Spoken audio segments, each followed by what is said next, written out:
If you're Mark Healy, you don't just live on the water, you live for it. You get up, get your shades, grab a spear, grab a boat, grab a friend. Okay, take a breath. Hold it. Hold it. Here, hold this. Go, go, whoa. All right, now find something to jump on. It's probably too high. It wasn't too high. Time to get going? Time to keep going. How's that feel? And now this is living. For those who need water to breathe, Costa sunglasses.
And welcome to the Jack Surfboards Pro, presenting the 2021 US Board Riders Club All-Stars here live on Fuel TV.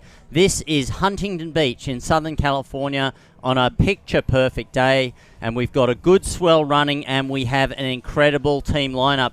Joining me here, Chad Wells, welcome to you, and it should be a fantastic day in what is a unique and growing format here in the US. Yeah, absolutely, Mark. Today we're gifted with some Southern Hemi swell on offer.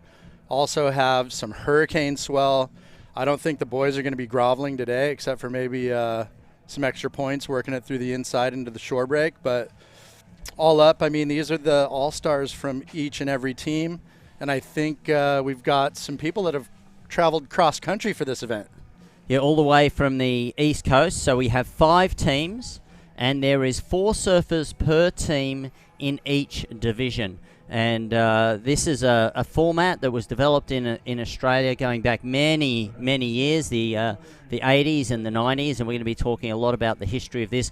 But it is a type of surf event that is growing very, very quickly here, thanks to the US Board Riders Club organisation, and it really is a very exciting format, and it's very different for a sport that is generally an individual sport. Yeah, I mean, so I head up the Seal Beach Board Riders up in Seal Beach, 10 miles north of Huntington, and I can tell you that the implementation of the Board Riders Club has brought my city and the generations of surfers from, I mean, we're talking the little U14 Groms all the way to the 50s. It's really brought our city together and built a nice, tight-knit community for us, at least as far as the surfing community goes. So I imagine that catalyst is happening in every city. Yeah, and particularly with the pandemic and community so much more important, and particularly for the youngsters, and we're starting the first division in the water is the 15 to 19 division. It gives an opportunity for these young surfers to be surfing alongside and against some of their heroes. Yeah, well, I mean, some of these clubs have, former pro surfers, current pro surfers, and aspiring, upper-level amateurs and juniors. And I think that exposure and the mentoring that's happening in these clubs has been exponential for the growth of some of these kids. And, of course, we're coming right off the back of the first ever Olympic surfing gold medals, and other medals were handed out, and so there's certainly a lot of buzz around the sport of surfing right now. Yeah, that was the blood and sweat and tears of Fernando have finally come to fruition, and I was really happy to see surfing validated in the Olympics, and even skateboarding to a degree, like just those kind of extreme board sports that we've grown up with, to see that kind of on display, and it was really cool. Just a globally recognized sport. And of course, silver medalist Kanoa Igarashi from this very beach, grew up here and surfing trestles. So well, look for him. He's back in town. I know that much. So maybe we'll get him up here in the box and he can talk about it. But by WSL rules and standards, he's not allowed to surf on the board riders unless his club pays. I think it's $50,000. Yeah, there's you got to be sanctioned Yep. for the to get accreditation, but. They've been obviously incredibly focused on not just the World Tour, but the Olympics, and so I'm sure that he'll be here on the beach, but he's probably also looking forward to just chilling for a little while.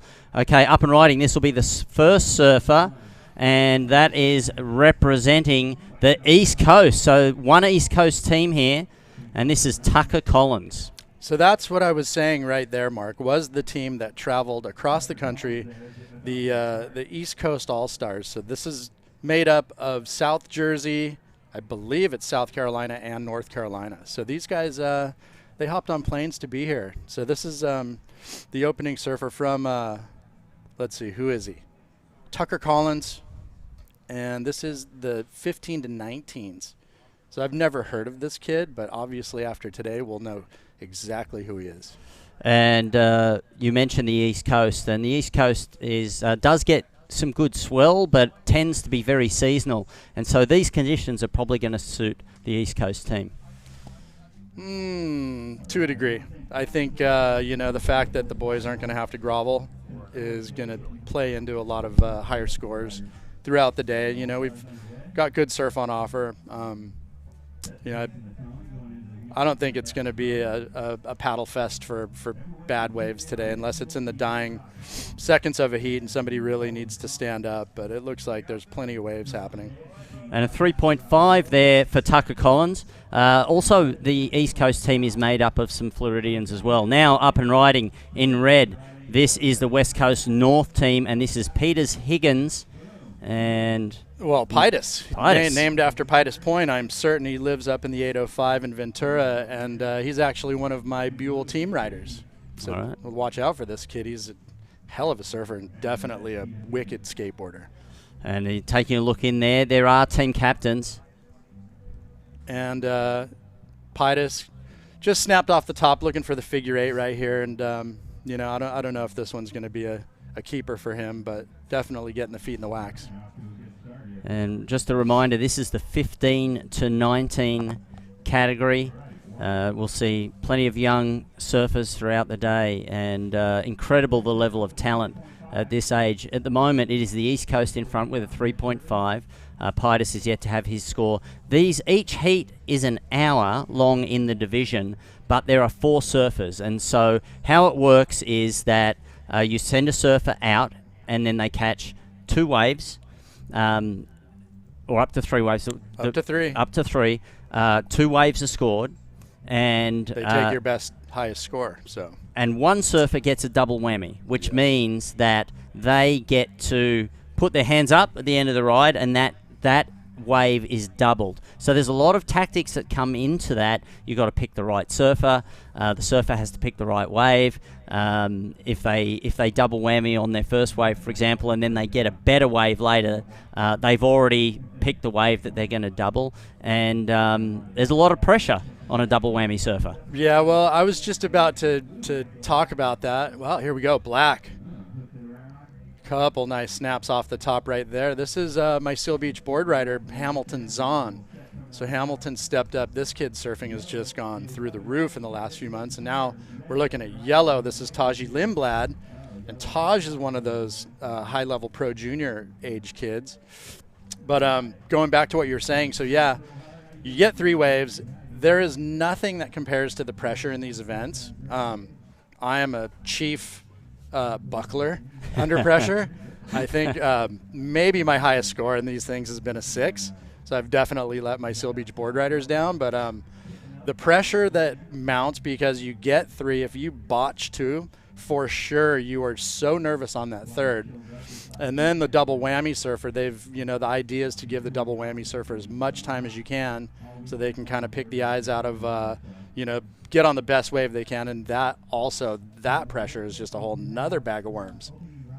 So we'll see throughout the day who has been nominated in the double whammy position, and we have scores for every team on the board now. So North Central at the moment, West Coast is out in the lead with a 4.23, South Region 3.77, and then we can see the first wave for the East Coast with Tucker Collins, that was a 3.5.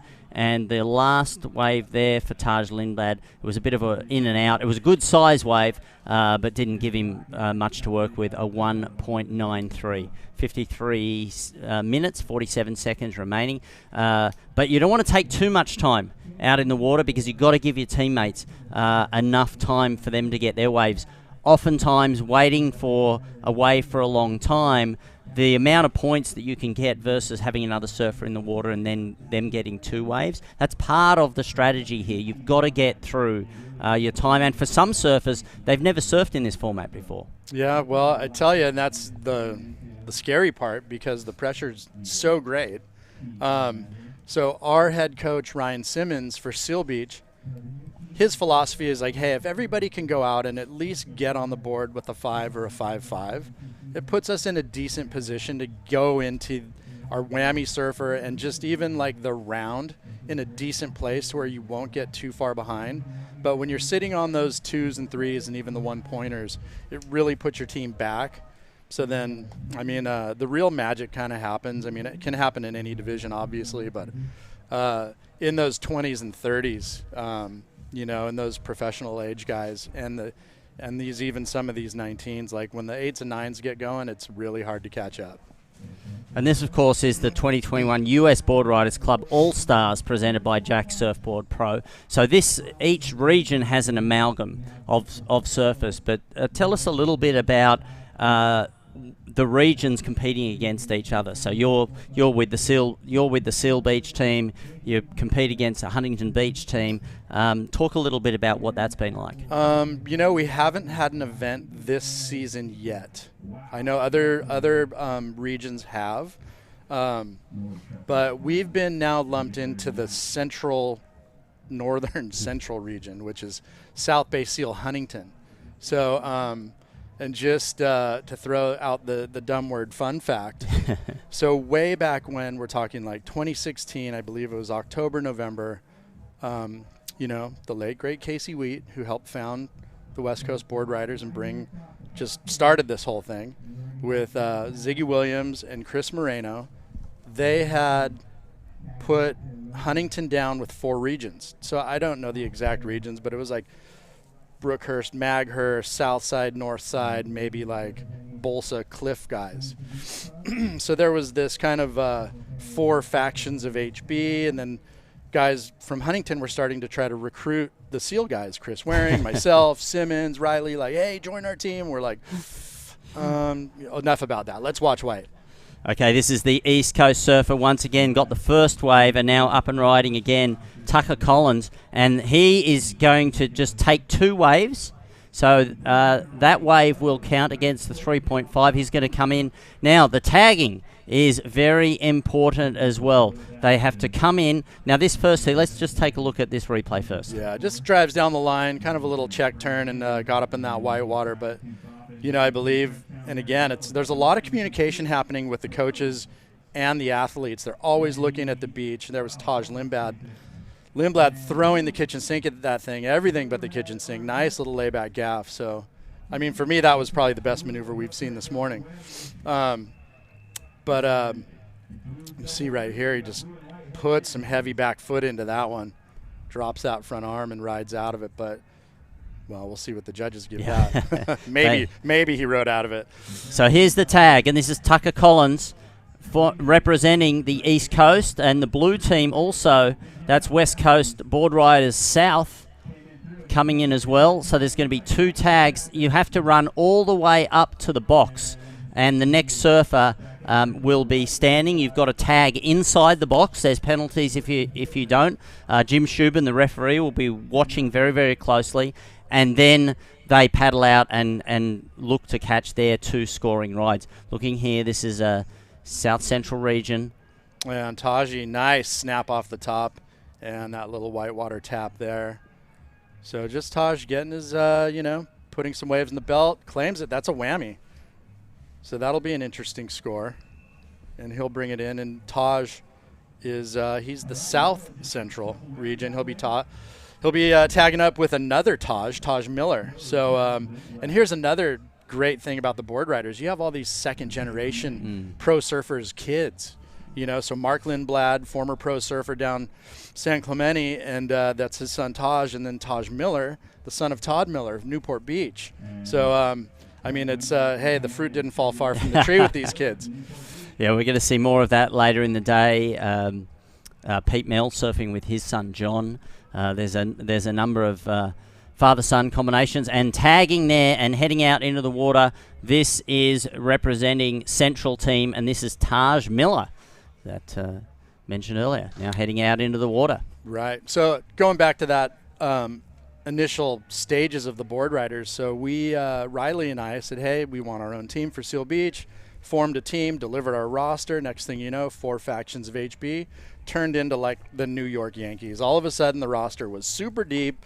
We're like, hang on a minute, what happened to like being able to surf against all you guys? We knew we had a couple of these teams, but come on, really? They pulled Gerlach out of the woodwork. It was crazy. So we got down and dirty and at Golden West Street, and Quicksilver funded it, basically paid the insurance, and I think we extracted $20 a head out of everybody. We paid the judges, and it was an awesome event, and that literally was the drop kick for the West Coast board riders. And here we are. It's 2021, we're still trucking.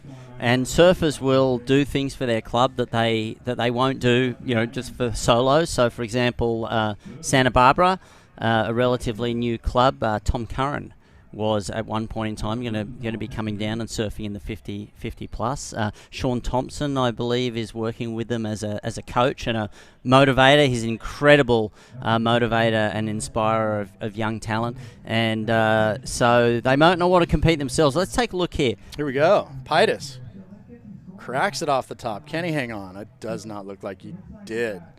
So that'll be his second scoring ride. The question is, he's choosing to now come in. So he's behind a little bit on time, a 3.63 for first, and this is the surfer in black. And this is Hamilton's. Is this Hamilton Zana? Oh, Hamilton may have come in on the tag. That looked like Logan. local boy Logan Hofstetter. Yeah. So local to HB. Logan, he was a HBHS surf team kid. I don't even know if he's still in school or has graduated, but 15 to 19. And that was William Heddleston as well. So let's take a look here. Yeah, these kids, they've come through the HB program, get to surf every morning with Coach Verdone. There's all this crazy mentoring from guys like Brett Simpson, the D-Bob brothers, you name it. The HB program is so deep. So, as another city that's emerged is San Clemente with the same thing. You've got so much talent, and it just runs so deep all the way through the preteens. It's amazing. Yeah. So these board riders, what you don't get on the screen is the smack talk, the reunion aspect of seeing old faces, the measuring stick of seeing how good other people are in your division. It is such a great just gathering of the surf tribes. And also the camaraderie that comes with surfing for your team against other teams. And up and riding now, this is blue. This is the South region, and that was Jackson Butler. I believe of Encinitas. Yeah, Jackson. Mick Davey, actually. Yeah, it was Mick Davey. They swapped out. They swapped out their first surfer. Yeah, it looks like Mick is from La Jolla. I'm not familiar with Mick. I am familiar with Jackson. Jackson has an incredible air game. These, again, all these guys on these teams can drop hammers. And here we go with White. And this is William Heddleston's second ride, getting upside down there on that last turn. We didn't get to see the rest of his first ride. We saw him right at the tail end when there was a near collision. So looking in, looks like he's going for his third scoring ride here. And let's take a look here. Yeah, just a nice quick one up in the lip, and then just one upside down in that closeout. So yeah, as the morning progresses and Guys are getting more waves under their belt. We're going to see a lot more bigger numbers come across the scoreboard. And in these conditions with relatively short rides, one big turn can make all the difference. And if you can string together 2 or 3, then that's going to be high scoring when you've got a narrow space within which to perform. Yeah, absolutely. It looks like, I don't know, I didn't really check Surfline and do the whole surf report thing, but it looks like the wind is mellowing out a little bit, which is kind of nice. I know it was kind of felt like it was a little fluffy this morning, but it looks like it's smoothed out a bit, maybe with the day heating up, which is kind of traditional with south wind. But this is I'm at a loss for words, because Simmons and I did the championship event just last month, and then to be able to back it up and be here to call this with these guys, it's amazing. I love to see that Casey's vision coming to fruition, and all of these teams getting together, and it's fun, but it's serious. Yeah.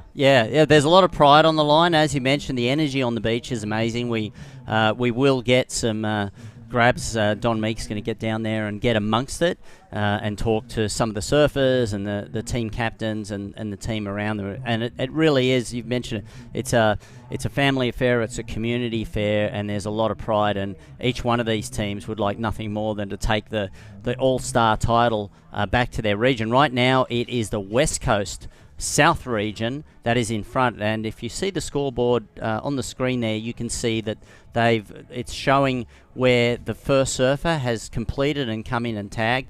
And so for the East Coast and for the South region, they have their second surfer in the water, and the East Coast a 5.5 there for the first scoring ride is the one of the best scores. It might be the best score that we've seen so far today. South Central close behind, followed by North Central and North Region, but still 42 minutes here. But as it gets towards the end, you'll start to see the pressure on the time happening. Yeah, when it gets to the pointy end in the heat, it definitely puts the real pressure cooker starts getting hot. And this looks like surfer in red, excuse me, Alex Rosenthal, and and Heddleston Whoa. again, And double whammy. Yep, he was the whammy surfer for this division. There's a whammy surfer for each division. It looks like he selected well with that wave there. He will come in and tag their third surfer. So the East Coast, very disciplined on their time. Yeah, well, I'll tell you, some of these East Coast teams, the rosters are incredibly gnarly. And they've been running a lot of events over there. So I imagine these guys are coming in as a well-greased machine. They are going to tick all the boxes, as they say. Well, this is red. This is the North region. And this is Alex Rosenthal of San Clemente. Nice turn there at the end, and completes the maneuver. He's going to ride this all the way in, and this could well be. We didn't see if he was going to take we're looking at who was the double whammy for that team. It is Alex. All right. So Taj Miller up and riding deep, bottom turn, bangs it off the top, and right up in the closeout, sticks that one. Some beautiful surfing from Taj. And that is the South Central. So South Central consists of Oceanside, what is it? Nope, Newport, Laguna, Dana Point, San Clemente. You mentioned San Clemente before. Dana Point Surf Club has been operating since the start, and a really passionate club. That's I'm from the Salt Creek Beach area, Dana Point Surf Club, and Eric Diamond's done a great job with that team. As we see on the replay here, beautiful deep bottom turn, as Chad mentioned, and just finishing off with a maneuver there.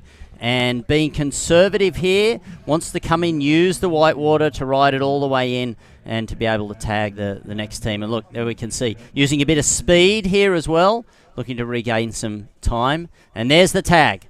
And next out in the water is going to be Ben Benson of Newport Beach.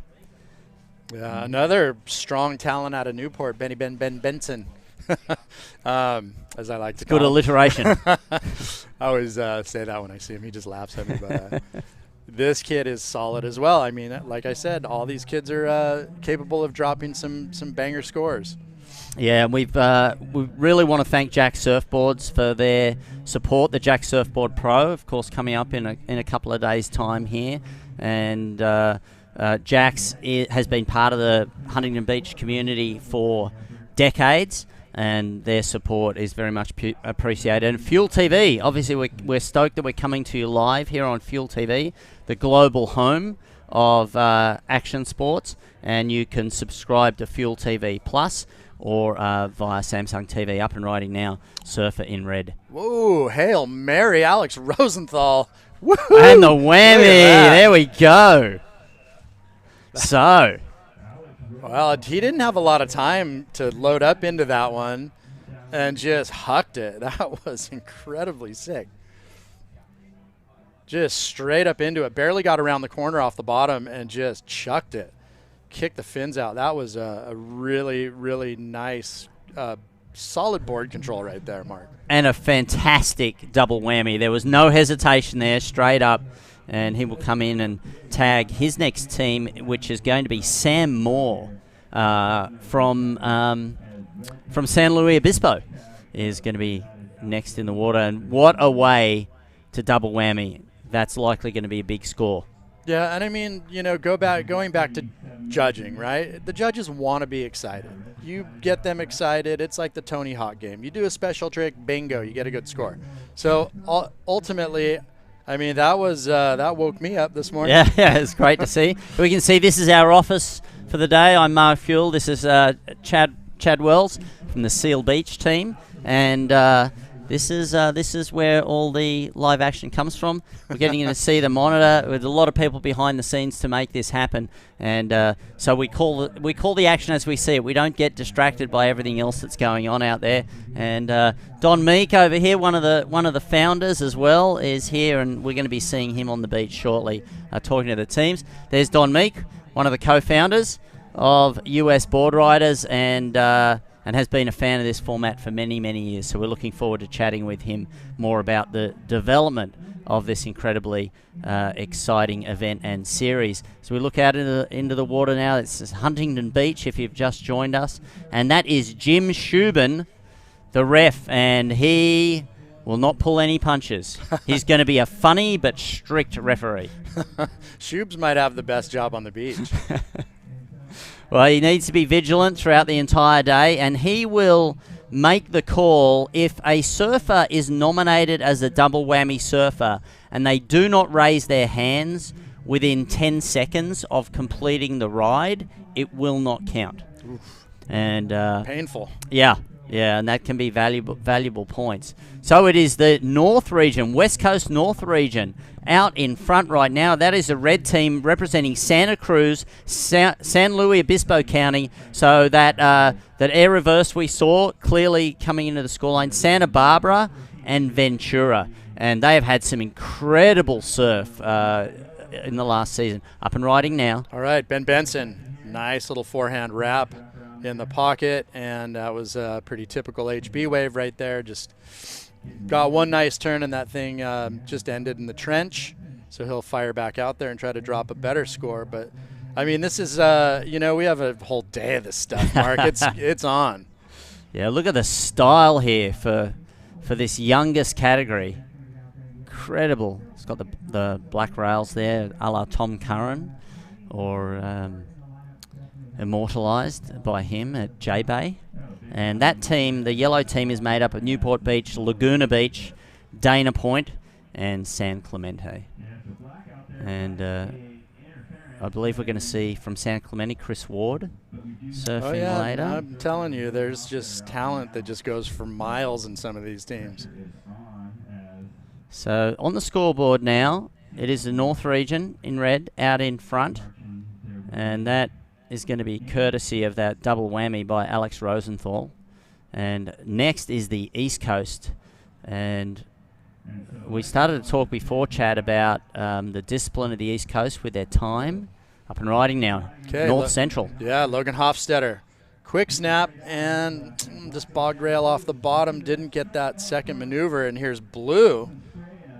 Ooh. So Blue, this is the south. This is La Jolla, Encinitas, Carlsbad, Oceanside. So that was Mick Davey. And I'll tell you, there's bombs out there. So, I mean, some of these sections are, a bit critical. And Ben Benson coming out of the lip right there. So, the judges, they've got their work cut out for them today. Yeah, well, Ben Benson, the final surfer is going to be Patrick O'Connor for that team. But this is the white team, the East Coast team, and the third surfer in their roster, Owen Moss from North Carolina. So, taking a look at this one. So that team is made up of Southern Jersey, South North Carolina, Virginia, Florida, North Jersey. And the East Coast team, if you look back in history, as we see Blue looking to tag some of the best surfers in the world, including 11-time world champion, obviously, from the East Coast. So they are a disciplined team. Right now, though, let's go down to Don Meek, who is down at the beach. Don, how's the energy down there?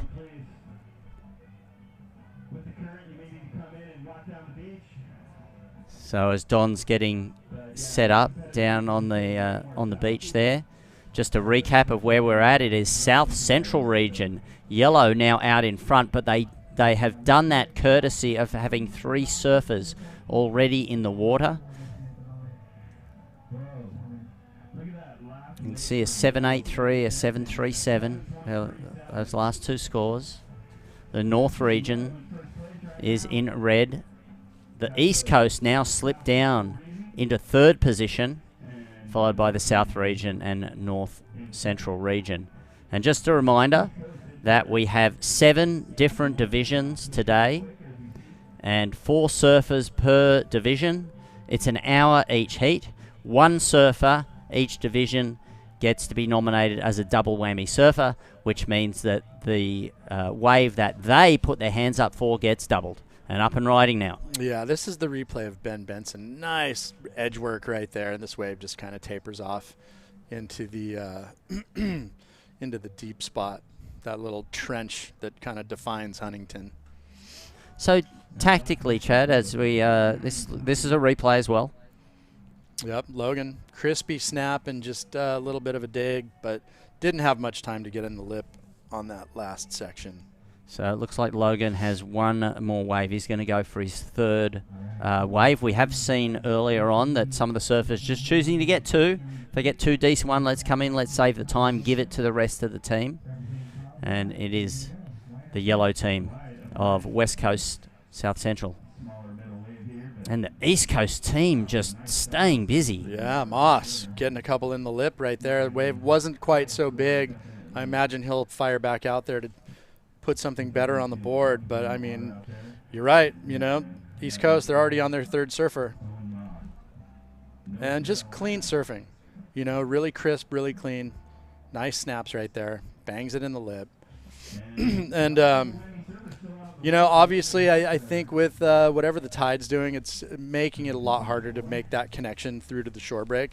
Doesn't look like the shore break is really standing up, but let's go to the old Surfline app and take a look. Check the tide. Of course, Surfline offices are literally just around the road from here, so the cams on Surfline for Huntington Beach on the south side of the pier will be also showing the action today. So how is the is it a rising swell? Are we going to see more waves throughout the day as we see South region up and riding? And this is Kai Williams.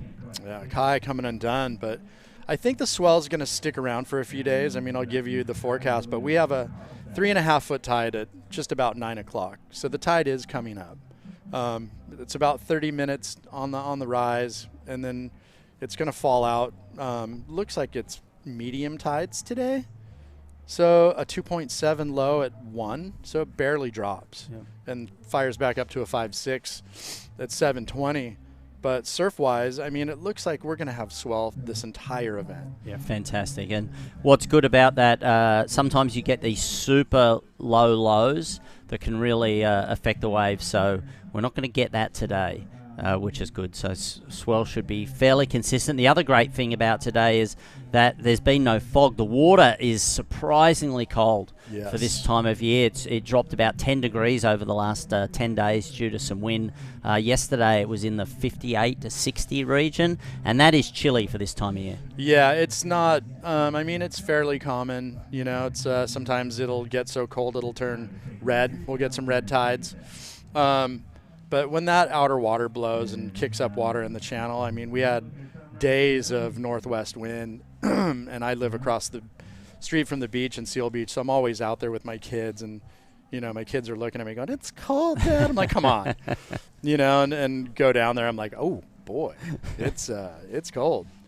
So, yeah, we've had that crazy drop and, you know, back into 3.2s, and here we are, HB. And that's what oftentimes will cause June gloom here, as it's called. It's famous for when the air temperature on land gets warmer, but the water is still cold, and we do get this fog. But luckily today, no fog, because it can be really thick in the mornings. Certainly thick enough to put the contest on hold if it was here. But today we have been blessed with perfect conditions.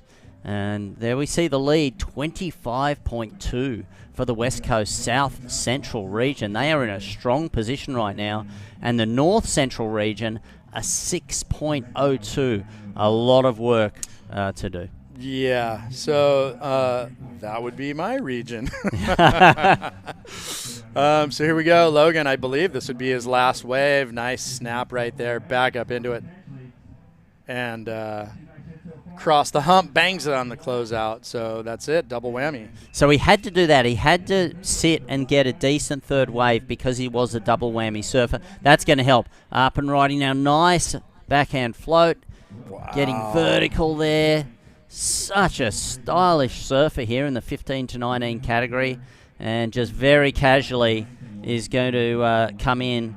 And Ben Benson. So look at this. Newport. Yeah, Benny all the way through the inside, and he'll bring it in. So casual. Yeah. And he will hand off to Patrick O'Connor of Dana Point, who's going to be the final surfer. Yeah, that was a great wave to end his campaign right there. Yeah, really strong there. Already in the lead, and that is going to strengthen it even more. But that final wave there for North Central should help their cause from 6.02. We see Patrick O'Connor, one of the Dana Point Surf Club surfers, and he will head out into the water. Let's take another look at this. Yeah, so nice little float right out of the gates and just unloaded in the lip. And that was Ben Benson. So he negotiated this reform really well, saw the power pocket, angled towards it, and just stomped his way over the flats. I mean, he did a great job. You know, not many points probably in the finish, but just enough to stack maybe another half point on it. And yeah, great wave to end his campaign. Well, let's go down to the beach and soak up the atmosphere with co-founder of US Board Riders, Don Meek.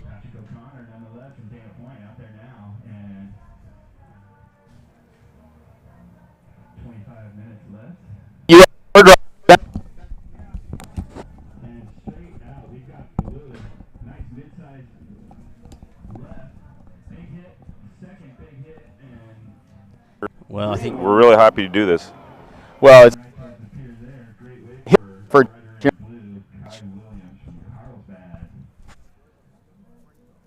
He's going to get back out there and try for another one, or, oh, no, looks like he's turning in. Going to come tag it up.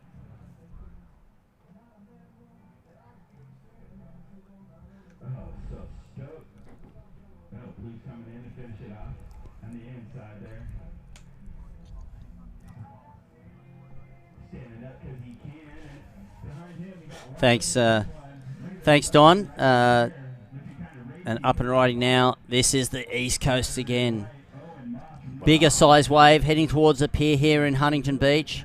And this will be the final wave for Owen Moss. And he will come in and tag Owen Carter who'll be their final surfer. Patrick O'Connor is the final surfer for the West Coast Central. And look at this, all the way in, milking this wave. Owen Moss, great finish. Well, North Carolina, very wave-rich area. I mean, phenomenal surfers have come out of North Carolina. Most notably, Benny Bourgeois, former tour surfer.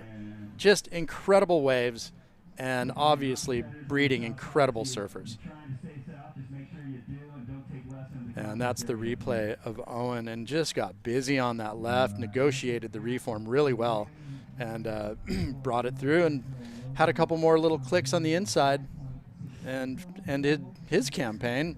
So Owen tags up another Owen, Owen Carter, also from North Carolina.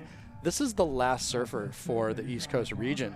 Very time efficient. So we'll take a look once the time comes back on the board. But I mean, the boys kind of wrapped it up pretty quick. Yeah, that was, they're definitely going to be ahead of time.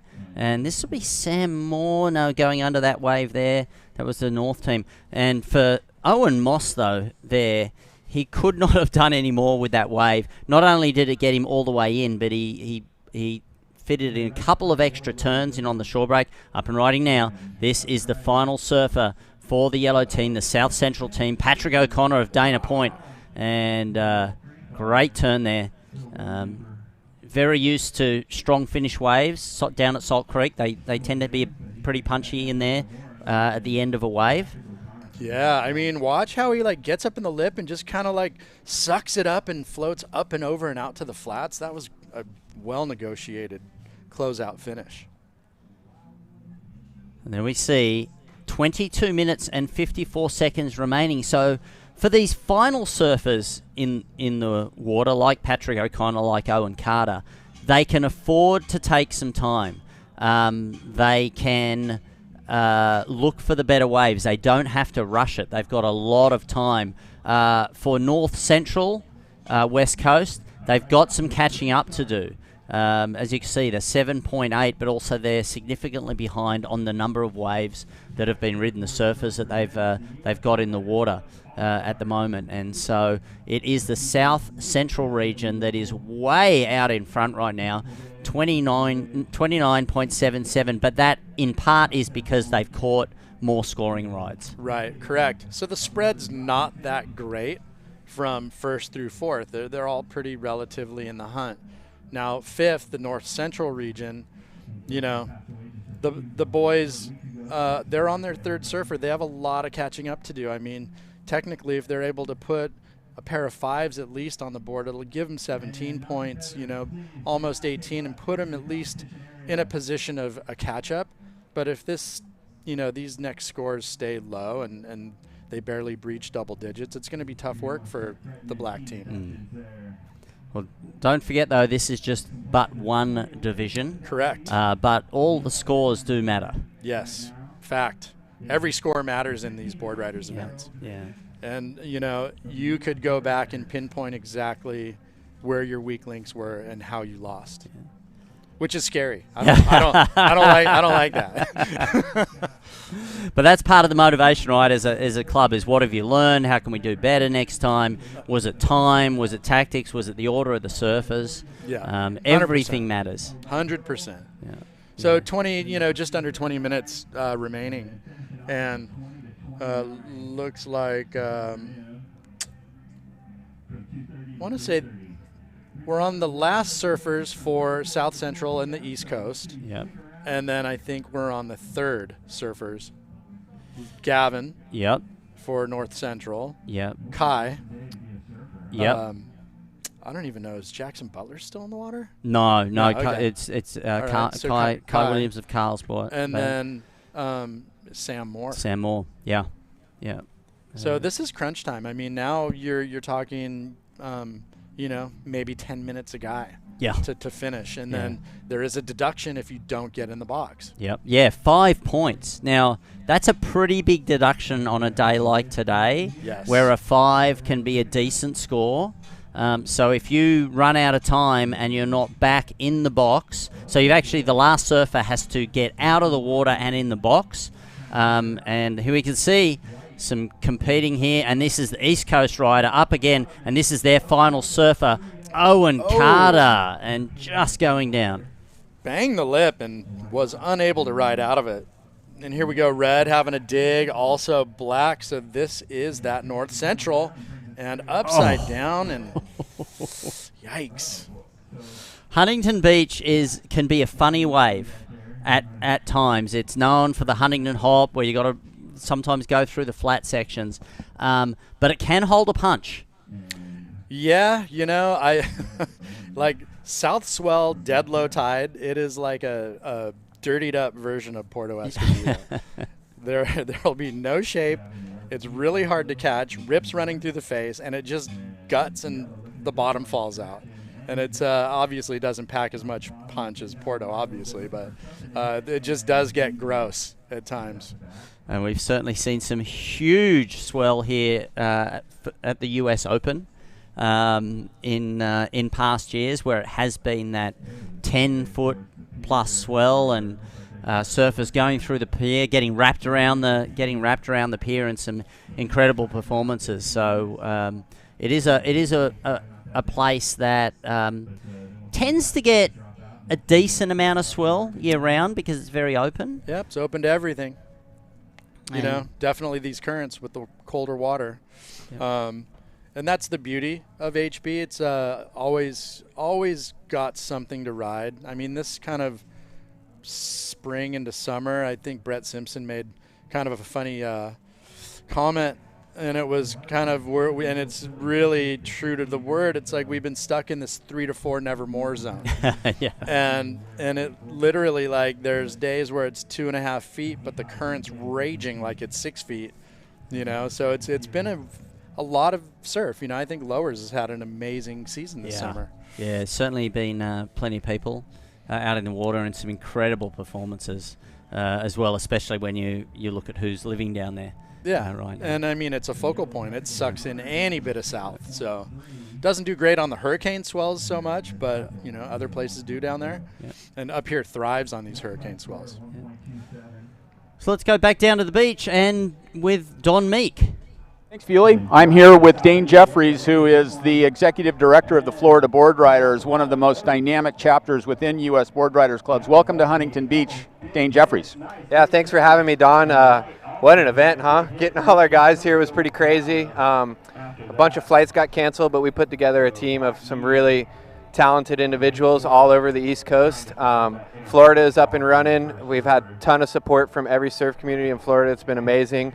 The South Jersey Board Riders, they're up and running. They have a ton of clubs. North Carolina, South Carolina, and the Mid-Atlantic clubs are soon to follow behind us. But the waves are pumping. It's going off. I mean, we're just stoked to see everything and all the communities coming together for a beautiful day here in Huntington. Yeah, it's just great to see the way you guys work together. You've got some real sneakers in there, too. Ballroom Stack from New York snuck in for you guys. Hey, yo, yeah, Ballroom. He's out there. He's ready to send it later. He wants the wind to come on shore. He said he'll be down here right before his heat. Yeah, so for that air game of his. And then we've got some legends, too. So Bruce Beach is a transplant, lived out here for years and years, but he's surfing for South Jersey. Yeah, that's awesome to have Bruce out here. Hub Hubbard from Jacksonville designed Billabong wetsuits and Patagonia wetsuits for years. So all the transplants that moved out here, putting them on the team, bringing them back to the right coast. So yeah, no, it's awesome. And the cool thing is the swell right now is so consistent. It's really reminds us of the East Coast. There's so many waves. Well, thanks for bringing the team out, Dane, and really looking forward to working with you in the years ahead. For sure. Thank you, guys. Thanks, Fuel TV, for showing this all over the world. Hello to everybody back home. Root us on. Thanks. All right, back to you guys. Thanks very much, Don. And you can hear the passion and the excitement and the pride right there. So all the way from Florida. One of the things for those that are watching internationally, while the US has definitely opened up with travel, travel remains very, very challenging at the moment with lots of cancelled flights, and it's still tricky. Travel is still tricky, even though the country is opening up. Yeah, I was going to say earlier, just the fact that we are able to run an event and how exciting it is to kind of get the band back together and be on the beach and just let some surfing happen is been a godsend, because it's been such a weird year prior. Granted, surfing has had the biggest boom heyday ever. Surf shops, wetsuits, hard goods, boards, you name it. Outdoors, bikes, like we were talking earlier. And it's great to kind of feel a little normalcy kind of coming back into play, really. Yeah. It certainly is, and this team atmosphere definitely helps. This is the South region. Beautiful first turn. And he started that turn well, laid back, and the wave just didn't have enough power. And that was Ryan Risco, I believe, of Oceanside.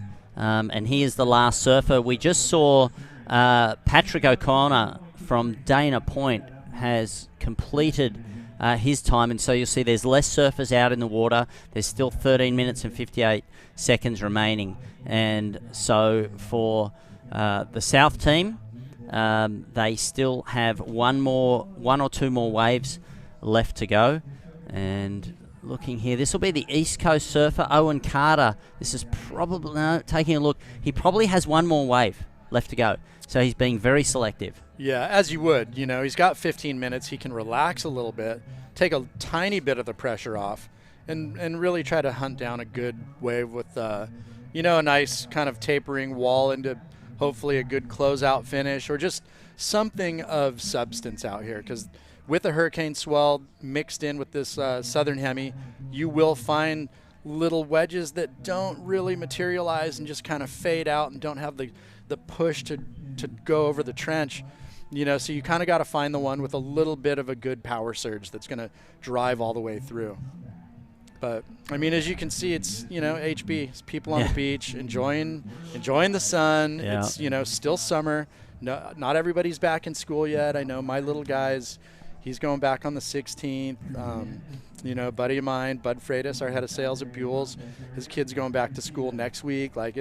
Schools are starting to open up, and kids are going back. So we'll get our beaches back, Buell. I got to say though, it's fantastic to actually be at an actual, at an event that is open.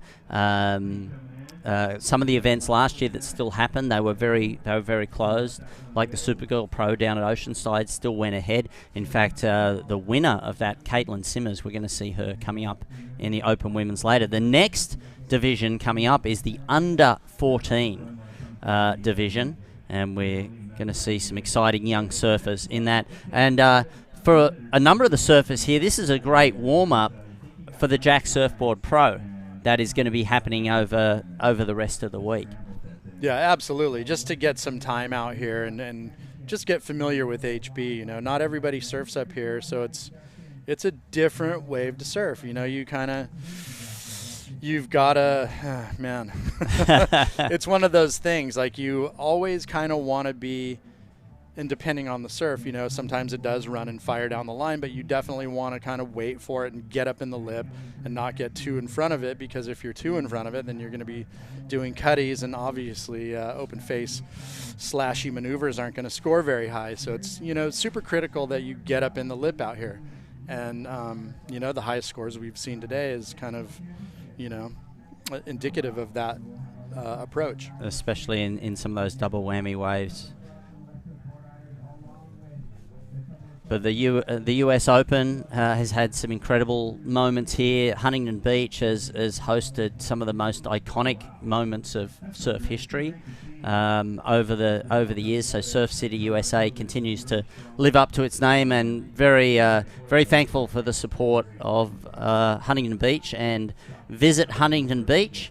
There's certainly a lot here to do. There's the Walk of Fame. There's the International Surf Museum, and a lot of great things to see here, particularly during the summer months. But during winter, it's quieter, but there's still good surf.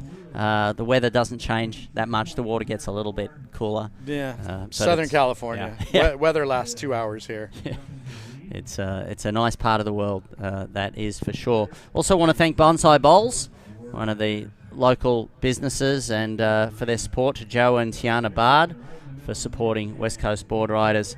And there's nothing like a bonsai acai bowl before or after a surf. There we can see the team setups. Each team has their own tent. That's Santa Barbara representative there, Karen from the Santa Barbara Club. Channel Islands, Surfboards, of course. Mainstay on the global surf industry. So the time's starting now to tick down. 9.5 minutes remaining. You can see very, very close. So the South Central region, they've completed their rides. The opportunity here is for the East Coast. Yeah. Well, I mean, with this time left, it's crunch time, and just going down to 5th place, like Black, the North Central team, has climbed out of that single-digit range. They've got 15 points on the board. If they're able to get into the 20s, at least they're in the hunt to a degree. That spread all the way, that near 10-point spread with yellow, the South Central region, that's it's a hard deficit to overcome in these teams events. And here we go, Black, bang, nice snap off the top. And just trying to get back to that open face, and this is Bash Mendez. And Bash is a comp veteran. He's been around the scene his whole life, basically. He's a solid little competitor, and I'm not surprised to see him dishing out some good crispy surfing. Well, he's living up to his name here. Nice crisp surfing. Just snaps off the top, throws some liquid confetti. It's all happening, but the wave really didn't cooperate. And he has at least one. Oh, and that was the surfer from South, Ryan Risco from Oceanside. And that, I believe, was his last wave. So he's going to need to come in and get into the box to preserve that 5-point penalty. But we didn't see the early part of the ride, but that's not going to give them a good score. So right now, they will close out, and the East Coast still with an opportunity to move up into second and possibly into that first position. Yeah, I mean, the blue team has put down a great effort. They're right there in second place. And here we see White. This is our last surfer from North Carolina, Owen Carter, bringing it through the inside. We didn't get to see the opener on that wave, but I believe this might be his last also. So again, avoiding that 5-point deduction in the box early. And let's come on, Northern Region. Come on, North Central. Let's go, boys. Not that we're biased here, of course. There we could see, we'll start to see the scores come in. We still have out in the water the North Region. Jim Shubin there looking carefully, make sure he gets in the box. There's 7 minutes remaining, so there's plenty of time. So that is the final score for the South Region. It was the Oceanside surfer finishing that wave off. And still in the water is we have North Central and we have West Coast North. So wait for the scores to come in, particularly for the East Coast ride there, for Owen Carter, to see if he was able to improve their position. It doesn't look like it. It looks like right now it wasn't a high-scoring ride. So it appears that 1, 2, and 3 are set. He goes to the North Region. 6 minutes 20 remaining to go. This is Calvin Lundy, Santa Barbara. Oh, man. Well, he had to go for it. Just sometimes HB won't cooperate, and it does happen. There's a million waves to ride out there, but sometimes you just can't find one, and that's surfing. That's the beauty of surfing. Well, Calvin does have another ride available to him. So still has a chance out. They are on 22 right now, and also we can see in black Bash Mendez prowling the lineup, looking for his final ride. 18.56 at the moment. So a 6-point ride would move them up. An 8 would move him up into third position. Of course, plenty more surfing today. This is going to be followed up by the second heat, which is the under 14 division. The future. The future, absolutely. Yeah, these kids. This is it's all happening. And some of the names that we're going to see coming up is Flynn Neff is going to start off for the North team. Eli Temperi for the South. In the in Central is going to be Joe Zucchero. Let's take a look now. They're just looking for the floater there. That was the Santa Barbara surfer, Calvin Lundy, just not having luck with the waves. And let's see, I think he's got one more ride available to him. He's going to need to make that one count because those first 2 rides, the waves didn't deliver to him what he was looking for to move his team's score up into the top 3 position. Oh, and quite honestly, Fuely, I mean, the pressure, not to mince words, sucks. It is brutal when you're in that position because you just are like, obviously for yourself, but to let your team down it's painful. Yeah. I've been there. Yeah. I speak from experience here. I've been there. Yeah, it's different. It's different when it's for your team and not yourself. Yes, that's for sure. There's a lot more gravity to the moment than just yourself. And we can see here that the time is ticking down, 3:42, and Bash Mendez, so being called in by team captain Danny Nichols. So Danny Nichols kind of going, hey, you know what? Let's get you in the box. Let's not lose those 5 points. Yeah, smart play. Yeah. You know, it's better to hang on to the 3 and not lose 5. Yeah. So, he might get he's going to get a wave. So up and riding. Bash.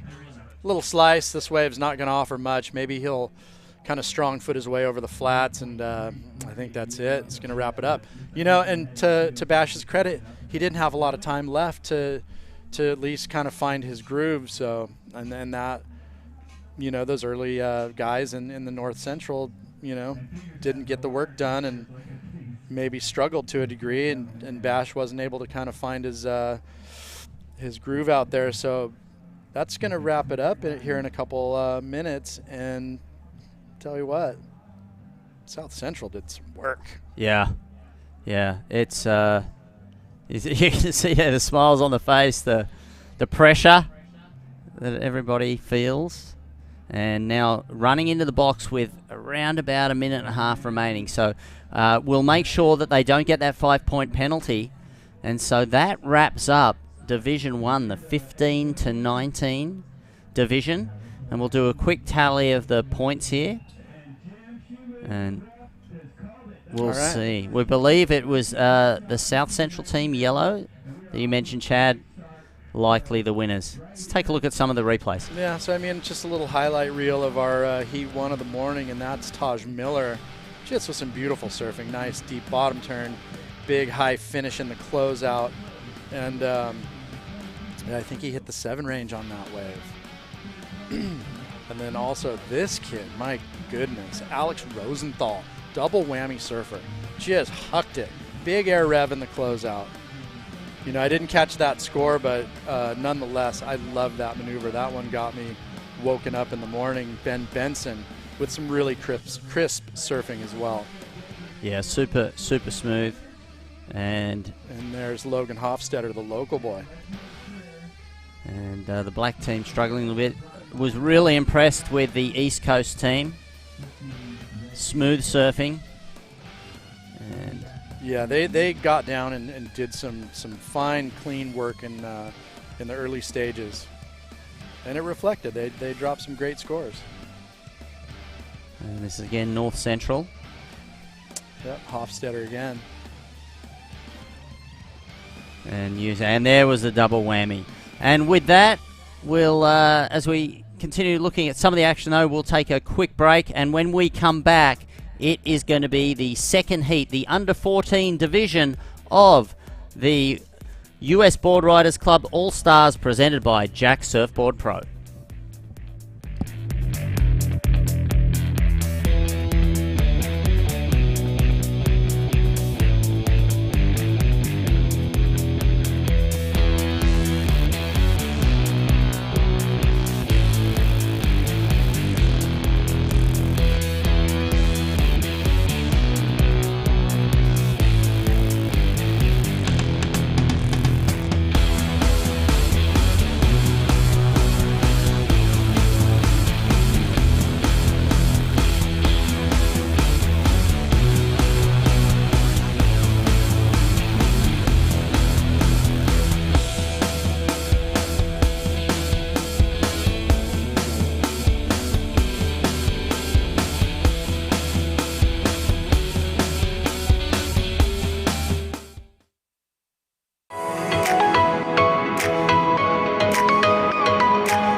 Welcome back to Huntington Beach for the 2021 US Board Riders Club's All-Stars, presented by the Jack Surfboard Pro. And this is Huntington Beach, and joining me now, one of the great heroes of the sport, the first ever IPS World Professional Surfing Champion, and the best surfer, the best real surfer in Big Wednesday, Pete Townend. PT, welcome. Great to hang out with you again. Yeah, mate, and it's we're right here at the south side. Of course, as you know, I've lived in Huntington Beach for 40 years now, so this is familiar territory for me, the south side, and actually really fun-looking little waves for these groms right now. We've got the 14 and unders in the water, and, you know, I think what's really cool when you look at this now, just think how the world has changed when an American has just won an Olympic gold medal. We're looking at people right here that potentially could be Olympians, right? Yeah. Somewhere down the road. Yeah, absolutely. We saw Kanoa Igarashi, the silver medalist, coming out of Huntington Beach, and Lower Trestles is where he spent most of his time. Surf for Japan, right? But taking the silver medal there. Italo Ferreira, of course, winning the gold medal of Brazil. But you're absolutely right. Huntington Beach has been an incredible breeding ground for talent and some of the best clashes in surfing history. Looks like our yellow guy is up already. Well, this is Braden Belden, 12 years of age, and an incredible story here. You can see the way he's holding his hand. 2 months ago, Braden was not able to move his feet. He had a snowboarding accident in February up in Oregon. He spent 120 days in hospital. The helmet he was riding saved his life, and he has been working incredibly hard in his recovery. And now you can see, and now he's here representing Laguna Beach and representing South Central, and incredible work there by Braden and also his dad Matt Belden, who's been deep in the rehab with him. Just a great story. Yeah, I mean, and when you see stories like that, it's kind of even that kind of Olympic spirit. You hear those kind of stories in not just the surfing, but every sport that there's those comeback stories or stories where somebody's 4 years ago something happened and they've had to come back and you know, for all of us, this whole Olympic thing is top of mind awareness, you know, and I think even more so now for here in the USA with Carissa Moore winning the first ever women's gold medal. But then again, the Aussies in Owen Wright got a bronze, right? Yeah. Well, and our Aussie girls have been lighting up the swimming. I think they've set the all-time record in history of winning medals for Australia. Yep. Yeah, they've had an incredible Olympic campaign there, and it's great to see track and field happening at the moment. But there we see Braden now back out the back. He gets a score of 1.6 for him, and Surfer in red a 2.17, and that is Flynn Neff representing the North region. So let's talk about club culture, PT, because you've been part of it from the very early days. For many years, I think both of us chatted to Don Meek about the culture of clubs that existed in Australia, particularly 70s, 80s, and 90s. But you go even further back. Well, you have to think about just club culture, because before there were board rider clubs, there was the clubbies, you know, life-saving on the beach, and most of us at my age grew up in that first, and then the board rider club started to happen in the mid-60s. And so I was in Tweedheads and Coolangatta clubbies, you know, as a nipper, or, you know, junior lifeguard. And then surfing kind of took over. And, you know, there was a lot of animosity in those days between the clubbies and the surfboard riders. But eventually the surfboard riding clubs, as we see a nice wave here for Blue, whacks it off the top right there, around into that next section. Wow, that was a good ride there for Blue. And he is the double whammy surfer for South. That's Eli Temperi, and that was a good score. He didn't choose to whammy that wave, so he clearly thinks that he's got more in the tank. Pretty confident then, mate, right? Because that was a good ride out there for the 14-year-olds right then. Yeah, and let's remember this is under 14. Let's take a look here, PT. Yeah, he comes off the bottom nicely, hits the lip right there where the whitewater section, and the beautiful rebound as it closes out. Two strong maneuvers, and these days the judges like that outside move, and he did 2 of them, so I would think that he got a pretty bloody decent score. And we look at it up there, look, 7.67. Wow, fantastic score. And this is the North region. Surfer in red, this is Flynn Neff, and that'll be his second scoring ride. Yeah, 7.67, not to double whammy that. Oh. I don't know about let's that. See what he's, let's see what he's got next. That's incredible. I don't know what the coach has got to say about that. This is the replay. Yeah, that wave went flat on him after the initial moves. But, you know, there's really great scoring opportunities out here today, as we saw with the blue, with Eli Temperi on that one wave. That was a really good ride for today. That actually might be one of the better scores today. Yeah, absolutely. The highest score so far. Just to bring everybody up to speed with the results from the first division, which was the 15 to 19, and it was North Region, and that was Laguna Beach surfer Braden Belden. There again, getting his second scoring ride. Now, will he choose to go for a third? He is. He's good on time, so you can catch up to 3 waves and your best 2 wave scores. You can see there he's looking at the water, looking to the coach to see if the coach says, hey, come on in or get one more wave. It looks like he's going for one more wave. But it was the team from South region that came out on top, 28.27. That's the blue team, snuck in the dying moments of that first round. No, it was South Central, 29.5. Then South region, West Coast, followed by East Coast, right in the middle there in third. And then it was West Coast North, and in 5th position right now, North Central. Wearing the black. So back to team to club culture. Yeah, so if you look at back in the 60s and the board rider club started to happen, particularly in the Queensland region and, of course, Sydney in the New South Wales region. And actually, we were talking a little earlier about how there was a club culture here in the longboard era of the 60s when clubs like Wind and Sea, and we actually had a Wind and Sea version in Australia in both Bondi and up in Queensland on the Gold Coast in Surfers Paradise. Here's the wave they're looking at here. No one goes, but in Australia, the club culture, the board riders wanted out of the clubbies. They didn't want to be in the lifeguard and do their patrols anymore, and that's why it started. And so we had a couple of clubs in Coolangatta where I was. We had, of course, Snapper Rocks, and before that even Cura. And actually my first club I was in was Cura with the Cooley kids, Rabbit and Michael Peterson. We were just groms. I got in Cura when, 69? You know, so, and we were just grommets just like these guys. I mean, this was us in 69. Which is incredible. I think that's Ethan Robertson there from the East Coast. And then the club culture never went away. And here in the club culture disappeared in the 60s, and then it came back for a little bit in the 80s. There was a club culture that started again here in Huntington Beach, where we had the West Coast, we had Lake Street, we had Seacliff, we had Newport.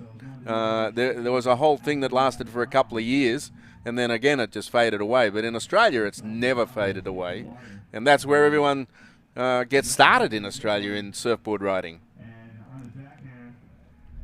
Whoa, Flynn Neff. Going for the big backside, nearly air. He had a little bit of air, had the fins out there for a second, and just couldn't bring it down. And I think that might be Flynn's third ride, so he's going to have to come in. But that was a great attempt. So, what do you think that that club culture did for you? Because you had, if you look at your career, if I get the dates wrong, I think right, you started surfing in 67. A little earlier than that, but never got good enough until 69, where I didn't start it. My first competition I was ever in was the Queensland Championships in 69, and then where we grew up, we progressed pretty quick. Here's Blue, another good hit off the top. This kid has been on fire. Eli Temperia, 7.67 on his first ride. Let's see if he double whammies. Is he going to whammy it? No. He's looking to the beach. He's looking. Is he going to go get a third wave? So maybe. No, he did. Oh, and he might have just been in. So if he had whammied the 7.67, so this is where tactics comes in, right, PT? Like, he either forgot to whammy or he thought he could do better than his first ride. I don't think this one's going to be better because he gets one great move. Yeah. But on the other one, he had two, if you remember. Yeah. Yeah, so this is going to be a lower scoring ride. So tactically, and they take your one highest score. Yeah. So that if he had doubled the first wave, the 7.67, over 15 in one ride. So wow. So okay. There's the other score right there. So they must have given him a 5 something. So that's not going to be double it. There we go.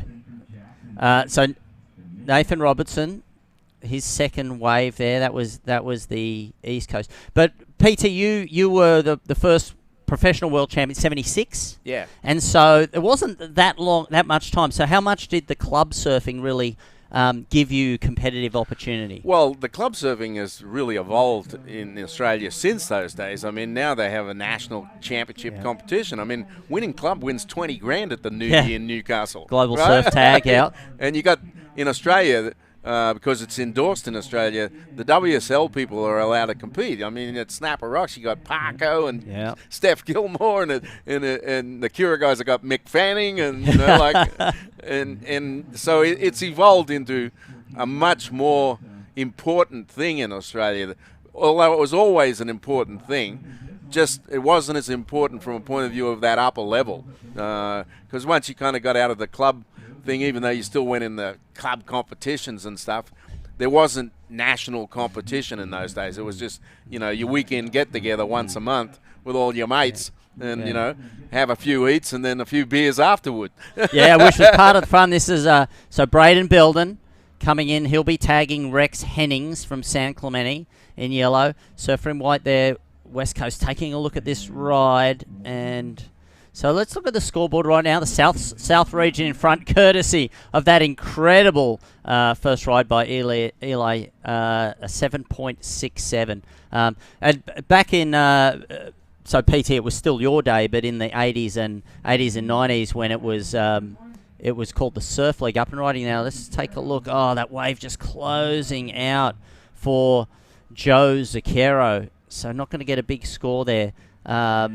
It was similar to here where you could have a look at this. This is Nathan Robertson up and riding on his backhand. Oh, they got the wobble. The wobblies. Wobble, not able to get around that. So he's going to need to come in and tag teammate. But it was a little bit like here today. You don't have to set your team roster until the morning. And I remember when I was surfing for Queenscliff Board Riders, and you get people like Martin Potter suddenly turning up for North Avalon and a couple of ringers. Yeah, a couple of ringers. Bondi, ITN in the nude.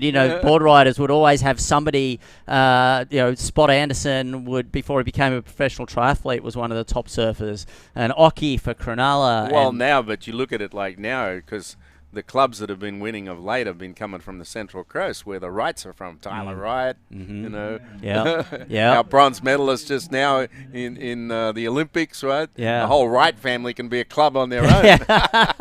But it's incredible, the camaraderie you get, but also the opportunity that it gets for young surfers, not just to get to know their kind of local heroes, but to surf with them. And it really seems to create an incredible, not just vibe in the water, but that competitive spirit's really nurtured. Well, it's aspirational. That, like, imagine if you're a 12-year-old and you're surfing with Parker, right? Yeah. I mean, that if that's not going to inspire you, nothing is, right? And so and I think we're in a good place here with this whole thing. I mean, Casey Wheat and a few mates that put this whole West Coast Board Riders idea together. What we're I think 4 years in now, and it's evolved from just the West Coast now to US Board Riders, which is what we're doing here today. And of course, we have the East Coast here for the first time, and they've started off pretty good. They got third in that first heat today, so they're definitely in the hunt already. So imagine what it's going to be like a year from now when we kind of do this again. The next thing is we'll have a team from Hawaii. That'll be the next one. Yeah. We'll get Hawaii here. Well, up and riding, representing the North region. I think this is Jackson Taylor. Got some speed and momentum. Beautiful turn. And that is a great ride there for Jackson Taylor. Now, he is their double whammy surfer.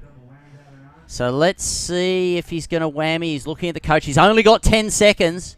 Jim Shubin will not give them any leeway down there on the beach. No, he is choosing to save his double whammy. As you see, he takes a nice drop here, comes around the section. Pretty nice little top turn there. Setting it up down here. The money move is coming up right here where he tags the end of that wave as it closes out. That might be a good decision not to double whammy that one, because he only had one move outside. I mean, there was a top turn that wouldn't have scored that high.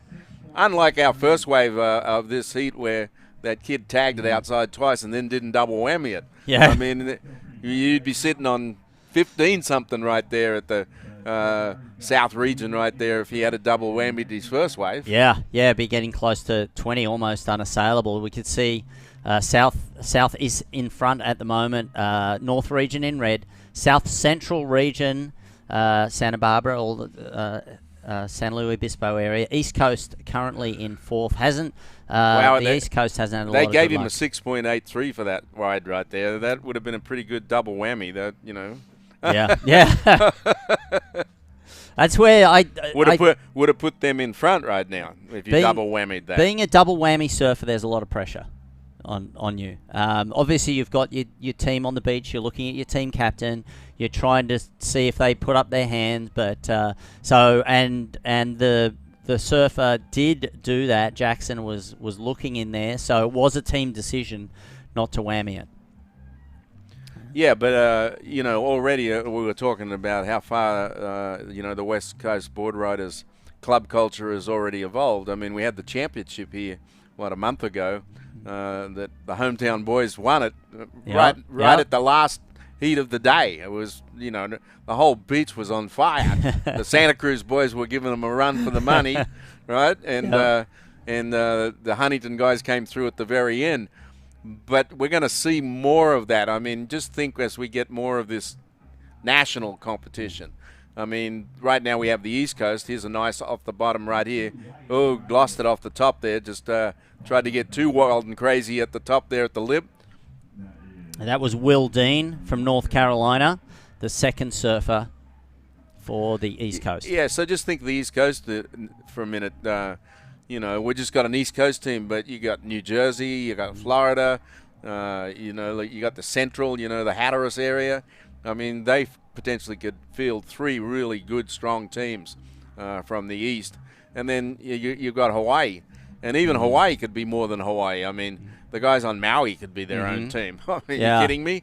Yeah, it's great to see these teams coming together. It has been a bit of travel challenge for the East Coast team to get in here, and we know it would be very difficult right now for the Hawaii team to come in. But that's what's great about the growth of this format. Yeah, and hopefully we get to a point. Our mate Don Meek's working on this whole structure of this thing, and we get to a point where we have some sort of sponsorship like an Australian Nudie, where all of a sudden there's a big cash reward for the winning team. That changes everything. Yeah, that's where the big guns come in. You do see the drafting happening. There's a lot of negotiation on the beach. Come and surf. But it's fun. I think at the end of the day too. But it's competition. There's pride, but there's also a lot of fun that happens at these clubs.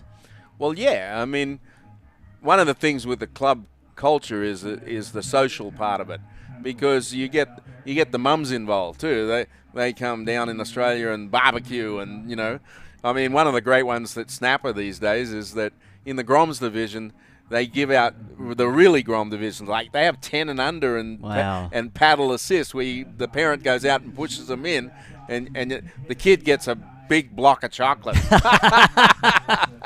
They hand it, if it doesn't melt in the sun, but they get a big block of chocolate. I mean, when you're a 8-year-old, that's a big deal, right? Yeah. And give them plenty of energy to keep surfing. Snapper, of course, is one of the great spots in the world, and it really has had. They've won the Australian national team's title multiple times. You got Narrabeen too. Who, they came and won it this year.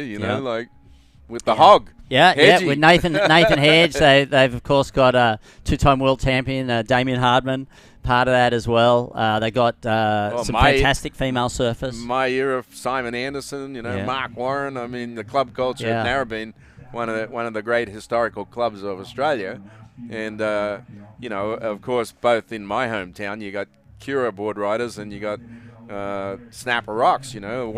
One's at one end of the town and one's at the other end of the town. Yeah, a little bit like at Manly growing Right. up. My first club was Midstain Board Riders. We're in the green shed, and then there was Northstain, and Northstain, the likes of Richie Lovett, of course, world tour surfer, and then QBC, Queensland Board Riders Club, very famous for the pink love heart on the cliff. Over the years, Barton Lynch, Robbie Bain, Ryan Allegeach, Scott Bell. Lane Beachley was in one of those. Lane surfer for QBC. She flits between Queenscliff and Freshwater for surfing. Incredible champion and doing great things still around the sport and as a high performance coach these days. And we can see family affair down here, and we've got a number of father-daughter or father-son combinations here in the teams today. Peter and John Mill being one of those. Chris Ward is surfing. I'm not sure if Malia's surfing, Malia's for the surfing girls? or not, so we'll see. Haven't seen. They keep us in suspense. They've got to put their team in 15 minutes before the heat starts. There are a lot of names, though, that we heard rumours that Tom Curran might show up, but I haven't seen his name on the list for today. Yeah, he was going to come. I've heard that this morning he couldn't, but I also heard that your fellow competitor busting down the door compatriot Sean Thompson is involved in the Santa Barbara club doing some coaching. Hasn't committed to surfing yet, but maybe we can get him out there. I think there needs to be a Legends division. Well, you kind of have that with the older division, the oldest division we have here today. Yes. I mean, look It's at only this. 50 plus though, Look PT. at the list of names is Dean Randazzo, Jeff Booth, Vince Delapena, Matt Archibald, Heath Walker, Chris Ward, Pete Mell. Those guys are all former WCT World Tour guys, that are all here in the older divisions. Well, Pete Mell got the biggest, best tube of the year last year at Mavericks. Crazy. How big was that thing? 80 feet. Yeah, exactly. So, and Dean Randazzo. The Jersey Devil. Yeah, he many times as we were working on ISA World Surfing Games and things, Dean was always part of the US team. And we know he surfs really, really well. And Boovy, ever competitive. She's one time number 5 in the world. Are you kidding me? Yeah, and Vinny Delapena, I see him a lot. Pretty much every day he'll sneak out for a surf at some point in time. Well, and still also ripping. here we had domestically we had the Bud Surf Tour. Yeah. Those guys were all champions of the Bud Surf Tour in the glory days in the 90s. They were Matt, Vince, Boothie, Randazzo. Those guys were all Bud Tour guys in that glory time of the 90s.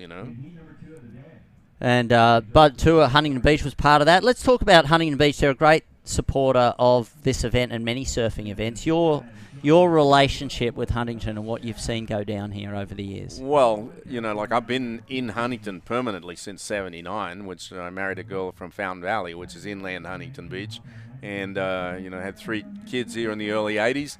That all went to Huntington Beach High School, so I've been firmly rooted here for a long time. But one of the other things here, 2 important things when it comes to the world of surfing, is that the NSSA was founded here in '78, which was the pathway for many people in that '80s. Your Currans and your Booths and Todd Hollands, all these guys came through that. And then, of course, in '83, Ian Cairns founded the ASP here, which took over from the IPS. So from a competitive structure, and of course, championship surfing here since 1959. As this wave right here, blue looks like... it's Tim Simmers, and if his style looks familiar, that's I believe that's Katie's brother. That's what I was going to say. Same name. I'm going, has to be a brother. Yeah, and similar style, incredibly smooth. but that he will come in.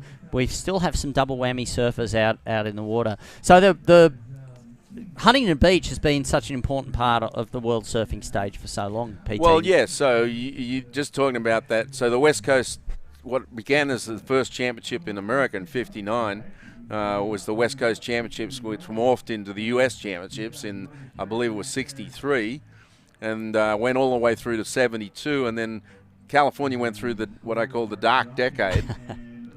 Here's a replay again of a nice turn off the top right there. Whacks it down the line. You better double whammy this one. Yeah, he had to have double whammy. Come on, throw those arms in the air. There it is. There it is. And Jackson Taylor from North Region, West Coast, doing a great job there.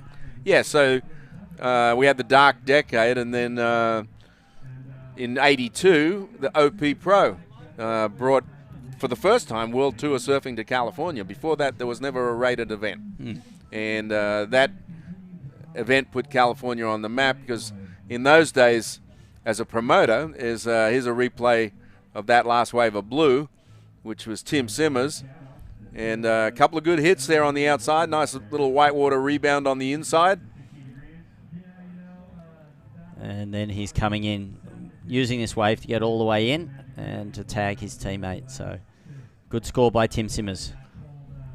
And in those days, promoters could kind of make up their own rules. We actually had the priority buoy for the first time, which we had a big buoy. You had to paddle around it, not like how it gets called today. Outside with a big move. Oh, he comes out of that. That was going for it big outside. And that's Will Dean. I believe he's the double whammy surfer from North Carolina. If he comes up from the whitewater, we'll see whether he double whammies he's it or looking, not. He's looking. He doesn't have a lot of time. There it is. He must have just snuck that in. Wow. And an overhead wave. Where's referee Jim? Did he get it in time? Yeah. This was a big move for a little Grom. That's well overhead. Oh, that reminds me of a Brad Gerlach wave from OP Pro days. Coming down with the whitewater and the lip and riding out clean. So that'll be a good score. Yes, and we had instant scoring, which was the first time, not by computer. It was where Meg Bernardo would run from the upstairs to downstairs and put them on a big board, and then the announcers would announce the score. It was the first time that the scores were ever being announced. Live. But live. You knew what was happening. Yeah, and it made a huge difference, to the crowd on the beach to know what the scores actually were. Yeah. And, of course, then the OP Pro faded away. And then our mate Don Meek, and I was involved, we brought the US Open back to life in 1994. And that's what we still have today.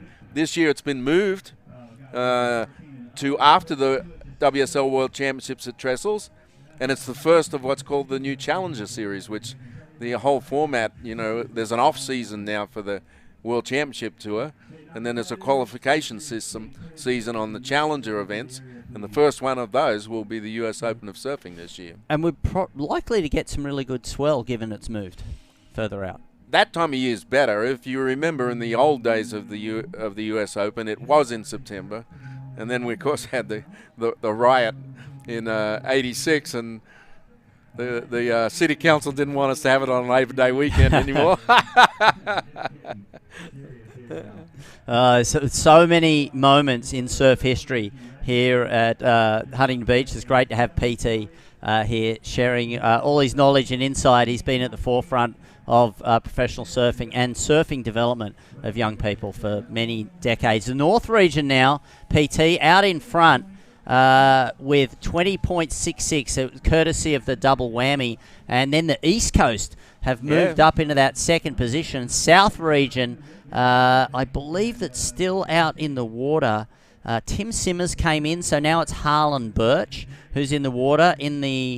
For the white team East Coast, Teddy Whitman should now be out there, and from South Carolina. And you can see the diagonal stripes mean that was the double whammy surfer, hence the bigger scores there. And look, up and riding now, North Region surfer, and this will be Koa Bodie Motorzet, I believe it was Jackson Taylor who was their double whammy surfer with a big score. Look at that. I think is that 17.6. It looks like combined score. So he got a big score. The under 14s putting on the biggest scores so far today. The Groms are having to go for it, Yeah. which is great. I mean, this is I've always said it. If you ever want to get to the World Championship Tour, or these days, if you ever want to get to the Olympics now, Yeah. the pathway is kind of you have to go through Huntington Beach. Yeah, there is no alternative. Well, they have the NSSA National Championships here every year, which is the 400 or 500 best kids in America coming together. Yeah. Including Hawaii. Yeah. Usually we have all the talent scouts down here for that, looking for the next sponsorship deals, right? Yeah, the surf industry's here. Nice turn here. Remember, this is the under 14 category, and this is Harlan Birch. And let's see, that was his second ride. So he's going to come in, and he's going to give their final surfer, Campbell Haight, a good amount of time, nearly 30 minutes, to get his 2 score. No, they're sending him back out. He's going, hey, go get another one. So, nice turn. Looking into the next heat, we've still got 30 minutes here, but PT, the next heat. Look at it. Look at the names on the 50s and up. So look at that. So the North team, the double whammy surfer, Peter Mill. For West Coast South, Chewy Rayner. Chewy Rayner. Oh, my God. Of Oceanside. Paul Parr, the captain of that team. North Central, Chaz Wickwire from Santa Barbara. This kid here was really good amateur, Chris Wells. Yeah. South Bay. And then South Central, which is Laguna Beach, Newport Beach. Matt Arch. Look at this team. Matt Archibald, Jeff Booth, Vinny Della Pena, and Mike Estrada. Mike Estrada's no lightweight. Wow. What a team in the over 50s. Oh, Bruce Beach is in there with the Jersey Devil. With Dean Randazzo. Bruce Beach actually got the double whammy. Double whammy for Beachman. For that. So that's going to be a ridiculously competitive. And also, that division, the 50 up, they grew up in the era of where you really had to hassle for your waves. Well, there was no priority buoy.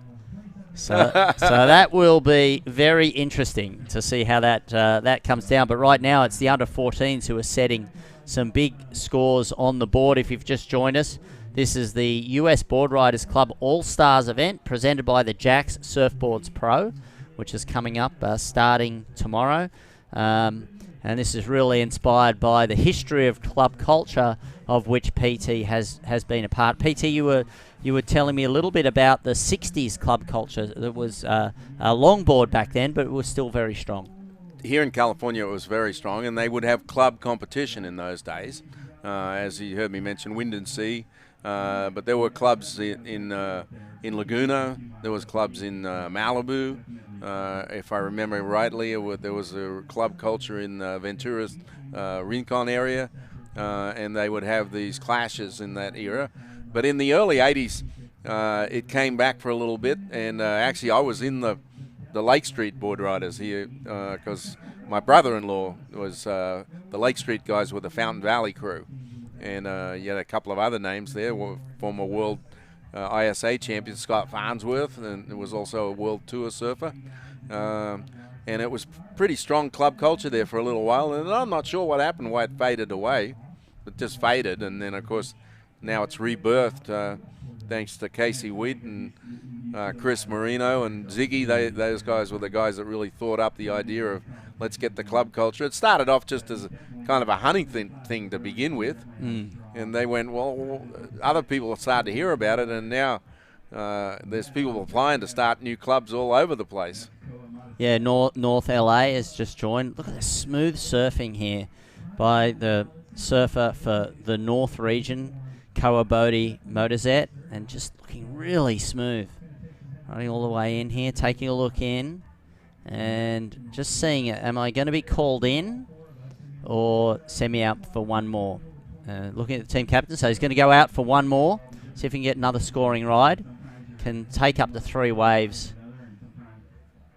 Let's take a replay here, PT. nice off the top on his first turn. Comes out, little roundhouse back into the pocket. The wave doesn't give him too much more after that. Kind of goes flat on him. But his first move outside was nice. The judges will like that. He should get a pretty decent score for that ride.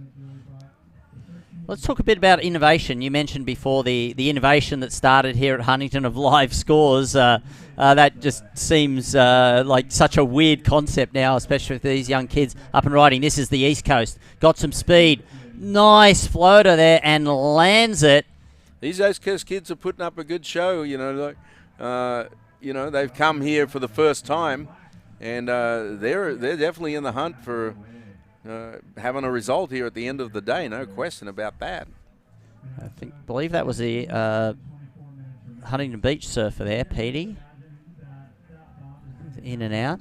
But the innovation, obviously, in scoring and technology, live stream, though, the fact that we can be talking here live, that was an innovation started in the 90s with live streaming. Surfing really, I think, arguably was the sport that set the standard for live internet-based events. And then, I'm having a senior moment, but I'm trying to think of the guy that worked with Ian to develop the first computer scoring system was, oh my God, I'm having a senior Mano? moment. No, it was before Mano. Before Mano. Yeah, there was before Mano.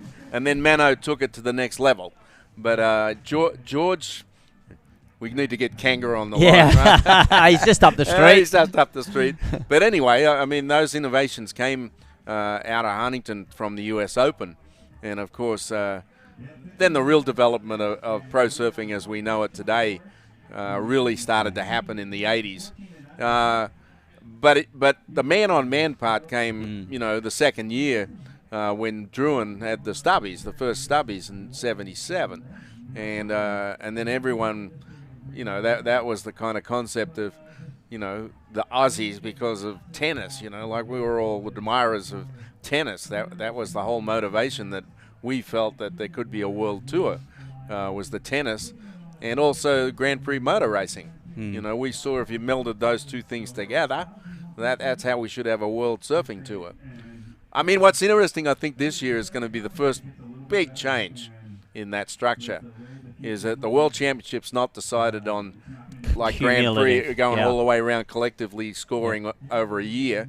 The best 5 women and the best 5 men for a one-day championship at Trestles. Yeah. That's a big change. It's huge. Yeah. Well, that's the biggest change we've had in the sport, in the history of the sport. Yeah, which is, I think it's going to be super exciting. It's just down the road here at Trestles, but it is one of those things that the top-ranked surfer in the world can come in and lose, and that's super exciting for that.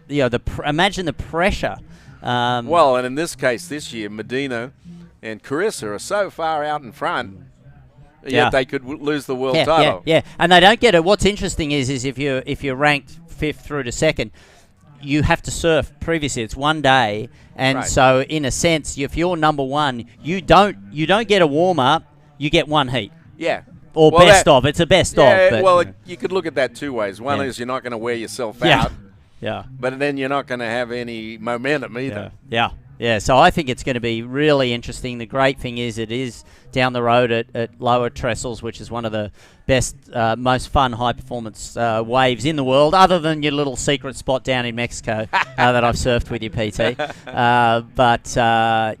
It's going to be really interesting and coming in with Olympic momentum. Up and riding on the backhand. That was North Central. Yeah, that was Petey again, Huntington Beach surfer. I believe that. Nice little wave outside for yellow. This is South Central, just south of here. That includes San Clemente. Oh, big turn. Rides out of it. And handles it. And Quade Farion. I think Newport Beach, I believe. Great turn. So Quade will hand off to Kai Thompson from Dana Point as their final surfer. So that should help their campaign there. Currently sitting on 17.4. He's got some speed. Quade does. Wide outside. Took a bit of a hammering right there. That was Teddy Whitman, I think. And handing off to the final surfer, And this is Kai Thompson of Dana Point in the under 14s. You'll have your time. Look at those peaks. Oh man, I can just see the waves getting better as we go. So 7.5 on that last wave. That was for Quaid. Harlan Birch. Yeah, got a pretty good snap outside. And we'll hand off to Campbell Heat with 20 minutes remaining. Plenty of time on the score here. And it's interesting to look on this heat sheet here and see where they're placing their double whammy guys. There's, no one's putting the double whammy on the end. You notice that? They're trying to get their double whammy up front. Yeah, or in the middle, or in the case of Eli, who on his first wave got that 7.67 but didn't double whammy it. The South team, they put it straight up front. But there are no double whammies left in this, so every wave will now count for the teams. And looking out the back, this is Black, this is North Central, Nicholas Carroll, their final surfer. And, well, okay, so that's interesting. So, you know what? So, I apologise there. That was Kai Kushner. And just looking now on the board is only their second surfer. So 19 minutes remaining, and they still have 2 surfers remaining. So not a lot of time for each of them. So Kai Kushner, they chose to put their time into their double whammy surfer. And the first 2 scores, so only a 5.14, including the double whammy. A 0.67 for their first surfer. And so they have some work to do to catch up. Yeah, that's a ways to come back from where they're at right now. And they were also last in the first division, the 15 to 19 division. So on the ropes, but they have a pretty strong team coming up in the 50 plus, anchored by Chaz Wickwire, who is their double whammy surfer. So we've seen fortunes turn in club surfing. Oh yeah, well you can get, with this format, you can get some team momentum. Your other guys, when they start, we saw that in the championships this year, is that the Santa Cruz guys were out in front and the Huntington guys came from behind. Yep. When I forget who it was, got a double whammy, and all of a sudden they were in the game. Yeah, and, one big score. Right, and then all of a sudden the guys coming after that guy were all like, wow, I haven't seen him surf like that in 10 years. Well, it really inspires. The other area we've seen some great team competition at an international level is the Aloha Cup at the ISA World Surfing Games. Yeah. You know, and then you get the Brazilians and Oh, the yeah, Peruvians and the French. I've coached those teams in the World Juniors a couple of times. Yeah, and just the national passion. Oh yeah, really comes out. US team traditionally does really well. Hawaii, Brazil is always in that one, is always strong. Yeah. And Hawaii is always strong. Yeah. You know, because Hawaii in the ISA has its own country status. Yeah.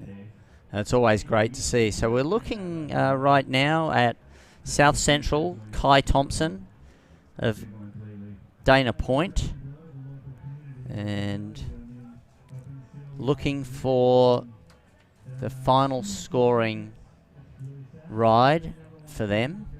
And it's pretty close here. Look at this, 24.9 for South Central, 24.66 North, 23 East Coast, and 22.37 South Region. So it's still anybody's win in this division.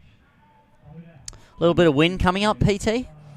Yeah, but we'll see what happens during the day. It's supposed to be really hot today. Yeah. I mean, off the coast today, it's triple digits. It's 100 in inland LA. It's like going to be like Tokyo. Yeah, been hot there too. Yeah. And you did a lot of work with various various countries leading up to the Olympics. PT, how's that experience been for you? Well, the interesting thing is, of course, when I got here, I started coaching the US team in the ISAs. And well, the first one of those is I took Tom Curran to Australia, and he won the ISA games in Duranbah, upset the Aussies. Of course, I wasn't very popular. Especially not at D-Bar. Right. I was like the Harry Hopman of surfing, you know. Like, remember, he did that with the Davis Cup in tennis, right? Yeah. We'll come back to that, PT. Let's just go down to the beach right now with Don Meek. I'm here.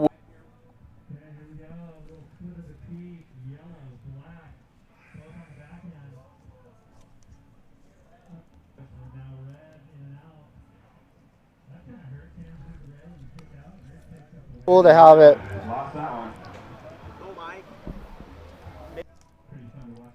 Close. Now, I tell you, from so far back in my day. It was on. Like that. He's on? Oh, yeah. This division is the future. These are the little kids that are getting good, paddling around the old guys like me. Surfing contests every single weekend. All right, we'll come back to Don in a moment. We just saw a quick exchange. The time is ticking down. It's under 15 minutes now. There was a scoring ride by Kai Thompson, putting their team into the top position on the leaderboard there. And Kai, the last surfer for South Central. And but 14 minutes remaining. Nobody's running out of time yet. But PT, you were saying you took Tom Curran over to Australia, and who then took the ISA win. Yeah, so he won it that year, and then in '84, the 84 games were here, and we cleaned it. We cleaned it up in that one. We won both individual golds and the team gold.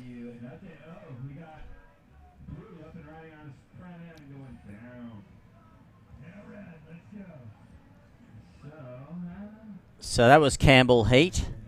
And here is running in, tagging for Elias Blackwell, I think, unless that was the last. Oh, nice turn off the top for our under 14 competitor from down south of here. And that was Kai Thompson.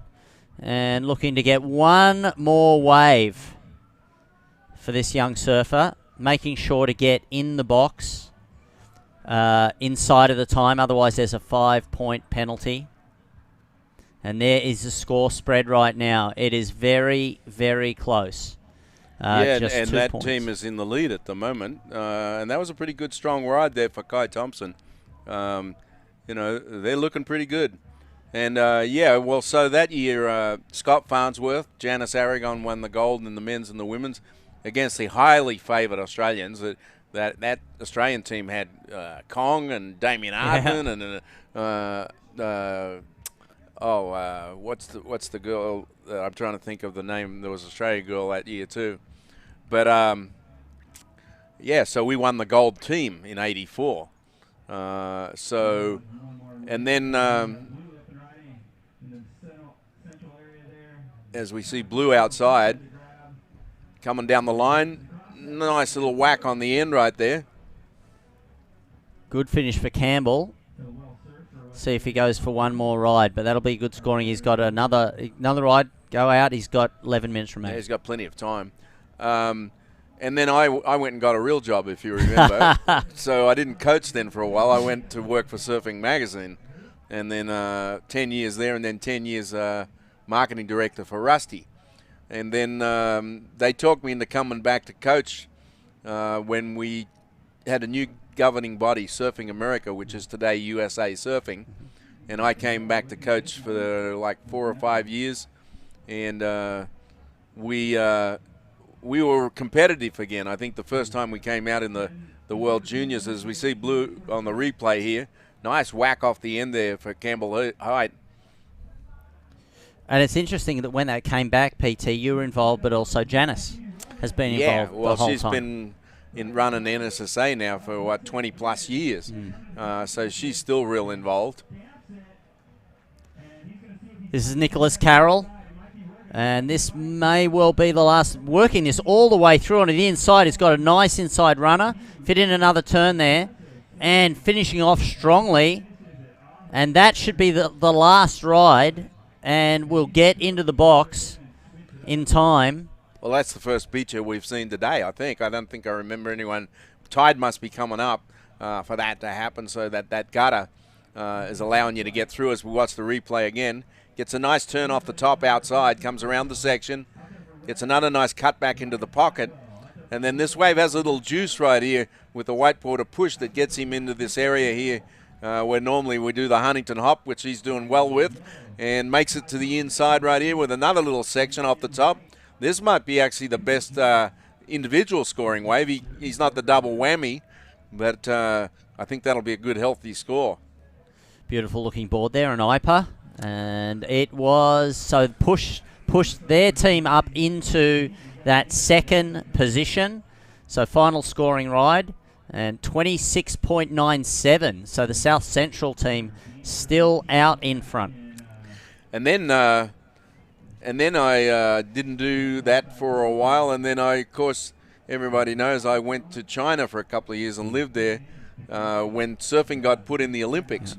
And, in China, as we've seen in this current Olympics, being in the Olympics is everything. Yeah. Right? And for China, they went, we're in the Olympics, we got to put a surfing program together.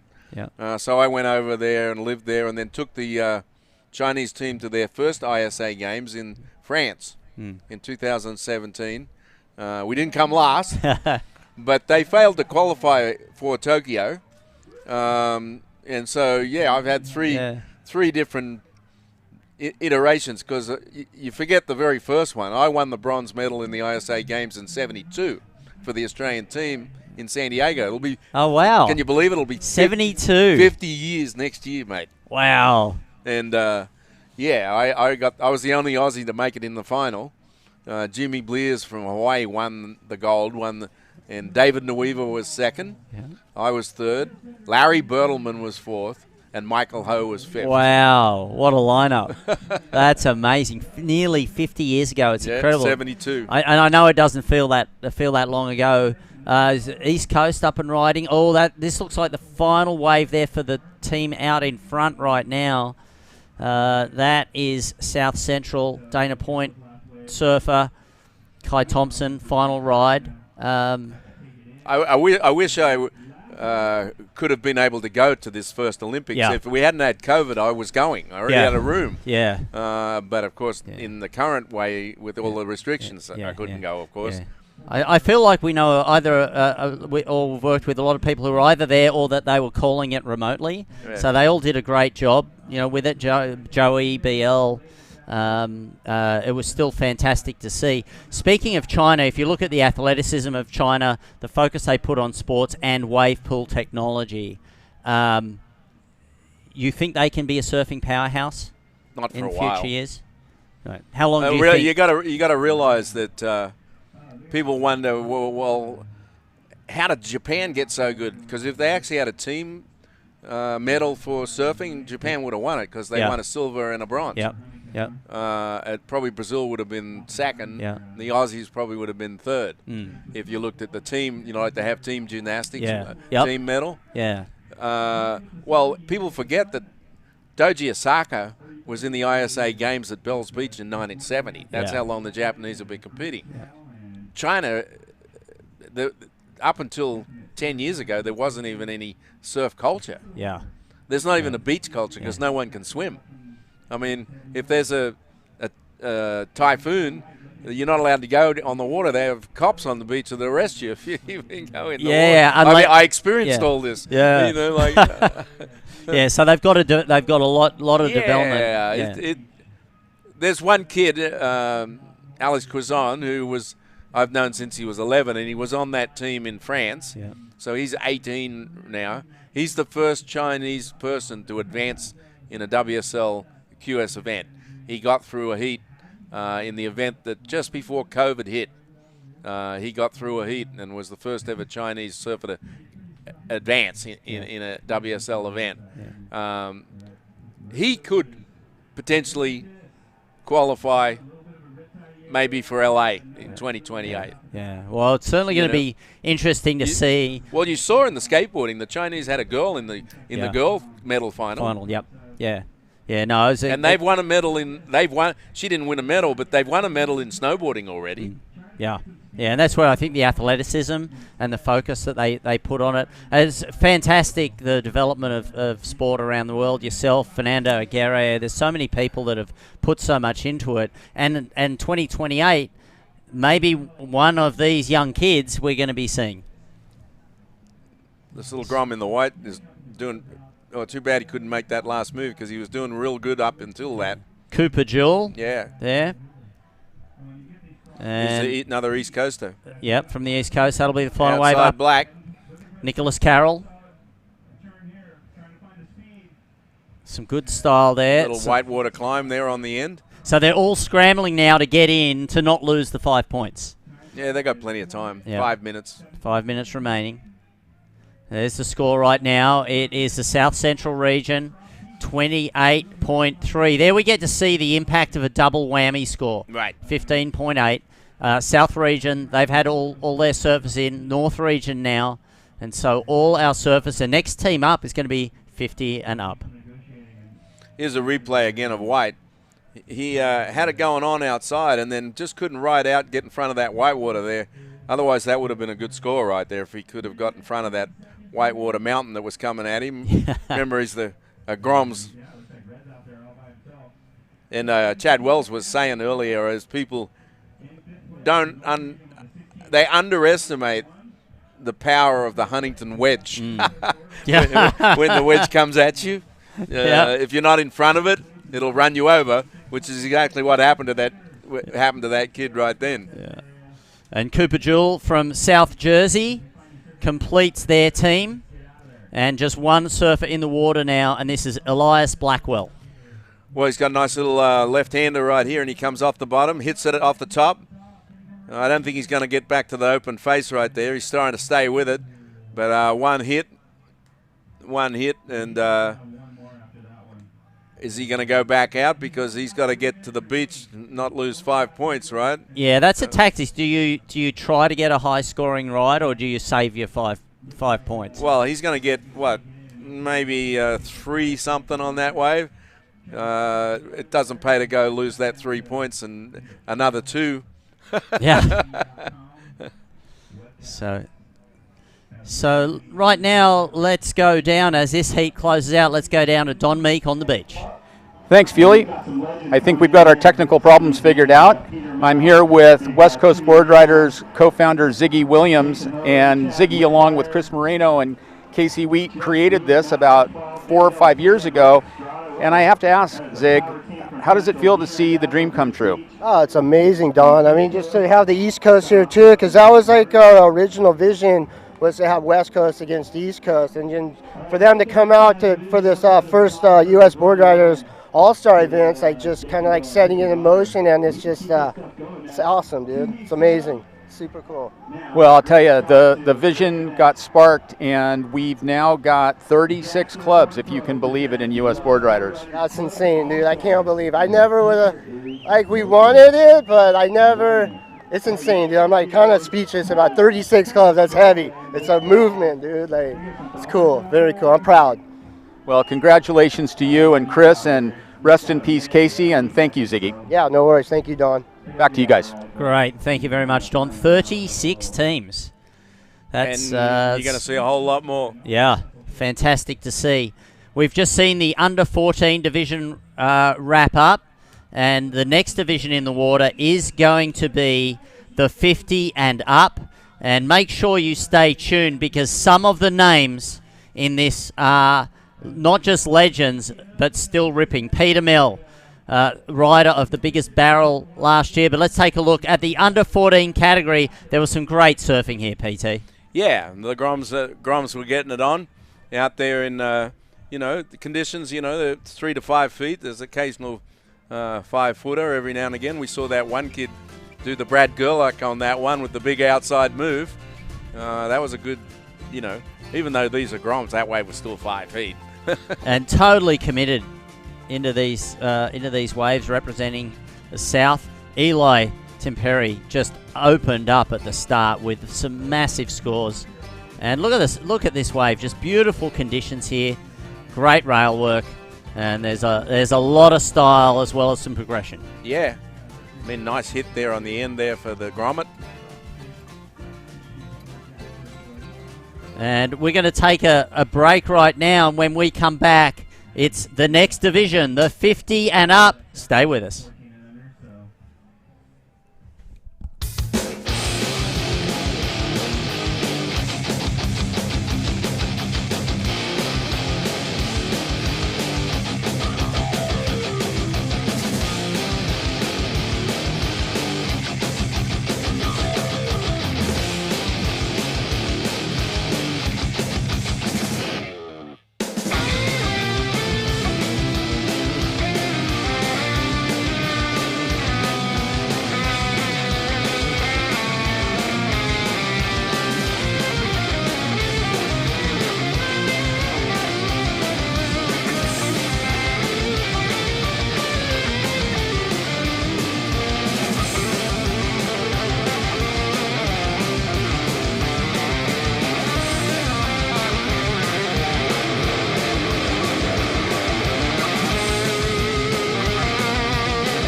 The Jack Surfboards Pro presents the U.S. Board Riders All-Stars. I'm Chad Wells. Next to me, the legend himself, Mr.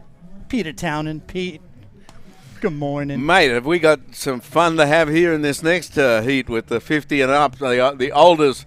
And I was just telling you, look, the double whammies. I just got to read the double whammies.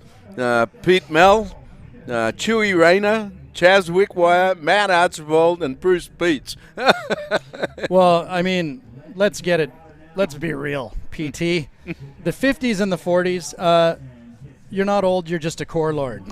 So this lineup in the 50s is incredible. I mean, you've got Matt Archibald, Chris Wells, South Bay mainstay, ex-pro. Yeah, Chris Wells, absolutely. Backhand hammer.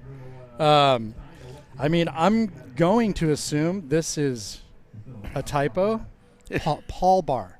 ex-pro That's surfer. what I was going to say. Yeah, I was thinking it had to be Paul Barr. Yeah, and his brother David, absolute Yeah. Seabad legends. Rick Gannon from Slow, Central Coast. I mean, the names here are incredible. Obviously, Pete Mel. Vinny De La Pena. Yeah. Vinny, Salt Creek, he's a hammer. Dean Randazzo. I mean, Pete Mel, he's the gift that keeps giving. He's like, doesn't matter, he's timeless. Well, no one's riding bigger waves than Pete Mel. Yeah, I mean, in his 50s, clawing into monsters, doing it and having fun with his son John. So, I mean, it's amazing to see this lineup. But out in the water, for the North region, Rick Gannon's kicking it off. That's the red team. In blue, for the Southern region, Chewy Reyna's kicking it off. He's the double whammy. In black, the North Central, Jason Hoey, another former Creek guy, resides in HB now. Always worthy of a score. Yellow team, Central, South Central, Boothie, ex-former Tour Pro. Number 5 in the world at one point in time. He's kicking it off. And for white, these are my underdog team, the East Coast guys. They traveled across the country to be here. Dean Randazzo, another former tour guy who is an absolute, just wicked forehand hammer and an amazing backhand. So the fact we got the 50s that have surf right now, these guys are going to be dropping scores, guaranteed. No question about it, and it's fun to see. Fuley and I were talking a little bit about the fact that the one thing that gets forgotten at this era, a lot of these guys were Bud Surf Tour guys. That was, in the 90s was a huge part of what was going on in pro surfing domestically, just not the world tour. And all these guys were winning Bud Surf Tour events. Yeah, and I mean, they're no slouch with a jersey on. Not at all. May have been a while since they put one on, but now with this induction of the board riders across the country, I mean, I was saying I just did some beach commentary with Kevin Ashford up there. I was just saying, wait till Hawaii gets in the mix. That's what Fuley and I said. Just imagine when East Coast breaks up into Florida, Central, and the Jersey boys, right? Right. So, honestly, these are my favorite events. What you don't get on the screen, I was talking about it earlier with Fuley, it was just the kind of the camaraderie, the smack talking going on, just the reunion between people you haven't seen in ages, and to see that they're still out ripping it's a great thing. So here we go. That's the Hooter, and let's see who draws first blood here. The 50 and over. The 50s and over. So while we wait for that, a massive thanks to Jack Surfboard, Jack Surfboards and the crew, Ron and Bobby, Jamal, all the boys, just keeping this event alive and bringing this board riders to the public. And we're going to, as we were talking earlier, it's only going to get more growth. I mean, you were just talking about Hawaii. But you could have more than just Hawaii. Maui could field their own team. Oh, absolutely. Just think of Maui. So could Kauai. Those three islands could all field teams, right? Yeah, forget about it. I mean, I don't even want to know what happens if Hawaii joins the mix. They've, each island's like I was saying earlier, like the Yankees, like the talent depth from the kids to the old guys is crazy. Another big thank you to Fuel TV, giving this broadcast some legs and bringing it to you guys out there. Also Sunbum, amazing sunscreen, keeping us protected. And Bonsai Bowls. Just Joe had Barr my and the crew. Bonsai Bowl. I just finished it. Up and riding. That looks like Boothie to me. Here we go. I mean, timeless style, Jeff Booth. So he's put his feet in the wax and drawn first blood here in the 50s. And also, I was saying Joe at Bonsai and visit HB. Tons to do here. The Walk of Fame, obviously. Miles of open, fun beach break, and 8 miles of it. Yeah, and the International Surf Museum. So yep, the International Surf Museum is going to reopen in a couple of weeks after COVID shut down for nearly 14 months. Outside, late drop for White. That was Dean Randazzo. That was the Jersey Devil. So yeah, coming undone, but you just got to get those out of the way, right? Well, the beauty of this one, Wellesley, is that is unlike when you're in the regular competition, say the WSL format, you got to get 2 waves. This isn't about how many waves you get. You get 3 chances, but only one of them counts. And so there's not that pressure, to get that second wave. It's just a matter of getting one good one. And that is part of the pressure cooker that exists here in the Board Riders format. Is you're only allowed to ride those handful of waves, only one counts, but if you botch a couple, the pressure that sits on your shoulders is unbelievable. So you've surfed in this format, so absolutely. If you're allowed 3, right? You're allowed 3. So if you get a really good one, you just come in. You should just come in, right? Well, and here's another look at Boothie. Just timeless style. He's flying on that board. Nice end on that one. Yeah, Boothie hasn't missed a beat. Maybe just put on a couple pounds, but he's still just a weapon. Yeah, so there's a lot of communication happening between the teams and the surfers out in the water. So if you're able to pluck a good one right out of the gates, you're looking at the beach, looking for your coach, and whatever that identification piece is that you're using, a flag, a jersey, a towel, and if they're giving you the signal, you're bringing that in. Especially for the double whammy, right? Yeah. So, I mean, just to be able to give your next player that a little bit of a breather and not have so much pressure to kind of at least kind of relax into the heat for a minute, then you're doing your teammates a favor. In this 50s and over, we've got Chewy Reyna kicking off. He is the double whammy for the South Division. So right out of the gates, they're sending him out. So they're planning on burning some time with Chewy. If he's able to get one out of the gates, that's great. But his mission is to go, obviously, 6 points and above. 6 points. 5 will give you double digits. 6 is better. Obviously, 7s, 8s, and 9s is where you ideally want to be, but as a whammy surfer. So there we go. That was black. We didn't really catch the beginning of that one. Jason Hoey. Hoey, local boy. So what's been going on, PT? I haven't seen you in ages. Well, COVID, we don't see anyone. Yeah, I know. I've been just here in Huntington Beach. I'm a travel monster before COVID. I was flying 100,000 miles a year. But I only made one flight anywhere last year. I went to Cabo for a little bit of a surf trip. Nice. And spent a week down there and surfed every other day, which is the most surfing I've done in a couple of years. And surfed 9 palms and Old Mans and had some fun in the warm water. So I haven't been doing that much surfing, but at the moment my focus is on reopening the International Surfing Museum with a new exhibit called Finding California Surf, which is the history of how they discovered San Onofre, Malibu, Rincon. Man, could you imagine? In the explosion of discovery actually happened in the 30s. Yeah, just to drive by Malibu pre-pier. Well, the story of how they found Malibu is an incredible one. And Tom Blake and a guy called Sam Reed from Jersey drove as far as they could to a fence, and they could see up so they got their wood boards off the roof, and they paddled up to Malibu. So where do you think they paddled from? I was trying to figure that out one day. I think it was somewhere around where Duke's Malibu is this day, the old sea line, and they paddled from there up to the point.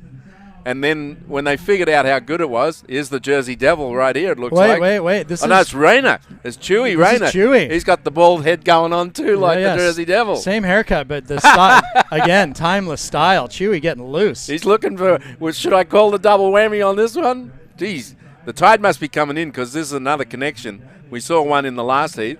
Bang. Chewy working it like he's in the NSSA again. Oh, well. And he's called the double whammy. There it is. I was going to say, Chewy, look out, put a golf club in his hand, put a surfboard under his feet. He's an absolute weapon. And he's coming in one wave Chewy. I think I told this story. It's somewhere along the lines. Back in the day, my good buddy, who's the president of the Encinitas Board Riders, Jason Shook, we used to go down to Oceanside all the time, and it was before, I want to say it was before they kind of mucked with the jetty. So there was that sick wedge at North Jetty, and Chewy would be out there. He'd just be giving us the dirtiest looks. Like, who are you guys?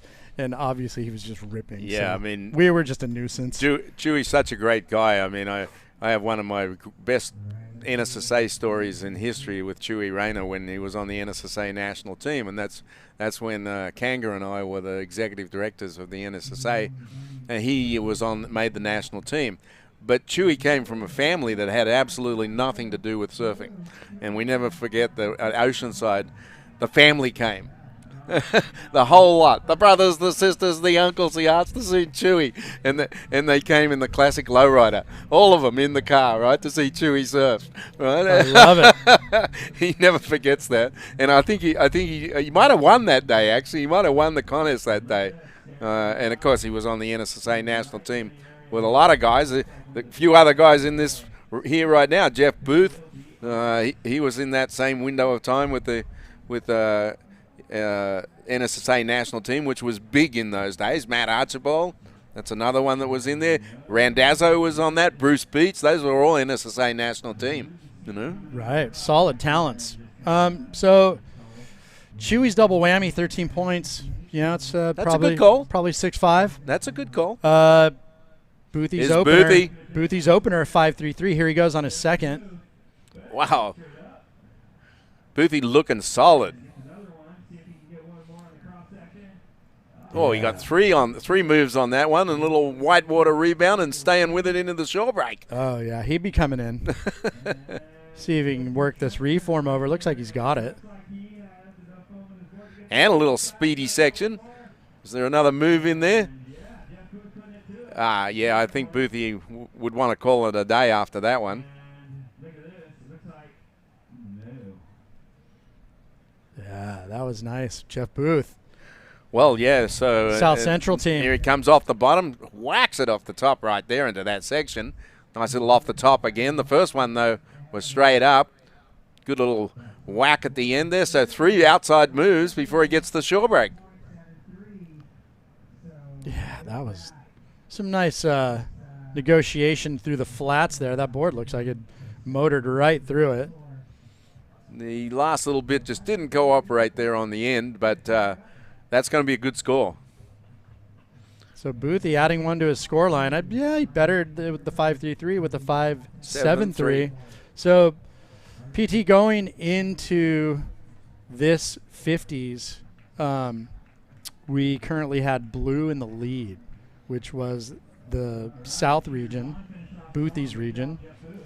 Last heat, that was the opening heat. They finished second.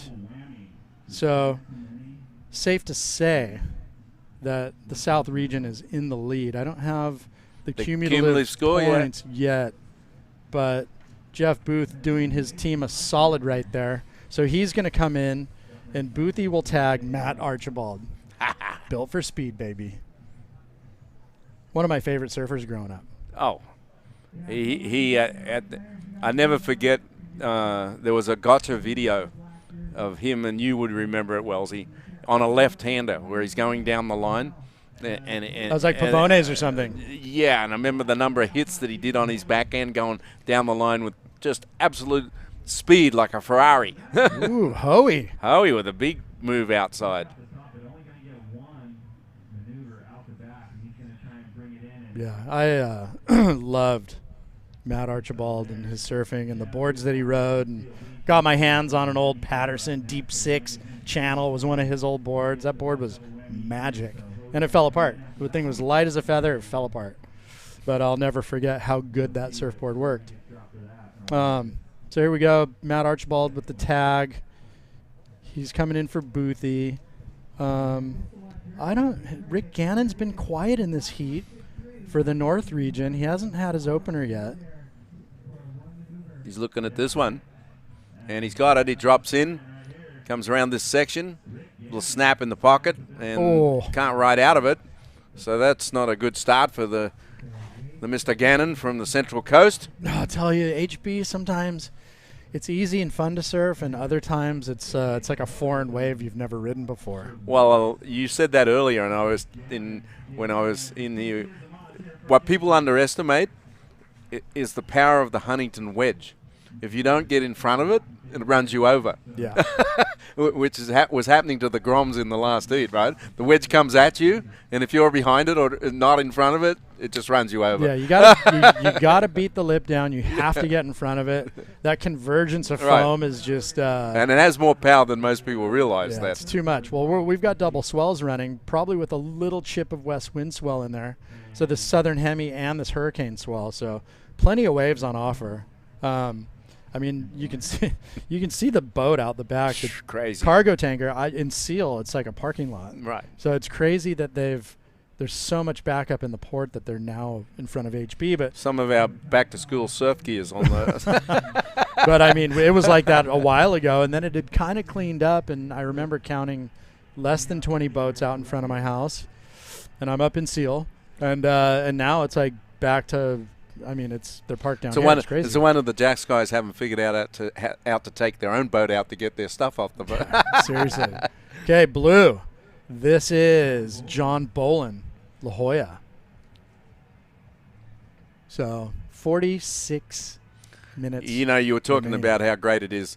You know who I saw on the beach today, and you probably even competed against him in some NSSA or WSA, Rick Takahashi. Rick.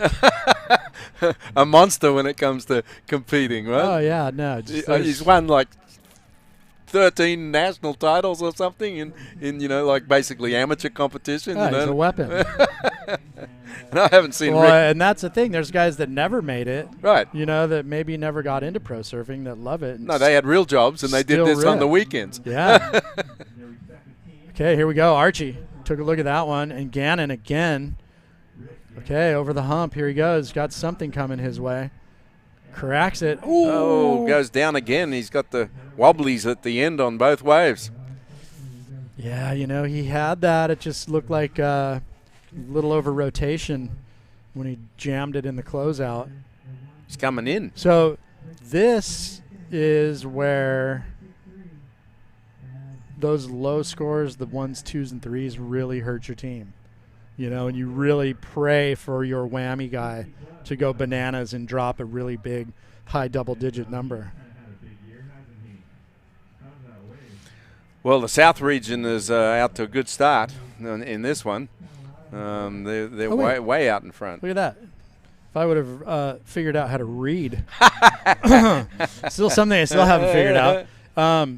We do have it. A running total. Yes. So the South region is, actually, South Central, which I did get right. And the South Central's Newport, Laguna, Dana Point, and San Clemente. Yeah, they are on 57.8 prior to this heat.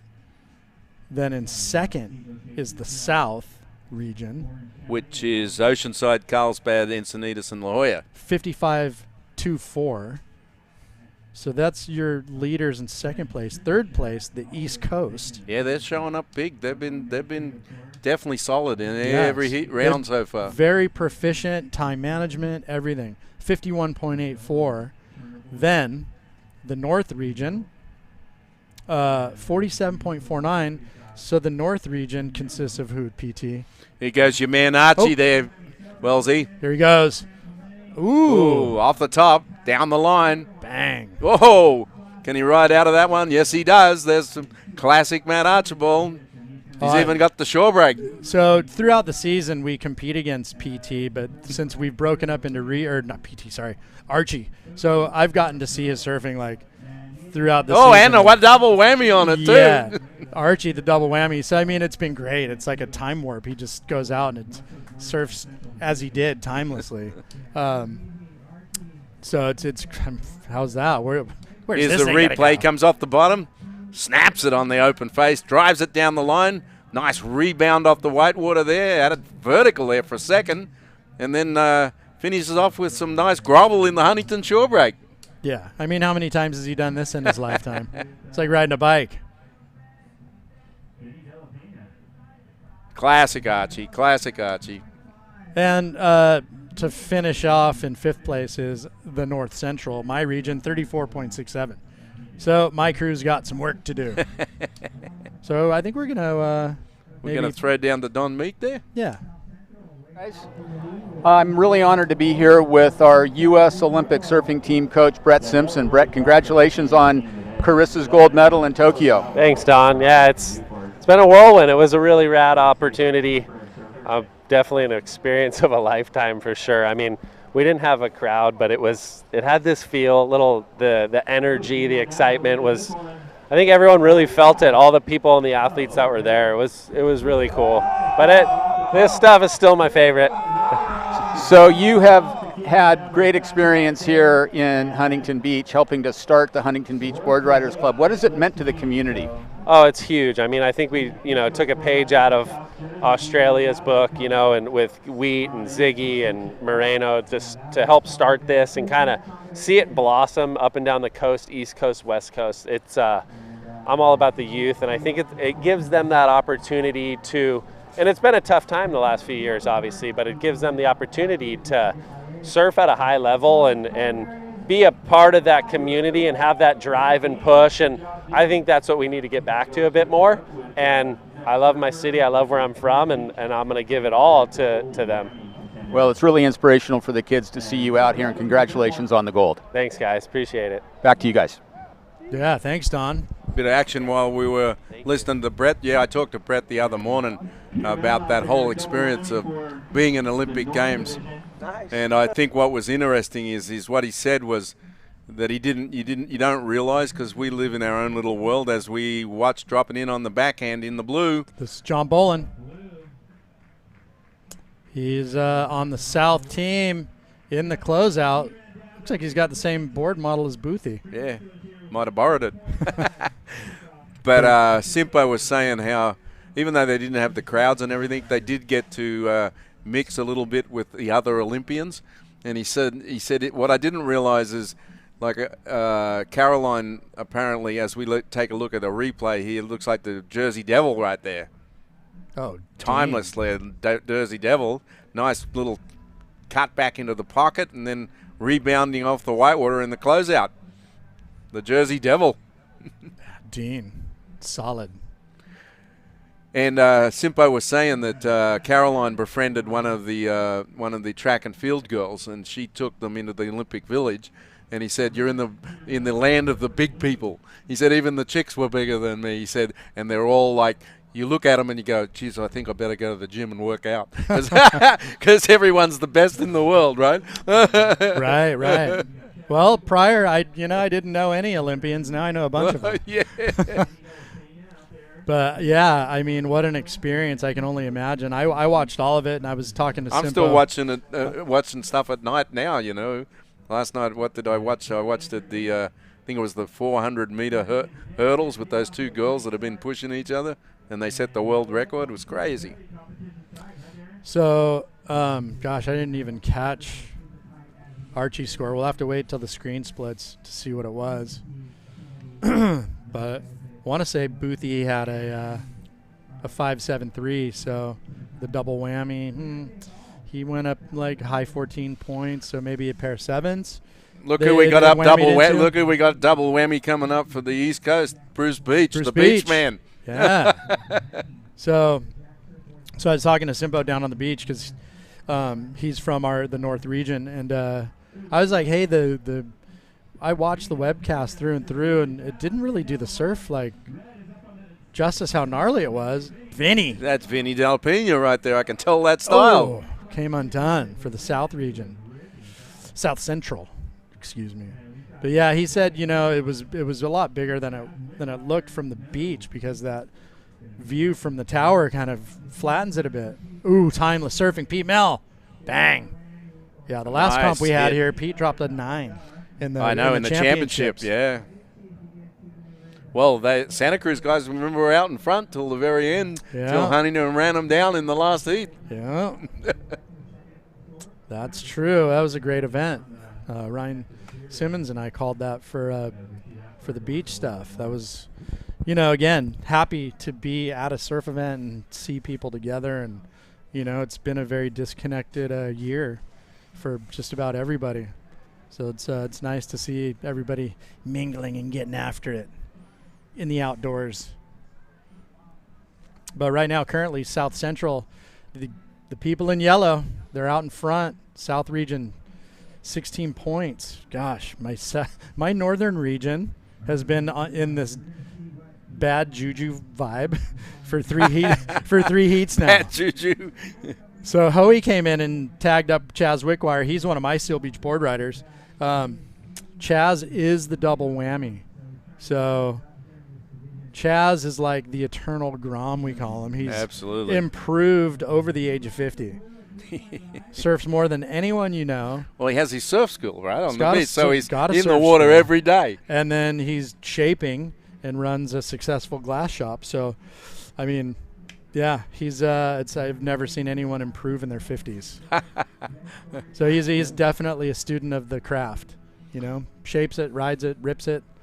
And, you know, he's one of those Rich Harbor disciples. You know, he came and there from go the junior school of lifeguards Rich. running along the beach here in front of us. Philly and I were talking how in Australia the club thing evolved. And so in Australia we had the surf life-saving clubs before there were board rider clubs. And we'd all start off in what we call the nippers in Australia. And then we started to get into surfboards. And there was animosity between surfboard riding and the clubbies, the guys that paddle the skis and do the swimming and do the patrols. And eventually surfboard riding clubs began to happen. But most of us in my era started off in the junior lifeguards. Then when we started to get into surfboard riding, we went and joined the surfboard riding club. Like in our town there were two, Cura Board Riders and Snapper Rocks. And I got accepted into Cura in '69. And later on then I was part of Snapper later on. So in those early days of Aussie board riders clubs, ooh, here we go, John Bolin. This would be his last wave. Flying down the line. He's Get got up some in the nice lip. speed. There he goes. Oh, again, these boys are getting knocked off with the whitewater. They're not estimating that, like we were talking, you got to get out in front of that whitewater. Right, and here we go, yellow, South Central region. Vinny De La Pena. Little snap off the pocket right there, comes around the section, up into the pocket again, and looks like he might get himself a chance for one more hit. Can he get over the front of that and get the shore break? No, he doesn't. Maybe not too many reforms like that at Creek. yeah, the Creek doesn't have the Huntington Hop section, right, to get to the shore break. Yeah, maybe sometimes if it gets guttered out, but maybe on the point. Yeah, but so what I was going to ask is, what was the difference in the format in those early days? You know, we over here are running on a 27-person format. Is it 27 people? Yeah. 5 divisions. No, 7 divisions. Yeah, well, so in those early days, it wasn't broken up by age. It was just open competition within the club. Although what we did have is we had A level, and there's your man Chaz. Yeah. What we did have is A level and B level, and so, but it wasn't age divisions. You were ranked by your abilities, and then eventually it evolved into age competition. But still in Australia, for the okay, Pete must have done something special. Right, we didn't see the beginning of that wave. Hopefully, in the replay, we can catch what happened. Besides shooting the pier, he double whammied that wave. So he's the whammy for the North region. Here he goes. Oh, nice turn outside and through the pier. First one to shoot the pier today. Yeah, big jam under the hook right there. So. Yeah, we're 28 people deep. So from the 14s to the 50 overs, 4 people per generation. Right. That's a lot of cats to herd. Yeah, for the championship stuff for clubs in Australia, it's still open men and open women. They actually don't have a juniors division in the when they compete in like the Nudies National Championship. Right. It's open competition. And it's for big cash. I mean, the winning team wins $20,000. Yeah, no, those that'll throw a good club party, right? $20,000. Yeah, well, I love watching those when they get broadcasted. It seems like the teams are condensed.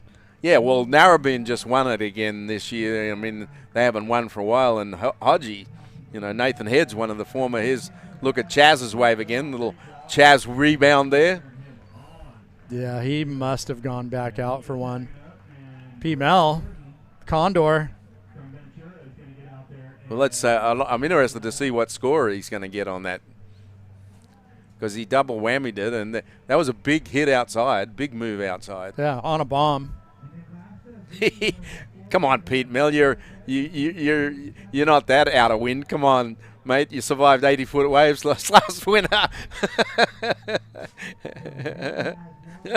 Well, I was talking with John because I drive up to Santa Cruz once a month and go sit at Buell headquarters with the crew, and John's like, I sat in the channel and watched that wave. I don't care. You could run underwater with rocks. You could do a workout every day. Experience, just having that experience is invaluable in that kind of surf. I'm like, well, there you go. All right. And Pete's been out at Mavericks for, handful of decades.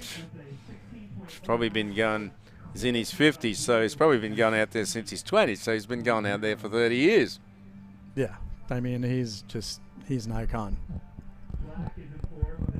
Yeah, you would have to, there's few people that have that kind of big wave experience than Pete Mel. I mean, you would have to think in that same conversation as a Laird Hamilton, when it comes to Pete Mel, at least in my opinion, Think about it. They were out doing that way before flotation. Right.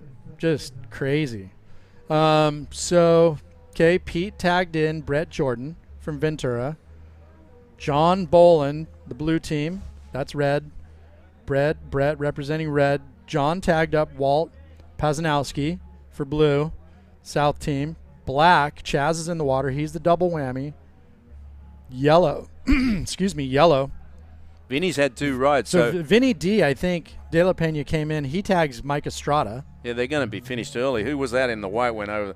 Was that Beach? And that was Bruce. That's not going to be his double whammy, that's for sure. No, and then Bruce is in the water for the East Coast team, and he's the double whammy. So when the time comes back, just to see how proficient some of these teams were with their time.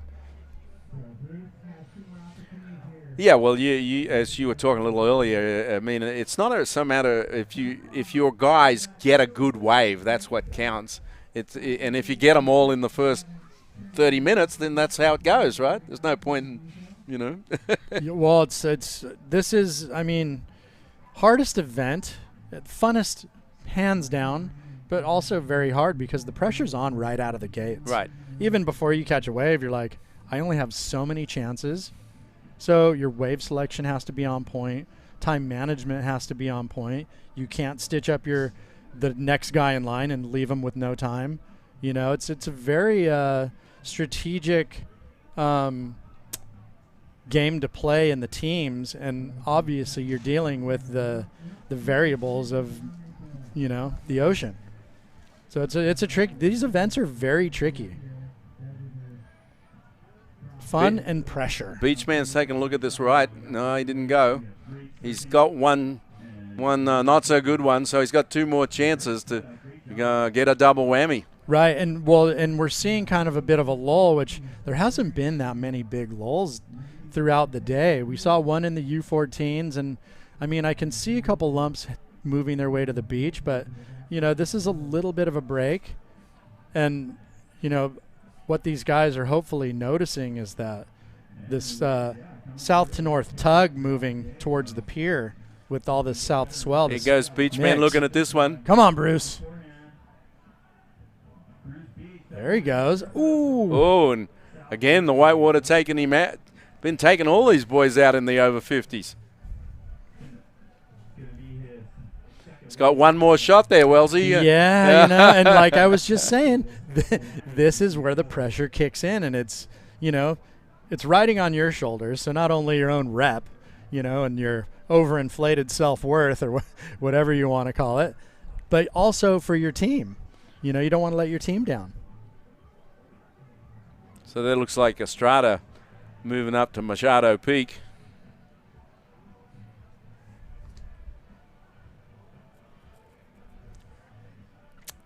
And then what division do we have coming up after this one?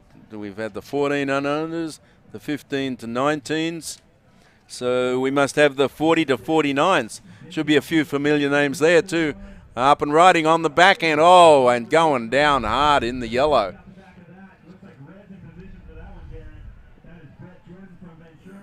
Was that Vinny? Oh, I think it might have been. On his third wave. Oh, and someone else down outside went down hard. In the red, it looked like. Was that Brett Jordan from Ventura? I was going to say, who is that? He went down hard. All right.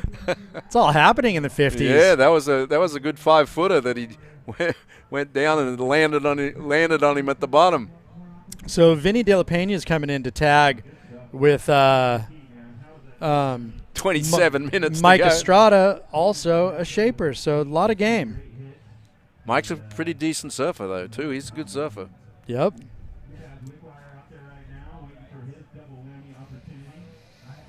Wow, South Central's Wellsie's way out in front at the moment, 24.73, which is Boothie, Archibald, and Vinny, with Estrada to close the gate. But they're way out in front.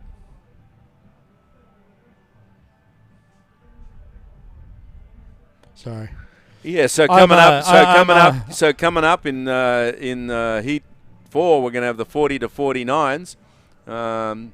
And like I said, I think we'll see some other names that we would see previously on the old WSL-WQS circuit is that the Chaz? Oh, Chaz, come on now.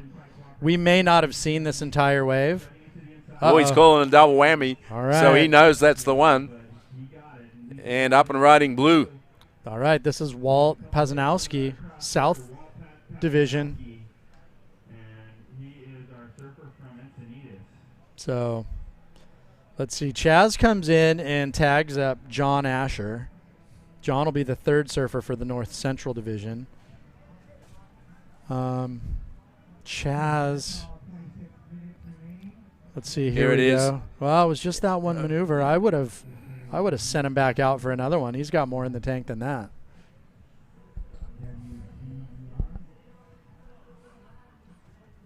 So there we go. 26 minutes PT remaining. A lot of time.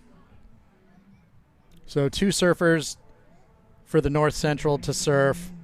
Brett and Jordan, 2 surfers for the North Division, the guys in red. Third surfer already in the water for the South Division with Paul Barr on deck. Then we've got South Central on their last surfer, Mike Estrada. And then the East Coast, Bruce is currently in the water, the double whammy. Here he goes right now. Oh. And that's a wrap. That's a wrap. That's a wrap. He's got to call double whammy on this one. So he's going to come in and tag Hub Hubbard. There's Brett for the North Division. So Hub Hubbard's coming in. He's from Jacks Beach, Florida. So they're on the East Coast on their third surfer. So my mate Chad here, if you look in here, this is the critical wave right here on the. That was must have been Matt Archibald there, right? 15.8. Is that what that says? Must have been the double whammy. So like a 7.4 maybe. 7 something. Yeah. 7.4 doubled. Yeah. So that's the key score at the moment in this heat, which has put them way out in front. Way out in front. Right now they've got a 6-point split. Yeah, with 24 minutes. So honestly, plenty of time. You just have to get that third surfer. And how are they doing in the overall? They were coming into this heat, right? The North Central? Is it? Yeah. Oh, we're in the gutter. We were at 34.67. We're in 5th place. And then the South Central, it looks like they're going to even get further out in front. South Central is in the lead. All right, there's the tag. Hub Hubbard, Jacks Beach.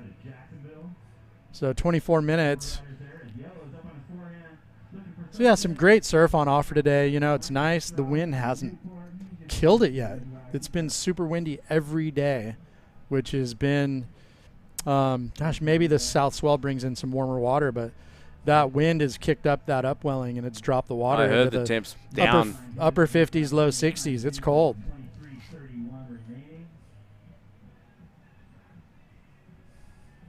So Mike Estrada, he's in the water. He's the last surfer for South Central. Right. These guys currently leading this 50s division. And he's had one ride, which wasn't much of anything.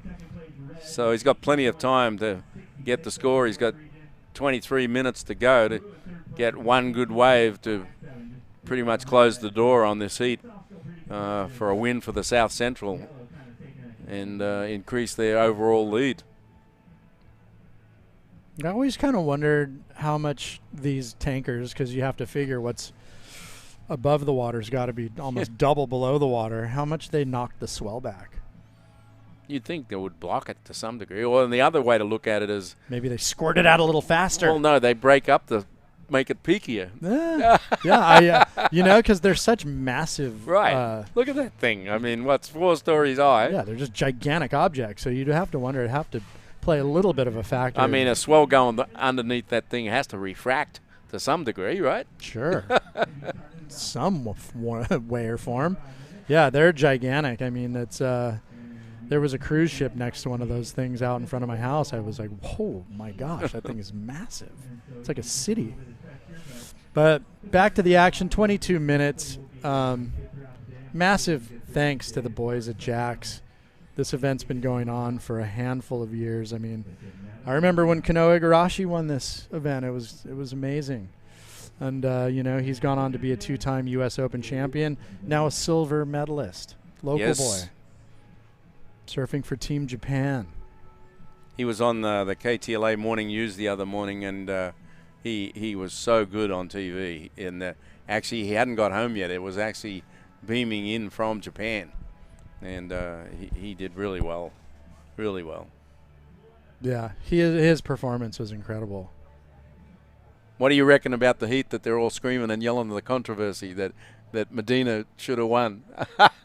Hey, I mean, at that level, it can go either way, and that was a flip of a coin heat because there's no. It was the interpretation of the backside rotation versus the front side rotation. Right. I mean, Kanoa had distance. He had some loft.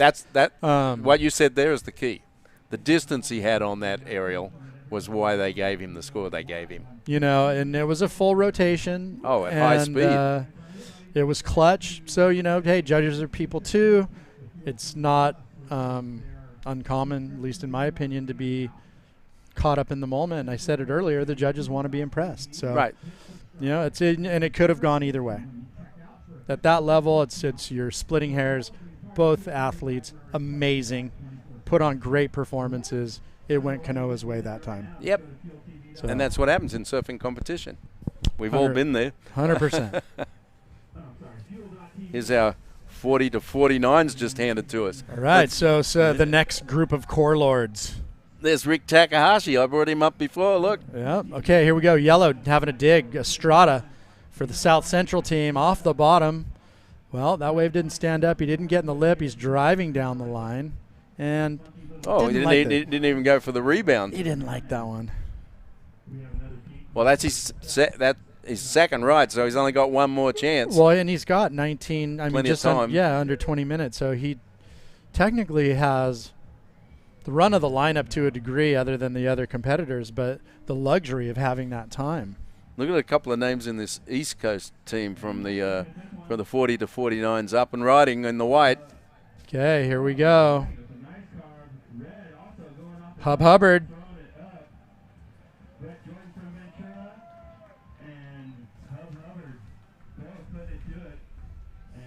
Hub's no, he's not the double whammy. No, Beach was. I know, but he's looking, just going, hey. I can't see in exactly what it looks says. Looks like in a 2, 3, 4. And that was a double whammy. Yeah, that's going to hurt. The East Coast have been very solid. Up until that's the first room. But look at these couple of names, Sam Hammer and C.T. Taylor. There's a couple of names. Oh, I mean, Jesse Fain. Jesse Fain. Cody Steele. Danny Nichols. Oh, yeah. Heath Walker. Heath Walker. I mean, I'm telling you, every city's packing heat. Chris Ward. Here we go. That was a nice turn back into the pocket. Yeah, sweet wrap. I mean, he looks like he's on some wider equipment. Definitely the board for that wave. So, yeah, I mean, this is going to be Hans Hagen, Dave Post. Like, there's going to be some hammer scores going on in the 40s. Postal.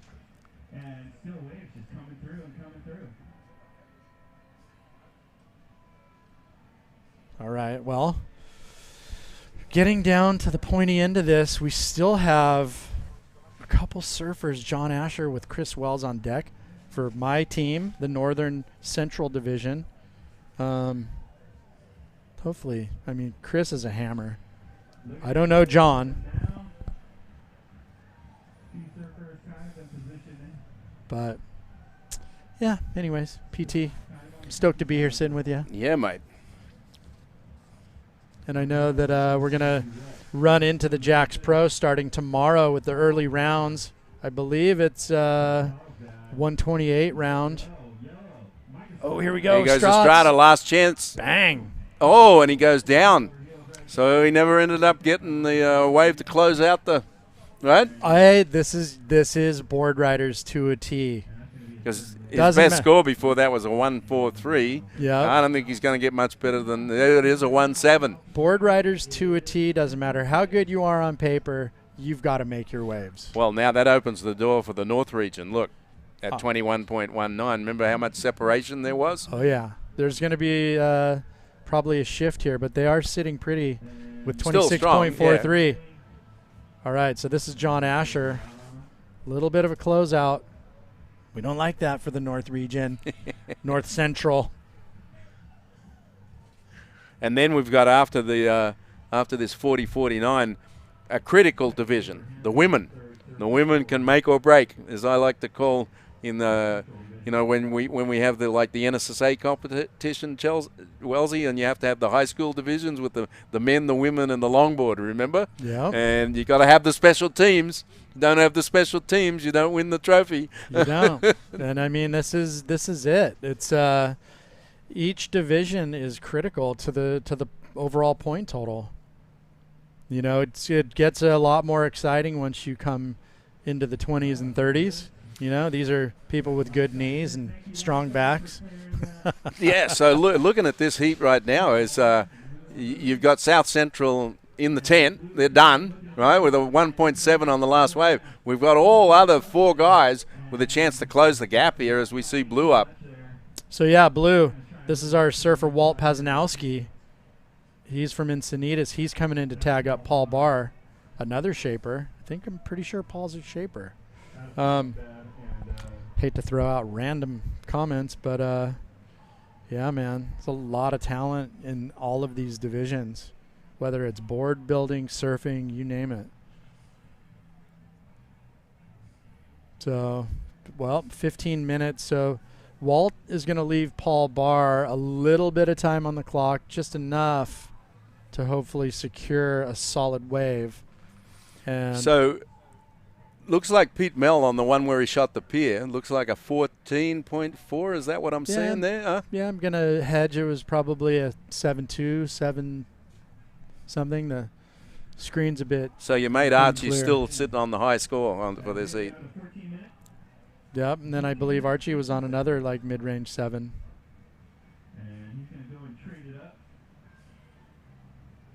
Or a 6.5 actually, right? Is that what it was? Because it looks like 13 points. Something like that. Yeah, our screen has some little stripes running through white scores, so it's really hard to decipher what those numbers are. But 14 and a half minutes. Here we go, John Asher. Let's go, John. Do it for me, buddy. Ah, there we go. It's a completion.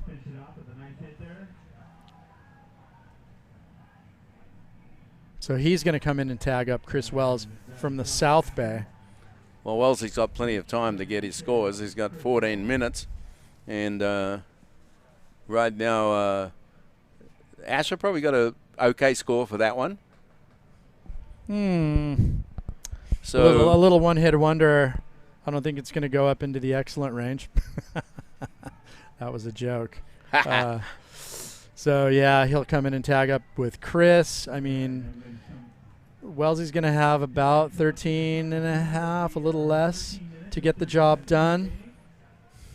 Red currently, it looks like Brett Jordan is tagged up. Greg Venable from SB. So when you look at the scoreboard right now, is it shows you how critical on the double whammy is if you don't get double digits, it just kills you. Yeah, I mean, right, right. Like a four doesn't get you into double digits. Yeah, it's like North Central and East Coast. See, they both didn't get double digit. Yeah, right? You need those fives through eights. Nines are Merry Christmas, you know. Super important for the win. And this is where it gets exciting. I know in the championship, you know, the 20s and 30s, like, went into a whole nother And let's gear. see who we've got for double whammies in this 40 to 49s. It's Jeremy Ryan, Cody Steele, Danny Nichols, Chris Ward, and Max Hoshino. Those are the double whammies in that next division. Here we go. More fire in the 40s. So just under, right about 12 minutes, 12:20 on the clock. Look at this day. We've been blessed today. Oh, if it doesn't get windy, we don't get the devil wind in the afternoon, it's going to stay glassy all day. It'll be a great day of surfing. Well, let me go to the Surfline app and find out what they say. Here we go. Here's a critical wave. Red's paddling for it. All right. Oh. That was Greg. You know what? West-southwest wind, 8 miles an hour. It stays relatively clean like this. Maybe barely see a white cap today. We'll see. Fingers crossed. Touch wood. We always want clean conditions for people competing. Yes, we do. They didn't have that for the final day of the Olympics, but there was plenty of power. Oh, man. Yeah, there was plenty of juice out there. Yeah, you know, I saw a picture from the beach of someone. I don't know if it was Italo or Medina doing an air, but it gave perspective of actually how big it was. And that was what I was talking with Brett about. He's like, up in the tower, it's like looking at the waves from the HB cliffs. You're looking down and you can't really tell how it was. You know, it looks great, but you get on the beach and you're like, ooh, you got to kind of focus in on, you know, the certain comp area and kind of it just gave perspective because that up high version anywhere always kind of makes it look better than it does. Reminded me, and you must have competed through the years at Ocean Beach, San Francisco. Reminded me of Ocean Beach, San Francisco when conditions aren't good. You know how you have that outside and it breaks and reforms, right? You know, I've surfed OB a handful of times. Never really had like the real, like those classic reforms from those like the Cruikshank PS double A. Oh, yeah, when he won. Yeah, PS double A win. Here we go. This is Greg. Oh my God, he's having a hard time here, and they have a really good chance right now to move up. You know, with the South Central having that dismal last wave. But I've been out. I mean, I haven't surfed very big. Maybe a few feet overhead, like 10-foot. Oh, nice faces. turn on the open face there for White. Oh, there we go. And I've just been washed to the beach, and that place will kick your butt. Without a so doubt. that was Scott Orn. Yeah, that was a good wave for South Jersey in White. So he is the last surfer. That was, I think that was his first wave. We're just under 10 minutes. Yeah, well, they're trailing way behind because what we were talking about, the double whammies, they were one of the ones that didn't get double digit.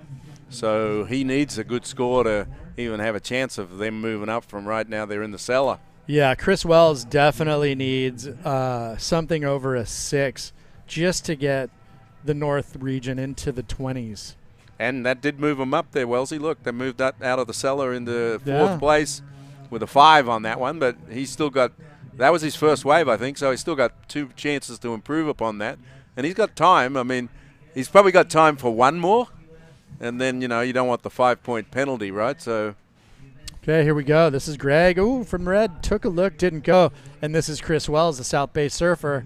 Absolute hammer. Bangs it off the top. Wellsy. Off the bottom again. Yeah, I'm connected by last name, but no exactly, relation. Mate. Is he coming in? He ain't coming in. No, he ain't coming in. He's got 8 minutes. He's got 8 minutes. But that was a pretty good, solid first hit. So, yeah, Chris getting 1 under his belt. I mean, like I said, if he can go drop a 6 or higher, at least it'll put the northern region in the 20s and cut the deficit a little bit. You know, South Central region, the yellow team, they topped out at 26-4-3. Well, they did move up. Look, you got a 5-1-7. 5-1-7. So you can get a job judging there, Wellesley. Yeah, but hey, at least if we can get into that 6-7 range, it'll cut the deficit a little bit and give us a chance maybe for our 20s and 30s and women. Right. You know, so come on, Northern Region. And just big shout out to my friend Jason Shook. He's the president for the Encinitas Board Riders. He couldn't make it up today, wasn't feeling good. Shooky, we love you. Hope you feel better. And I mean, talk about he abandoned us, the traitor from the Seal Beach team, ex-Seal Beach. And I mean, granted, he's lived in long time down there for well over a decade. So he founded the Encinitas Board late Riders drop team. outside for Red. Critical wave here because he's been in a this is his last chance. Come on, Greg. Oh, he did finish it off outside in the white. And that was Scott Onthrop, South Jersey. That one didn't better his last one, but that was a critical wave for Red because he'd fallen twice, and so he did finish off there with easily his best wave. And look, he was sitting on a .37. He got a 3, so it moved him up. Oh no, he got a 2. Was he Red? Yeah, so he got a 2.27. So it moved him up, moved North Region up to second. Yeah, in a regular contest, these 2s and 3s don't matter. In this, they do. In the board riders, every wave matters. It truly does. Yeah, Shooky corrected me. 20 years he's been down south. So yeah, he must be listening to the broadcast. He is. He had good reason to jump ship from Seal to Encinitas, but he's done a great job down there quarterbacking that team. And I mean, they've got guys like Rob Machado, and it's they're sandbaggers. Blues having a look, not going. So we're down to 6 minutes. So soon they're going to have to make a call of getting to the beach. Yeah, just under 6 minutes. So this is the pointy end right here. This is that 5-point deduction. If you don't make it in the box, that can hurt you, especially when the scores are low. That's taking an entire wave away. So come on, Wellesley. Let's go, brother. Well, South Central's been out in front for this post to post from beginning to end. And but the gap has been lowered a little bit. They were 6 points out in front at one point. They're only 3 points out in front now of the North Region. Yeah, the gap has shrunk a little bit. You know, it's not such a landslide. North Region final guys on the beach, so they can't improve.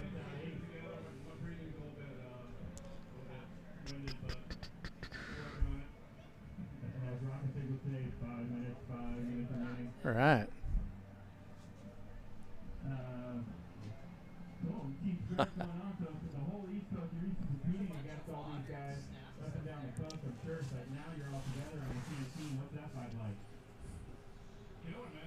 All right. There we see the junior lifeguards jumping off the pier swim. Yeah, I mean, they'd be kind of in the tail end of their season because school's going to start within the next few weeks. So, yeah, this is where they get to do all the fun stuff. So, looking ahead, let's see. Where is our 40s? Okay, here we go. Black, Wellesley. Let's go, Chris Wells. South Bay Surfer right here. Nice snap off the top. Goes down the line, little oncoming section. I didn't get a hold of that one. No, I didn't tag the end there. It didn't fall at least. At least he got out in front of the whitewater, but had a chance there to pretty nail a good score if he had hit that last section. I'm going to say he kind of safety danced it because he safety? Took a safety? He knew he was running out of time, and he had to make it. So regardless, if he betters that 5-1-7, he'll help the cause. I don't think so. And if not, then the 5-1-7 stands, and at least the Northern Region made it in the 20s. Yeah, they're not that far out. Although it is a pretty decent gap between the North Central and the South Central, a good 5 points. So yeah, our good buddy from Australia, Kurt Jacobs, is up on the pier. Oh yeah, I gave Bella some vinyl. Oh yeah, what'd you give her? Oh, some stuff that before her time. Beatles Day in the Life, which is the Magical Mystery Tour album. What else did I give her? I gave her a Crosby, Stills, Nash. What else did I give her? I think I gave her early Elton John. Right, we're talking Kurt Jacobs. She's fully into vinyl, and I had seen that, and then so when I went to the surf ranch, I took her 5 vinyl albums because I have 6,000 vinyl records. Oh wow! And I had doubles on some stuff. So being a girl that she lives just near Rana and Jai, in Benora Point, and so I just went up and actually Martin Dunn, the great Australian coach, works with her. And Martin had asked me about the ranch, and then so I just took 5 records up there and gave them to her. And we're talking about Kurt Jacobs, Aussie manager coach to some great up and coming Australian talent, and Isabella Nichols, who PT was talking about. Well, he was up there. He was at the surf ranch. Right. All right. So. Is this division a wrap now that Chris is in? I think so. Yeah, PT. I think we're done. So we've gained a little time. Unless there we go. Blue's still in the water. Oh no, Blue's still out there. So the looking South to improve region, on a 3. But he better hustle, otherwise he's going to get 5-point penalty. He has to go this way. If he doesn't catch, he's going to get the. He's going to kill himself here. He's got to. If he paddles all the way, he might not make it. This is Paul Barr, I believe. Yeah. I was looking at the wrong sheet. I'm like, whoa, I'm all over the place. Yeah, so. Oh, boy. He's got to get. He's got. Oh, boy, here we go. Minute 20. It is Paul Barr, though. It is. So this is. And he didn't get to. We'll see what kind of shape he's in here, Wellesley, because he's going to have to run it to get there. Shubin will be all over it. Well, now the board caddy comes down, takes the board, lets him run. This is the way it goes. So he's down to a minute. I think he's got it. If it was like 30 seconds, it'd be sketchy. This should be no problem. Now, if it was all the way past the pier, I'd say this is going to be interesting. Here he comes. There we go. Yeah, no problem. Yeah, he got it. Got there in the nick of time. So that pretty much wraps up the 50s right here. And South Central region, 26.43. North region, 23.46. South region, 21.57. North region, yes, we made it to the 20s, 21.01. And the East Coast, uncharacteristically, in the caboose, 19.77. Yeah, well, that's the first time today that, you know what killed them? The double whammy killed them. Yeah, it did. And then the next on the docket, 40 through 49. Yeah, mate. So here's a little recap. I mean, Boothie kicked it off. Yeah, well, they came out of the gate storming, and they never looked back. That is a fact. So Boothie, Chewy Reyna. I mean, talk about some. That was a nice turn there from Chewy. Great surfing. Yeah. That board looks spicy. Well, he knows how to get a few boards, mate. This is true. And that wetsuit looks really good, too. Yeah, yeah. When you.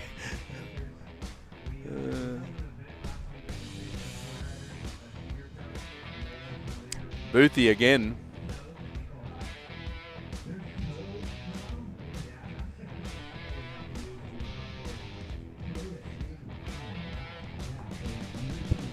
So, yeah, the boys, 50 and up, getting it done.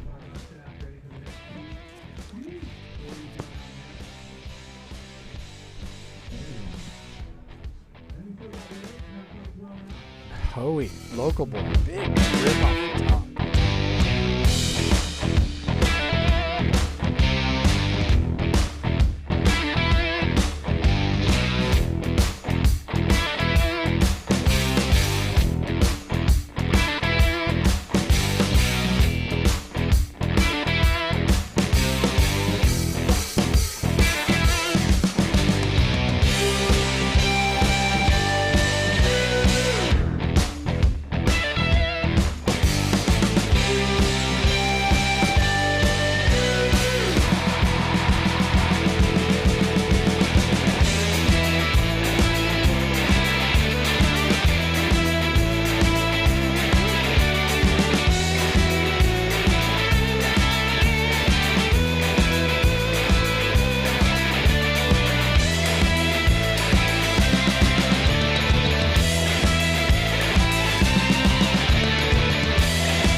buddy.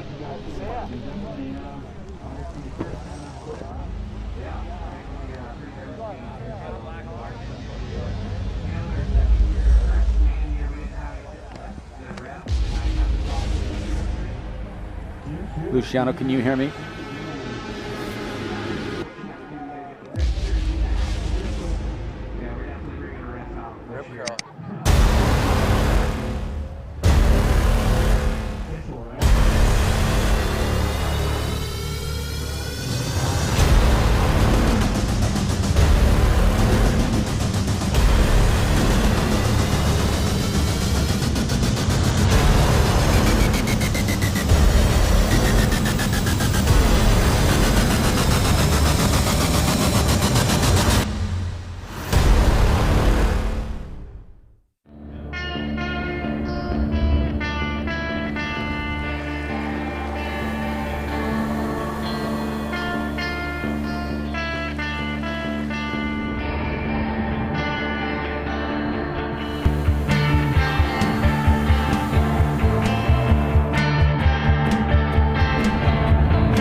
Well, we're here with Dean Randazzo from New Jersey representing the East Coast faction of our U.S. Board Riders Clubs. Welcome to Huntington Beach, Dean. Yeah, thanks. So excited to be back out here. It's been a while. Love Huntington Beach. I remember the old days of the U.S. Open and all that kind of stuff, and it's great to be back. Dean, you've got quite a story. You are the only New Jersey native to have made it onto the WCT, and your fearless surfing earned you the name the Jersey Devil. Yeah, I'm honored, and Jersey's not a easy place to excel from. But I think I was just crazy thinking back the days I was surfing in the wintertime and all that kind of stuff, and I just wanted it so bad. I'm excited to be able to have made it.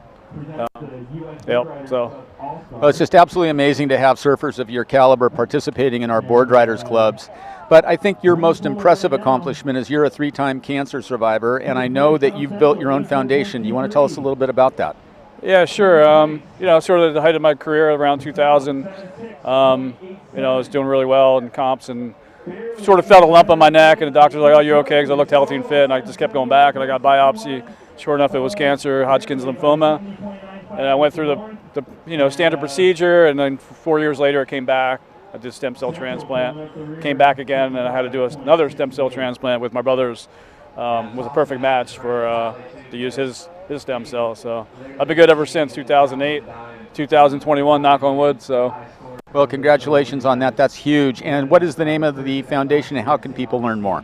Yeah, when I got cancer, I figured I had health insurance. I know a lot of my friends back then didn't have health insurance. They'd rather buy a plane ticket to go surf somewhere rather than paying the premium. So I figured let's start a foundation and help people that didn't have health insurance. But it's kind of morphed into something different today, where we just help families directly dealing with cancer to alleviate the stress of the bills and all that stuff that pile up, because it's really a family thing that happens when you get cancer. You're worried about, you have to take off work, your loved ones, your family, they have to take care of you, so people, financial becomes an issue.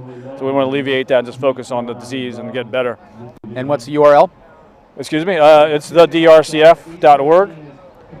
Check it out, donate. All the money goes right back to helping people. Our board members are insane, they're awesome, they volunteer, and we run 2 big events a year, Paddle for a Cause, and our first event was Surf for a Cause, and we just raise money and have a great time. Thanks so much, Dean. Thank you. Over to you guys. It's John Meek there with the one of the legends, Dean Randazzo, former pro surfer and has represented the US at the ISA World Surfing Games many a time. Here with Chad once again, and Chad, that some good drama, some great surfing in that last heat, but now we move to the youngsters in the 40 to 49 category. Yeah, and that is this is the Board Riders format. It giveth and taketh away. So yeah, a couple hiccups for some double whammy surfers didn't eventuate into some great scores. Now we're into the 40-49s. This is the other sector of the core lords, the younger version.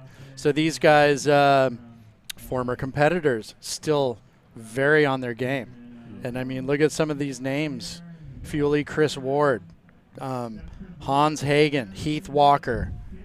So here we go. And that is Chris Ward up, and he takes to the air, showing the youngsters how it is done. How many of those has he performed along this coastline? Chris Ward, 5-time on the WSL, the ASP World Tour back then, for 5 years, and one of the most progressive surfers ever to come out of this area. Oh, he's incredible. From when he was a little kid to today, Wardo has not skipped a beat. Look at that. Thanks for coming. Didn't stick it. Nearly did, though. Very, very close. And he is their, I believe he's their double whammy. He is the double whammy surfer, so choosing not to do the double whammy there. Right now, his team is in the lead, courtesy of the over 50s. There we go. There's $1,000 to the winning team. 56 minutes left in this heat. And just a reminder for everybody, 4 surfers per division. And 1 surfer gets the double whammy. And 5 points if you don't get back into the box within the 1 hour allotted time frame. So they were just a 1.33, so Wardo will be not stoked with that one, but he's got 2 more waves. Right. So after the 50s, currently stands South Central region in the lead, 84.23 points. Here we go. Red. It's a nice slash in and out. That was the surfer Seth Taylor. Second place, the South region. They're sitting on 76.81 points. Third place, the East Coast. These boys have not disappointed in their first appearance. So they're sitting on 71.61 points. Fourth place, the Northern region. And I mean, it's getting tight, 70.95. And my region, North Central, 55.68. So a lot of work to do for the black team. Yeah, but still anybody's game. You mentioned earlier that one big double whammy. You know, well, the ultimate double whammy would be a 10. Double it, that would be 20. So even if you're getting in the high 7s, 8s, and 9s, that's going to be a big score and a big boost to whichever team. Yeah, sitting on single low digits is it hurts a team, and you don't want to see that. Well, it's been great. During the break, I got out there. I went down to the Sunbum stand. I got some Sunbum on. It's nice and hot out there right now. There's a lot of people on the beach, and just seeing some of the people who have come down to see it. World Tour competitor Isabella Nichols, bumped into her with Kurt Jacobs down here. So a lot of interest in this event. Here goes Wardo again. Nice backhand float and beautiful vertical entry there, and he's looking, should I claim it? And he does. He will take that as the double whammy. What do you think, Chad? A mid-range score on that one? You know, I'll let the judges figure out the score. I liked the speed and the projection and the drive that he had. So he carried speed through the float off the bottom into the lip. Got really nice and vertical in that closeout. Beat the lip down. Didn't have any bobbles in the explosion. I'm going to say it's a decent score. Definitely what we know Wardo's capable of, a lot more in the tank, but for a board rider's keeper, double digits easy. And he's going to come in, choosing to use that and come in, and he will hand over to the Dana Point surfer, Gavin. Gavin Hoey, brother of Jason Hoey, who's in the 50s surfing for HB. Gavin hasn't relocated, still in Dana Point. He's in the 40s, so good to see some rivalry. Yeah, there's like all these like second generation surfers in these things, and that's the beauty of the board riders. It's just there's so much depth in these communities. So yeah, and it's going to be interesting to see what little brother brings. Yeah, and pulling out some people that probably we haven't seen surf for a long time, up and riding now. Here we go, Danny Nichols. Yep, straight up, bangs it off the top.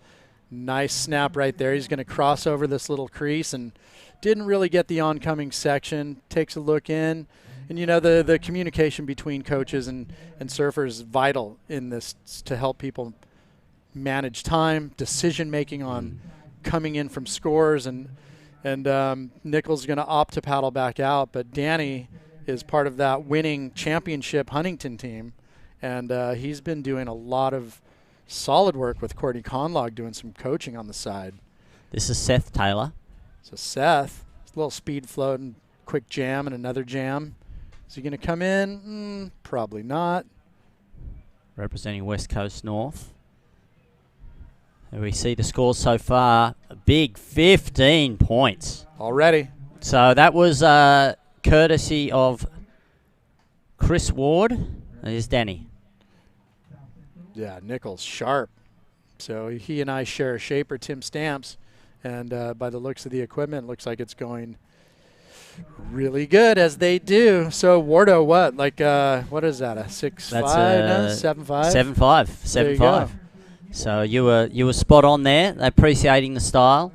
The board looked really good under his feet too. It looked like he picked a perfect board for today. Yeah, and just the amount of speed and drive that he had. I mean, that's, and that's good judging, deciphering, when people are kind of struggling or just, hey, great surfing happens at a high speed. I was talking to some of the teams on the beach before, and this strategy of putting the double whammy on the first surfer, which we see 3 teams doing here. Reason is because it's a water start. They're already in the water, so they want to give the maximum amount of time. So it's an interesting way, knowing that you put your best surfer out in the lineup at the start. It could save 3 to 5 minutes and give them an opportunity to get the best wave. And as we saw there, Chris Ward, 15. That's the strongest start of any heat so far. Yeah, I mean, there you go. Wardo kicking the southern central region off with a bang. And honestly, this is, I'll hedge to say that the yellow team is a favorite heading into this. The depth of talent throughout every city on that roster is deep, and I'm not surprised to see them in the lead. This is Cody Steele up on his backhand. Nice first turn. Oh, hits it, and that would have been a big scoring maneuver there, but not able to hang on to it from the Encinitas region.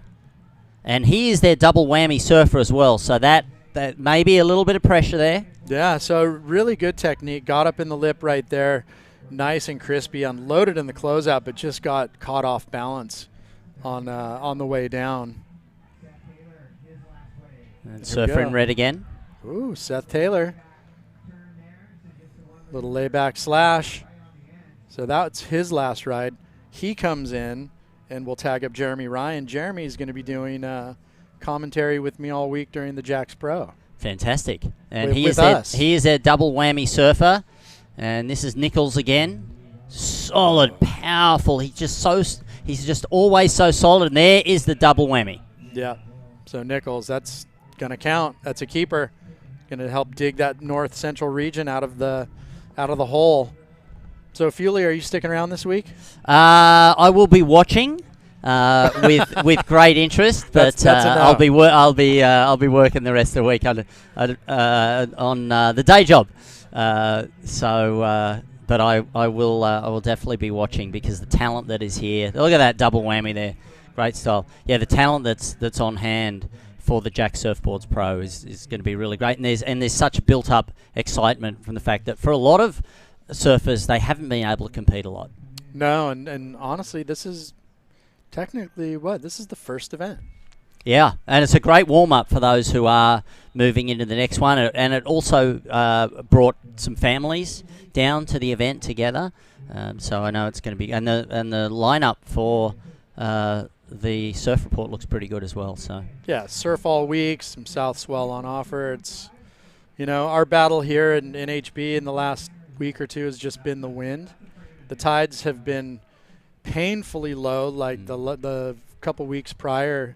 So now we've got decent tides, and hopefully we kind of break that weather pattern of that, those afternoon gale force winds that were brought up this cold water. So hopefully, like today, I think we're barely going to see a white cap. I don't think it increases much more than this kind of 8 mile an hour range, which is good for here. Yeah, it's nice. The beach is so open that when the wind does come up, it can affect it. So Seth Taylor has come in. Jeremy Ryan is their double whammy surfer. That's the red team for West Coast North. Cody Steele is the first surfer and the double whammy for the South team. Then we've got North Central, Danny Nichols. We saw his double whammy. He hands over to Taylor Evans from Santa Barbara. Then Chris Ward, that massive score of 15. No. Seal Beach, Mark. Seal Beach, sorry, that's right. Seal Beach. I think I got that wrong before, so I'm glad that you are here to correct me. He is one of my the Northern Region All-Star. He is our Seal Beach 40s, Taylor Evans. Fireman by day, hardcore ripper by morning and evening when he's able to. So, yeah. And then Keith Brewer is from South Bay. He's up next. Chris Ward with that 15 still out in front. This is the second surfer. And a nice re-entry here. That was Howie. Yeah, that was Gavin. And there's White. Is this Kevmo? So, yeah, that's Kevin Morris. So, Kevmo made the journey across. He's one of the head honchos over there at Heritage Surf Shop. So he'll get his down, and he will hand over to Max Hoshino, who will be the double whammy surfer. Some of the other names you're going to see from the East Coast: Sam Hammer from New Jersey, Hans Hagen from Laguna Beach is coming up. Jesse Fain.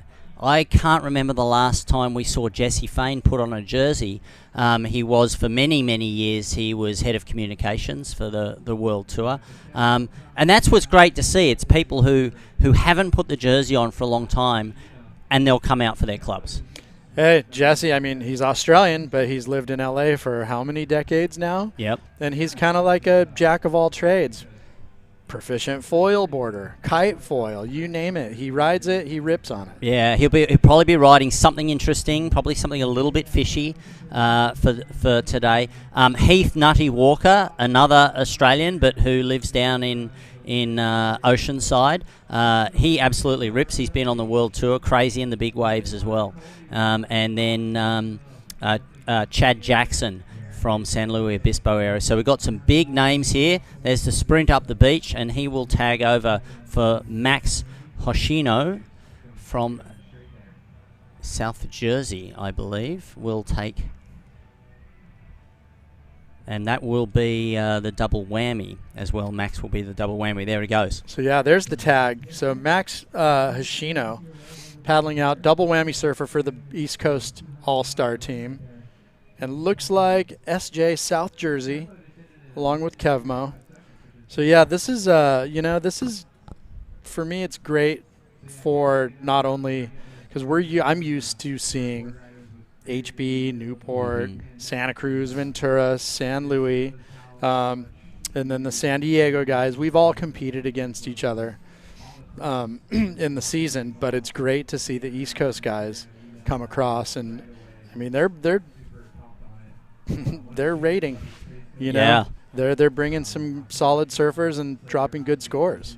That's one of the great things about club surfing is talents will emerge. People that you've never heard of before, but they get that taste of competition through the club. Nice bottom turn here for the South team. That's our leading team. Gavin Hoey. So he's going to have to put together a strong third wave. Yeah, that's not. And here is North Central. This is Taylor. He's one of my Seal Beach guys. Ooh, a little drift. Caught himself a foamy one. Get out of there, Taylor. Very close. If you look at first and second, so North Central only 3 points behind the South Central region, and then it's a big gap back. Very low scoring single-digit scores right now. So very uncharacteristic for the black team right now.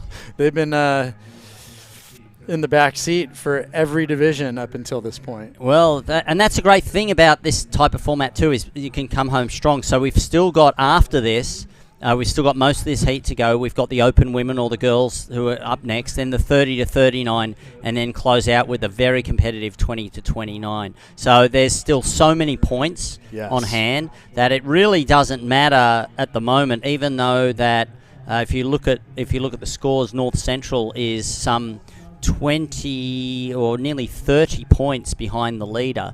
That can be made up over the next 4 heats. Nothing is impossible in these. Shockers happen at any time to anybody. Yeah. So a lot can happen. It's 3 divisions to go, and it's all happening. Especially as the inter-team heckling starts down on the beach there. we'll really start to see that energy come up as it gets towards the end of the day, and there is it's always lighthearted, but you know that there is so much pride on the line, and that all the teams have put their best teams forward. They've been thinking a lot about who to put where, what double whammy to use, and there's some hungry surfers out there. And you know, honestly, it's a great opportunity to represent your town. You know, so it's a lot of again, a lot of pressure, a lot of fun, but underperforming is probably the thing that hurts the worst. That was Max. Shino took a lot of that, deciding not to do it. Yeah, where would you rather be, Chad? In here or out there as a double whammy surfer? You know, I'll take the safety of the box with you any day, because I buckle under pressure and have had zero success in all of these things. Wow, Hoshino, big blast, nails the oncoming section. He's going to get over this hump, and let's see if he can beach this thing. Glides over the whitewater while that board's moving. He did a great job on this wave. So, will he double whammy? He was looking. He's looking. That first turn was huge. Oh, he's running out of time. Oh, my God. 10 seconds. I think he's run out of time. Wow. So that first turn, I'm calling 8s. Hugely powerful, and then able to get a little bit of a link through, a little bit of a rock and roll float. So let's see here. You know, so we've got Ward's wave, Nichols' wave, that wave. If I had to compare them all, I would say that wave and in the trio of surfing probably had the most spark off the top and didn't really have a big okay, I'm going to back him. I'm going to back this wave, but you know what? Maybe not the best wave of the heat. Yeah, but that first turn, if he'd been able to, if the oncoming section. Yeah, great money turn. So let's see when the score drops in. It's going to be a good score, 7.5. There you go. So just right on par, actually. So that would have been 15, and that would have equaled Chris Ward's double whammy wave. And you would have seen the white team jump probably in the lead by the looks of it. Maybe? Yeah? Very close, yeah. Yes, it would have, because if you're looking at the 15 and the 133, it would have been 15 and 383. Yeah, Gavin hasn't really dropped a good score yet, and that's why. So, well, there you go, man. That was some interesting coach-athlete negotiating right there to not claim that wave. And pressure now on Max to make the second wave even better. Yeah, and, you know, maybe he knew, like, hey, I had that one good banger and then kind of streaked and only hit the foam. Like, there wasn't really two solid turns in that wave. I loved it, though. Carried the speed. Looked good to me. Very strong. Judges liked it. Yeah, judges absolutely loved it. And if we look down at the South region and North region, still in the low single digits. And with 39 minutes to go, they're going to need to start to pick that up. Make sure that they give that. Here we go. This will be the final wave. It's Jeremy Ryan. Jeremy Ryan. He's their double whammy surfer too. Yeah, Ventura. Yeah. Solid goofy foot. So it might have been his first ride, so heading back out. Doesn't look like he has any interest in using his double whammy on that. Yeah, no, he's going to save his bullets. That wave was a little warmer up right there. Just a quick little top turn, kicks the fins out. Yeah, wow. Jeremy's got a lot more in the tank than that wave. Yeah. So, yeah, some great surfing here in the 40s. Yeah. Already off to a great start. We've seen some air from this division. Chris Ward kicked that off with a bang at the start. So, yeah, this is still Cody Steele. He's still trying to chase down this double whammy wave. So that strategy of giving that surfer that extra time, I mean, we're down on 38 minutes. So, you know, over 20 minutes have passed. Yeah. And he's still chasing that wave down. So now the danger is if there's not enough time for the entire team, is that 5-point penalty. Right. As well as the pressure on the other surfers to not only perform as well as they can, but to do it quickly. Yeah. And I mean, like traditionally for us in the Seal Beach board riders, Mike Riley is our kickoff surfer for our 40s. He's very proficient at going out and dropping a decent score right out of the gates. You know, Mikey, 3-time national champ, ex-professional. He's like, I'm fast, I get it done. And he does every time. He's like a fine Swiss watch in that regard. So having those surfers in your stable that you know you can count on every time is money in the bank, so to speak.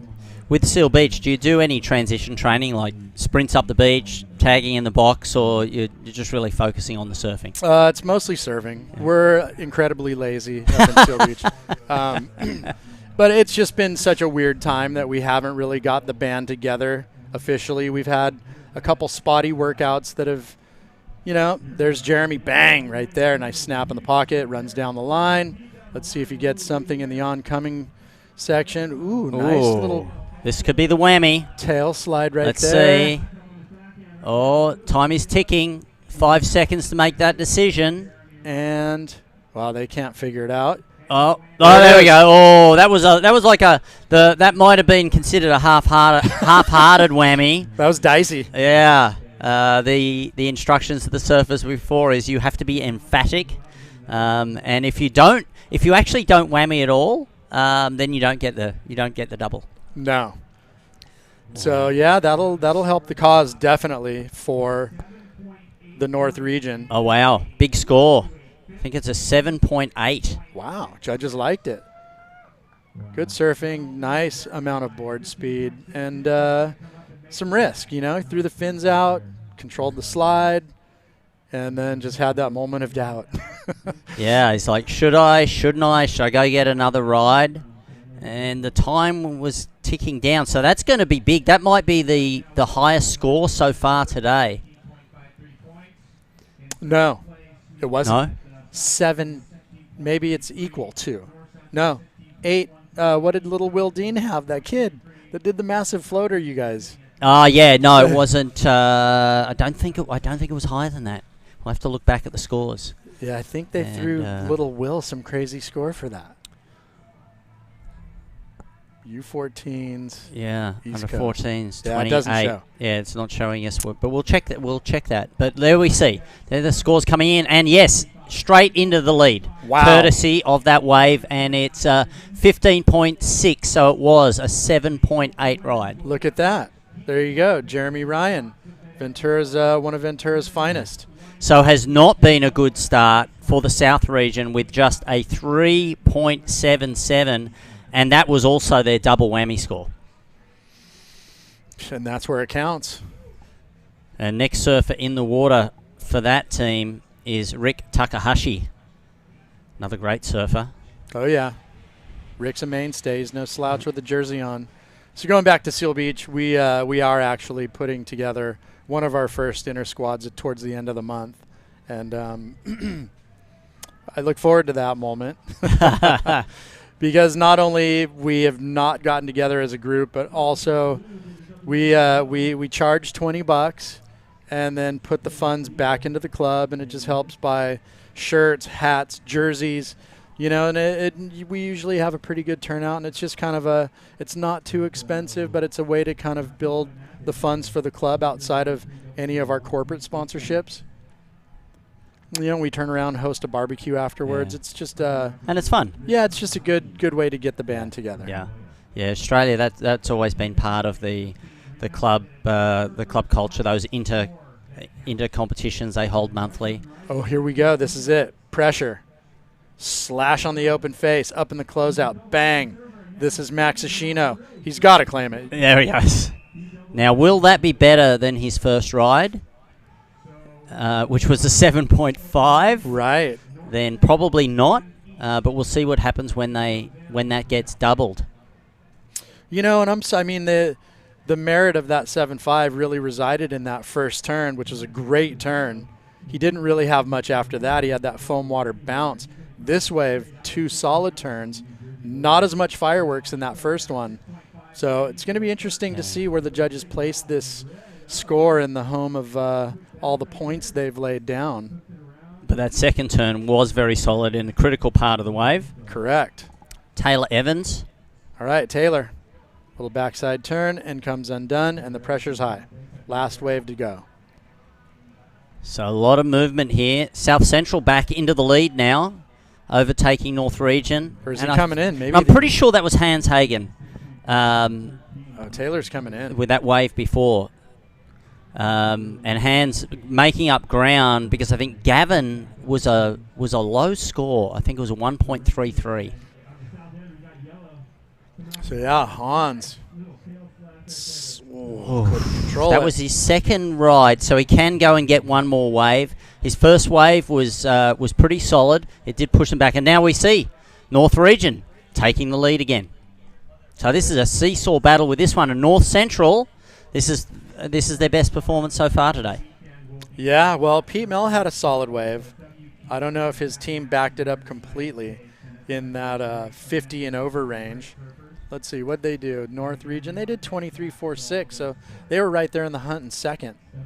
So they did a good job. So I would not rule out the red team for a potential victory. Rick. Yeah, solid turns there. That's his first wave. Taking a look in.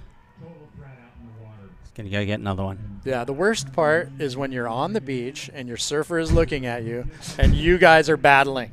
No, he's got more. No, he's got to come in. And that turns into all that waiting, like, come on, boys, tell me, am I coming in or am I staying out here? And that's why there's only one captain. So this is Rick. Negotiated that kind of funky lump in the face really well on that one. And that board looks spicy. So here we go. It's the 40s, halfway through, 30 minutes remaining. And Hans, nice bottom turn, bangs it. Can he come around and find some green water? Oh, he's such a powerful surfer, but that wave didn't give him a lot. So that might, though, probably his first ride was his highest scoring ride. And yeah, so Hans with that one big single maneuver, he's coming in. And now Red's coming in. That's Chad. Is this Chad Jackson? I can't tell. Yeah, that would be Chad. So he'll come in and tag up with Ian O'Neill. So that would explain why they are in the lead as well. They've had the most waves. Here's the replay. So here we go. A little slash on the backhand and up in the closeout. So after this, we'll have the women's heat, the open women's. We've got some absolutely incredible. And there's some decent waves out there from the beach. It's bigger than it looks on the screen, and so there's definitely plenty of waves on hand today. So one more surfer. Hans Hagen will tag to Dave Post. Let's look at his last wave. Yeah, Hans just did well in that closeout. Just was unable to find some more scoring potential on that wave.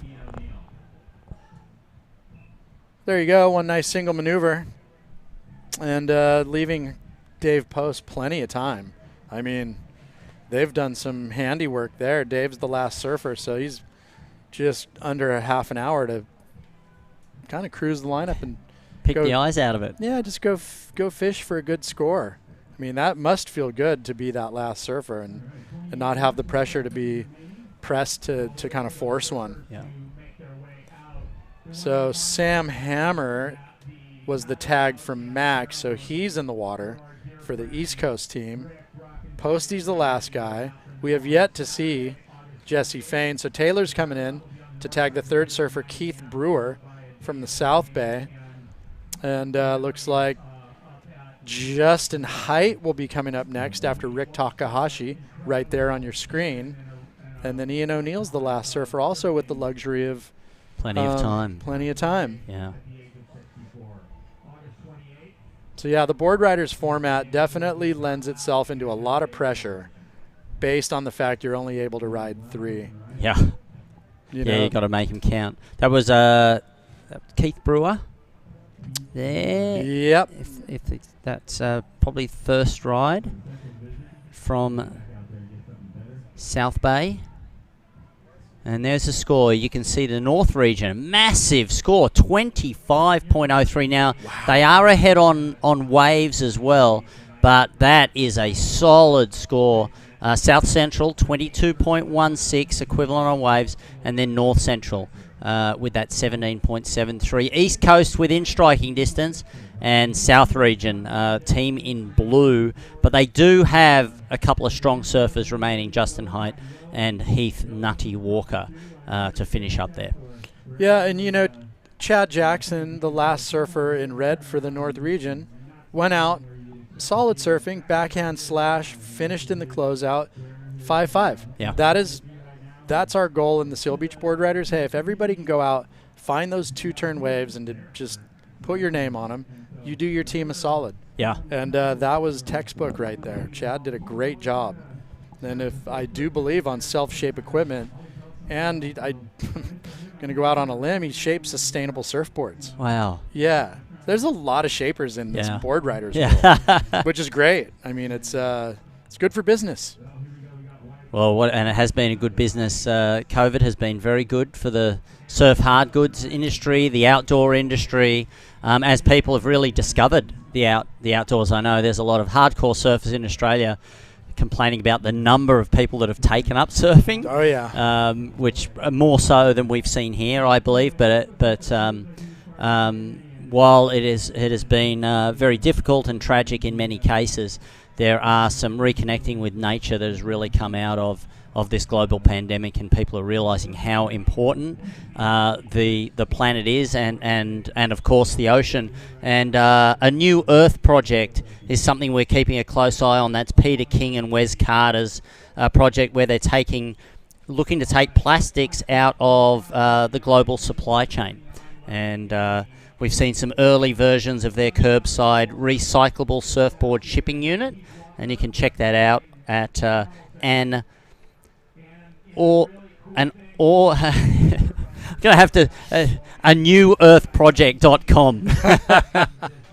So not the easiest URL, boys, but they're doing great work. A tongue twister. Yeah. That's amazing. And honestly, over at Buell Wetsuits, we have a girl named Christina Robinson who founded Plastic Me Not, and her mission is to remove microplastics and just any trash off the beach. And I forget what her latest tally is, but she's gone out and removed, I would say now we're this deep in the summer, over 1,000 pounds of trash off the beach. So just there's great people doing great things out there to really just try to just preserve what we have. Yeah, and it's so important, of course, the ocean. Without the ocean, we don't have oxygen supply at the end of the day, and so it is so important for so many things, as well as our recreation. That was Keith Brewer for the North Central team, and looking for one more wave, and then he'll hand over to Jesse Fain. All right, so here we go. Nice little bang off the top there for Keith. And you know, it's funny, like we haven't really seen a bomb set in a while. You know, there's been some crazy sets, overhead sets. We haven't really seen one of those in maybe a heat or two. You know, of course, they always come in the U-14s. Yeah. That was Rick Takahashi there, and that took him a long time to get his last wave. Yeah, so there's Rick. Quick little tap, whitewater foam climb, and yeah, that wave just didn't offer too much. But he's going to come in and tag Justin Height. And let's see where we're at with time. Yeah, it's probably around about the 15. We'll see what the clock says. So they have two more surfers, the South team. And up the beach, Justin Height will be the next surfer. You have to tag inside of your team box, which is mapped out on the sand. And if you come out near the pier, it's a pretty long run up. And there's the tag to Justin. So there we go. And this is Keith Brewer finishing one off for the North Central region. Good size wave here for Chad Jackson. And can he finish this off? This is Ian O'Neill. Oh, it's Ian O'Neill, final surfer. So Ian looks like he's Santa Barbara. And So yeah, this is a new Santa Barbara's a new team for Yes, us. it is, yeah. And they've got some pretty good people up there, some members of their team. Tom Curran. Oh yeah, here we go. Sam Hammer, East Coast team, nice backhand slash. Didn't really get that speed into that oncoming section, but. And Sam is such a smooth surfer. Yes, he is. Saw in that first one. And there we go, South Central region, Posty. So one more wave left for that team.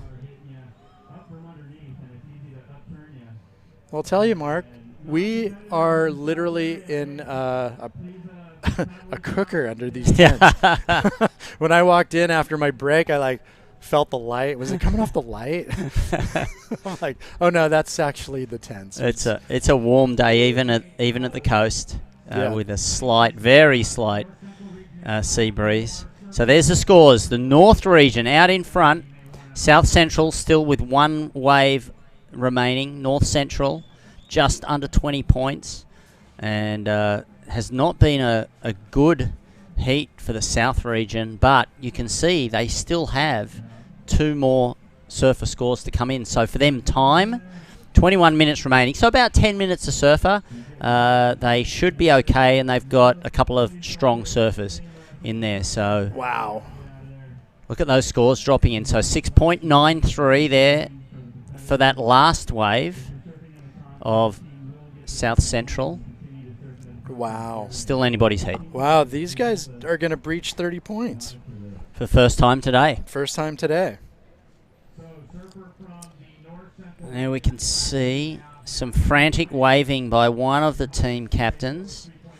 Doesn't have a jersey on, so it's going to come on in. I suspect that might be for the South. It might be for Justin Height, potentially, because they are 2 points behind.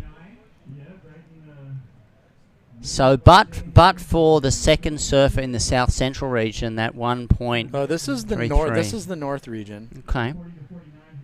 So this is Danny Nichols with the hat on. There we go.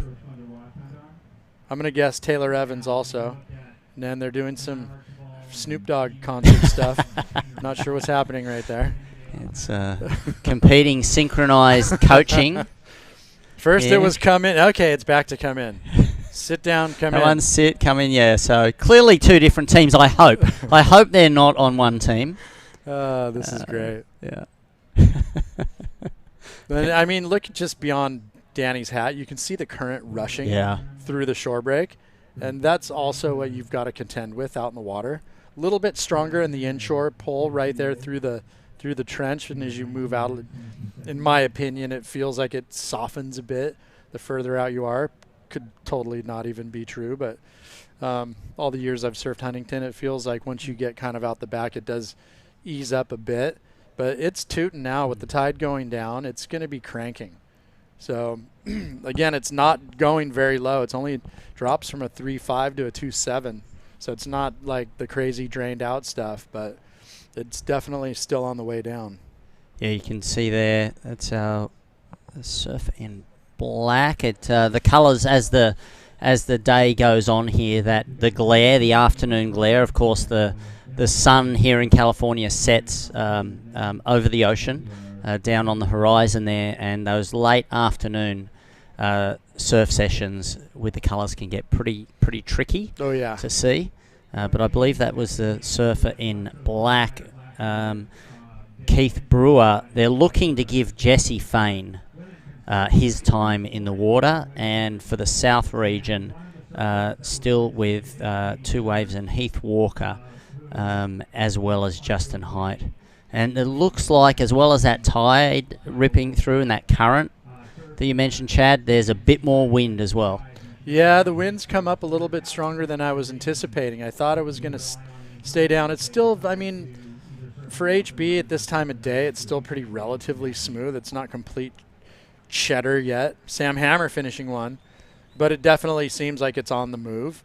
Hopefully it stays down. Normally the west-southwest is kind of a straight-on onshore for us, so it doesn't really chew it up too badly.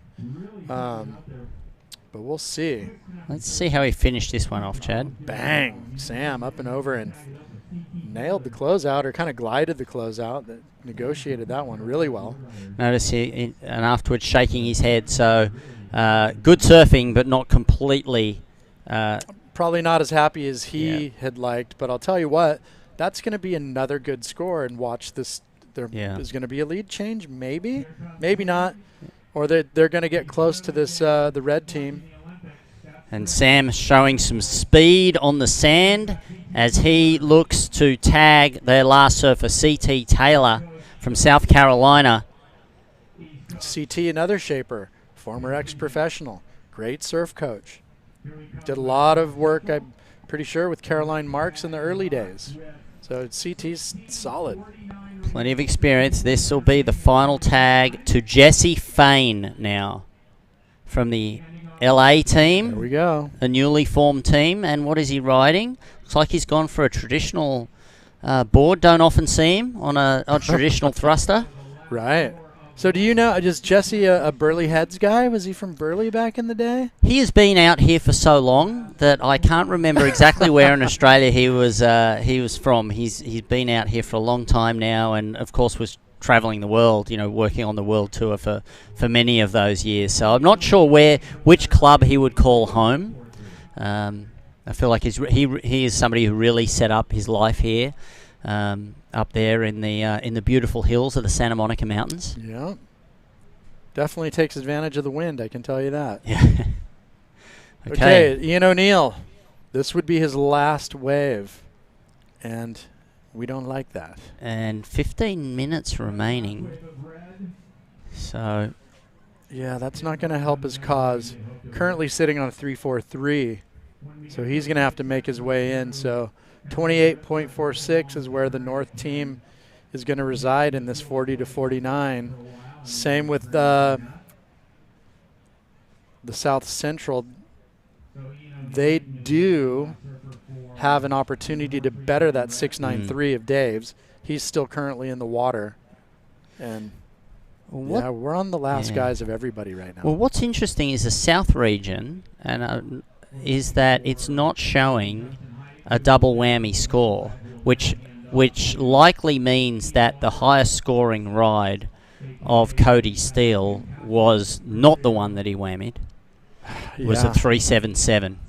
Right, and that hurts. Okay, here we go. Blue, Justin Haidt. There's a couple of little turns in there. So he's going to have to do some work to get Heath Walker out in the lineup in a couple waves. He still has 14:40 remaining, so not a lot of time, but definitely it's squeezing up a bit here in the end. Yeah, 2.53 is the scoreline right there for the South region, and you can start to see even the South Central region in first because of that double whammy, that huge double whammy score. Even with a 1.33. With their second surfer, they're still out in the lead. And that's 6.93 and a 5.83. So what you were saying before is that if every surfer can average 5 points, when you have that over 7 divisions, 4 surfers, 7 divisions, that's going to give you a big score. Yeah, I mean, it just conceivably, if every surfer went 5 points, you've got 15 without your whammy and 10, so 25 points. I mean, that's a great score to sit on. It may not win you the event, but it'll put you in the hunt as the event kind of grinds through those divisions if you're able to be consistent. So yeah, I mean that's every team's dream. Yeah, is to be consistent, but it doesn't always work out that way. And you can follow board riders at West Coast Board Riders on Instagram. And if you're watching this and you've got a local beach and you don't have a club, then make sure you get in contact and set one up. Nice turn off the top there. This is a good size wave. Beautiful floater. Oh, the South Central region. Look, shove it. And that is going to be a pretty... Dave Post there. They're already in the lead, and they're already in the lead overall. And that looked like a pretty strong ride. You know, technically, if Dave betters a 6.93, conceivably, if he has that one wave left, he can still go out and ride it to try to just better that one. Mm-hmm. So he doesn't have that pressure, say, that some of these other guys do to get someone in the box. Yeah. And as they say, the postman always rings twice. And Posty delivered on that one. Kind of lost his footing on that backside little kicker on the foam, whatever he was trying to do. But I'm going to say that is going to bet. Yeah, there it is, 7.8. Wow. So again, the 7.8s have been the high scores that we've seen today. And that wave held up really nicely. And he was able to put together a combination of turns. And this will be the blue coming in and to hand over to Heath Walker, an Australian transplant, another one, residing down in, for many years, Encinitas and Oceanside. And they'll be the final surfer with 11 minutes and 50 seconds to go in this heat. Coming up after this one, a highly competitive division. It's going to be the Open Women division. And there's some incredible surfers, including some of the best young emerging surfers in the world that we're going to see in that one. Have they given us the sheet for that one? They have not yet, not totally, but I know that Katie Simmers is going to be one of their surfers, and she's Kira Pinkerton. Both those young women, follow them on Instagram, and you get to see the adventures they're having and the incredible surfing that they're doing. Nice little layback slash there in the pocket, and just trying to work this one through onto the inside. That was Jesse, and definitely looking for a bigger wave than that one. Made the most of it, so it'll be a relatively low score, and he'll need a little bit more than that. So there's a 6.87 in the scoreline. Yeah, you know, I think he must have had another wave beforehand. He might have. I'll tell you, the North Central region came up solid here in the 40s. Happy to see the team that my team represents not sitting in 5th place. So very stoked. Coach Danny Nichols down there doing the honors today. So that's I'm happy to see those guys at least finish above the East Coast guys for a change. So yeah, well, very cool. It's still pretty close though. If you look at the East Coast, they've yet to have their final score. That's 6.63, and the double whammy really helped them. So they have a shot. Yeah, they have a shot here, and they have CT Taylor as their last surfer. And he's a hammer. So yeah, I might have spoken too soon. Come on now. Come on, Jesse. 9 minutes and 50 seconds remaining in this heat at the 2021. There he goes. Didn't pick a good one. Thank you. He's going to get out of that. I believe he has one more chance, so he can get one more wave that could score. But this is the US Board Riders Club's All-Stars event, and presented by the Jack Surfboard Pro, which is coming up and will be live streamed for the rest of this week here from Huntington Beach in California. And as we get to the tail end of this, you can see a few more waves starting to come through, the tide going out. Not a bad paddle, but when you're under pressure, it certainly feels that way. Everything burns. There's more adrenaline in the body, for sure, and when you're surfing for your team. And so that can add to your fatigue as well as the pressure, which we've spoken about. I don't know how much a wet singlet weighs, but I will tell you, it is the heat sweater when you're in the Board Riders and you have a jersey on. Just brings the pressure to every single wave you ride, without a doubt. So yeah, I've failed my team many a times, so I speak from experience. Not that I was the greatest surfer ever, but definitely not in these things. It's even magnified. So yeah, it's even worse. It's interesting that some surfers, there are some club surfers though that really thrive on it and rise to the occasion and put in the best surfing they've ever done. Oh yeah, no, that's one of my great friends, Ryan Simmons. Kid surfs for 4 minutes. Yep. Puts a jersey on, he turns into Superman. Yeah. He's such a team, and he's such a team guy. You know, it's almost like that's his inspiration. Yeah, he's just, some people they thrive on that, you know. So there you go. To each their own. It's definitely not my jam, but I love it no matter what. The camaraderie and bringing people together, and for Seal, it's been a great game changer for us. Oh, look at that, Posty. Wow. So he won't better the 7.83, but he definitely left the mark and up the ante for the Central Region team. Well, and that last wave there, for the East Coast, that is not going to improve their situation. So I'm pretty sure that was the last available ride to CT Taylor. We'll just see. It's paddling back out. So, but usually a maximum of 3 attempts that you can make. So yeah, maybe CT does have his last one, and that's why he's paddling back out. Just under 7 minutes to do it, so he still has a little bit of time. Yeah. And let's not forget that you also have to get back in the box before the end of the hour, otherwise your team loses 5 points, and so that would take them down to 5.5 right now. Oof, that hurts.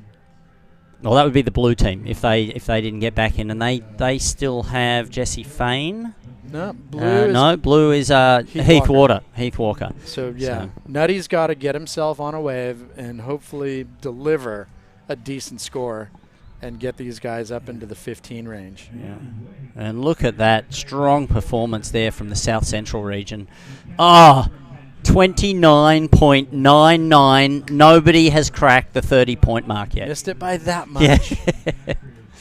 0.01 to push up into there. Their second surfer, a 1.33, but really balanced out by look at this. This is a solid wave. Okay, CT. This has got to count. Swings off the bottom, snaps right there in the closeout, and that's all that wave's really going to deliver, unless he gets some shore break connection. But I can't imagine that's going to stack any more points on what's already been done out the back. So CT, one strong turn. I'm going to say they're bettering a 1.8, so it's going to help their cause. Here we go. There it is. Foamy one, too, but got a hold of it. Drifted the fins a bit. I'm going to say that's that's going to be improved. Yeah, it's an improvement. I'm going to say it's a decent score. Yeah. Single maneuver. If he would have had something to back that up, it would have been a great score. Unlikely to push them up into the third. Whoa, wow. Whoa. Okay, we got that wrong. A 7.23 for that one big backhand maneuver. So just like that, the East Coast cracks the 30-point mark. There it is. And straight into the lead. So the judges loving the commitment in that maneuver, and then they'll obviously get in with the time. They won't get any penalty. So from 4th to 1st, just on that one wave.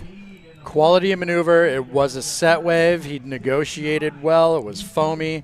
I totally didn't say it was. I said it was a good score. That was a great score. That was an amazing score. And there we go. And he's got a smile on his face, as he should. CT Taylor, South Carolina. Fantastic performance there. What a wave to finish on. And now in the front, can they hold it? As we look to the girls division, which is coming up next, some of the names in there is some pretty strong female surfers that are going to come out firing. Yep, let's take a look at blue here. Here's Nutty Walker getting on the board. He needed this wave. Nice backside little clicker, and another one comes undone. So, okay, he's just on under 4 minutes to try to put another one on the board. And, okay, these girls, incredible surfers right here. Kira Pinkerton, Katie Simmers, Autumn Hayes, McKenna Burke. There are some great, Ella McCaffrey. Nikki Vasens, Bruna Zahn. Bruna Zahn, formerly Bruna Schmidt. Yeah. You know, there's some really great surfers. So the women's division is not going to disappoint. Yeah, it's going to be highly, highly competitive. And we're likely to see some pretty progressive as well as some very powerful surfing. And Kira Pinkerton recently surfing some huge... I think it was in Tahiti or Fiji. Was over there getting some massive waves. Well, and second-generation surfer, Mia Collins. Mia Collins, yeah. Daughter of Richie Collins. Yep, yeah. In fact, their fathers, so Richie and Jim Pickerdon, likely surfed against each other And for many Jim, years. Yeah. So, I mean, it's great to see the second generation of kids coming through and just very talented. Yeah, this is going to be fantastic. We got counting down now. Can Heath Walker get back in the box in time, get a wave, get in the box, or will his team lose 5 points, which would put them down in the 9, in under 10? And look at the East Coast, 30.69, and they did that on that last wave, a 7.23. South Central now moving down into second. So this is going to keep the overall point score very, very close. This is going to move up the East team, who were sitting in third previously going into here. The leaders were the South Central team, and for the North team, it's going to improve their position somewhat. Still not really within striking distance, of 4.03 there for Heath Walker at the moment. 1 minute and 41 seconds remaining. Now, Heath Walker grew up in the Australian surf tag system. He'll know how much time he got. He'll know he has to get back into their box, otherwise they'll lose points. So he's not unfamiliar with this. No, this is right up his alley. Maybe he hasn't done it in a while, but I'll tell you what, he's no stranger to this format. And here you go. Wave pops up, is Nutty on it. He's trying to better that 403. Here he goes. So up and riding on his backhand. Oh! So now this is crunch time. You either pick up a whitewater and come straight in, rest on the merits of that 403, or risk the deduction. Yeah. Well, looking at it, given the run-up, there's less than a minute, likely they're going to lose 5 points. So now... No, I'm not. He's still got to... You reckon? They'll run up the beach? He can get in. All right, let's see. He's got to get one right now. Let's see if he's got his footy training. How much touch footy has he been playing lately? Now we're under that half. We're getting towards that half minute.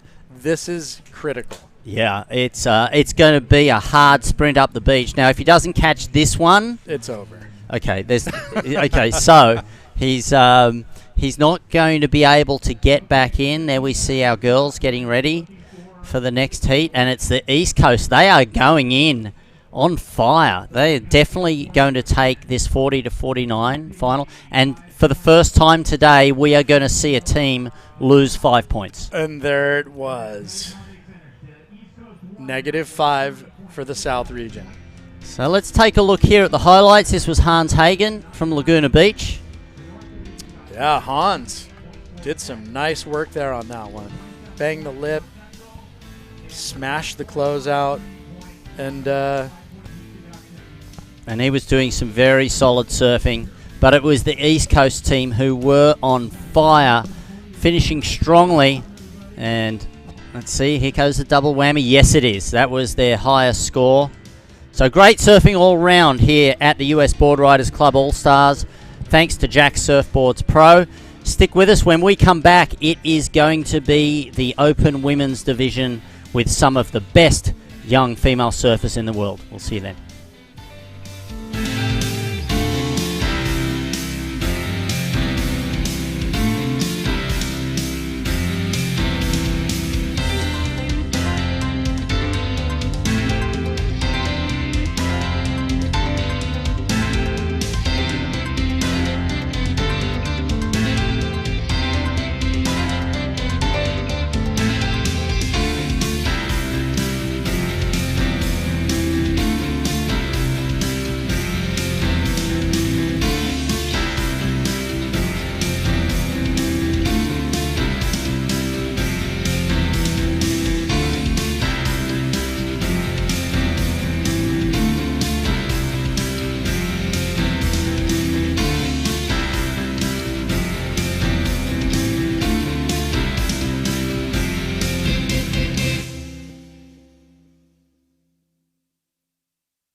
And welcome back to Huntington Beach.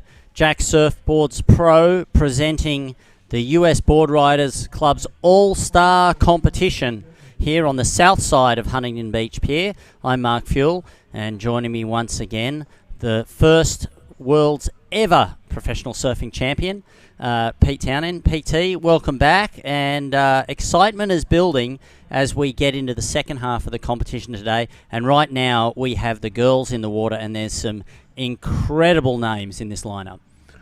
Yeah, I was down on the beach while you and Wellesley were going at it, and you know, this is the critical junction in this format. Is the girls are so important to the overall result, and you know, like we're a little bit past midway, and then we get to the young guns, you know, like the guys that are in that same age range that could still be out on the CTQS, and so it's critical right here that the girls' results gain momentum for those guys that's coming up. And we've got some interesting talent. A lot of the young girls that you see around the WSL Junior Championships, like names like Kira Pinkerton, that actually was a wild card up at Surf Ranch in the World Championship Tour.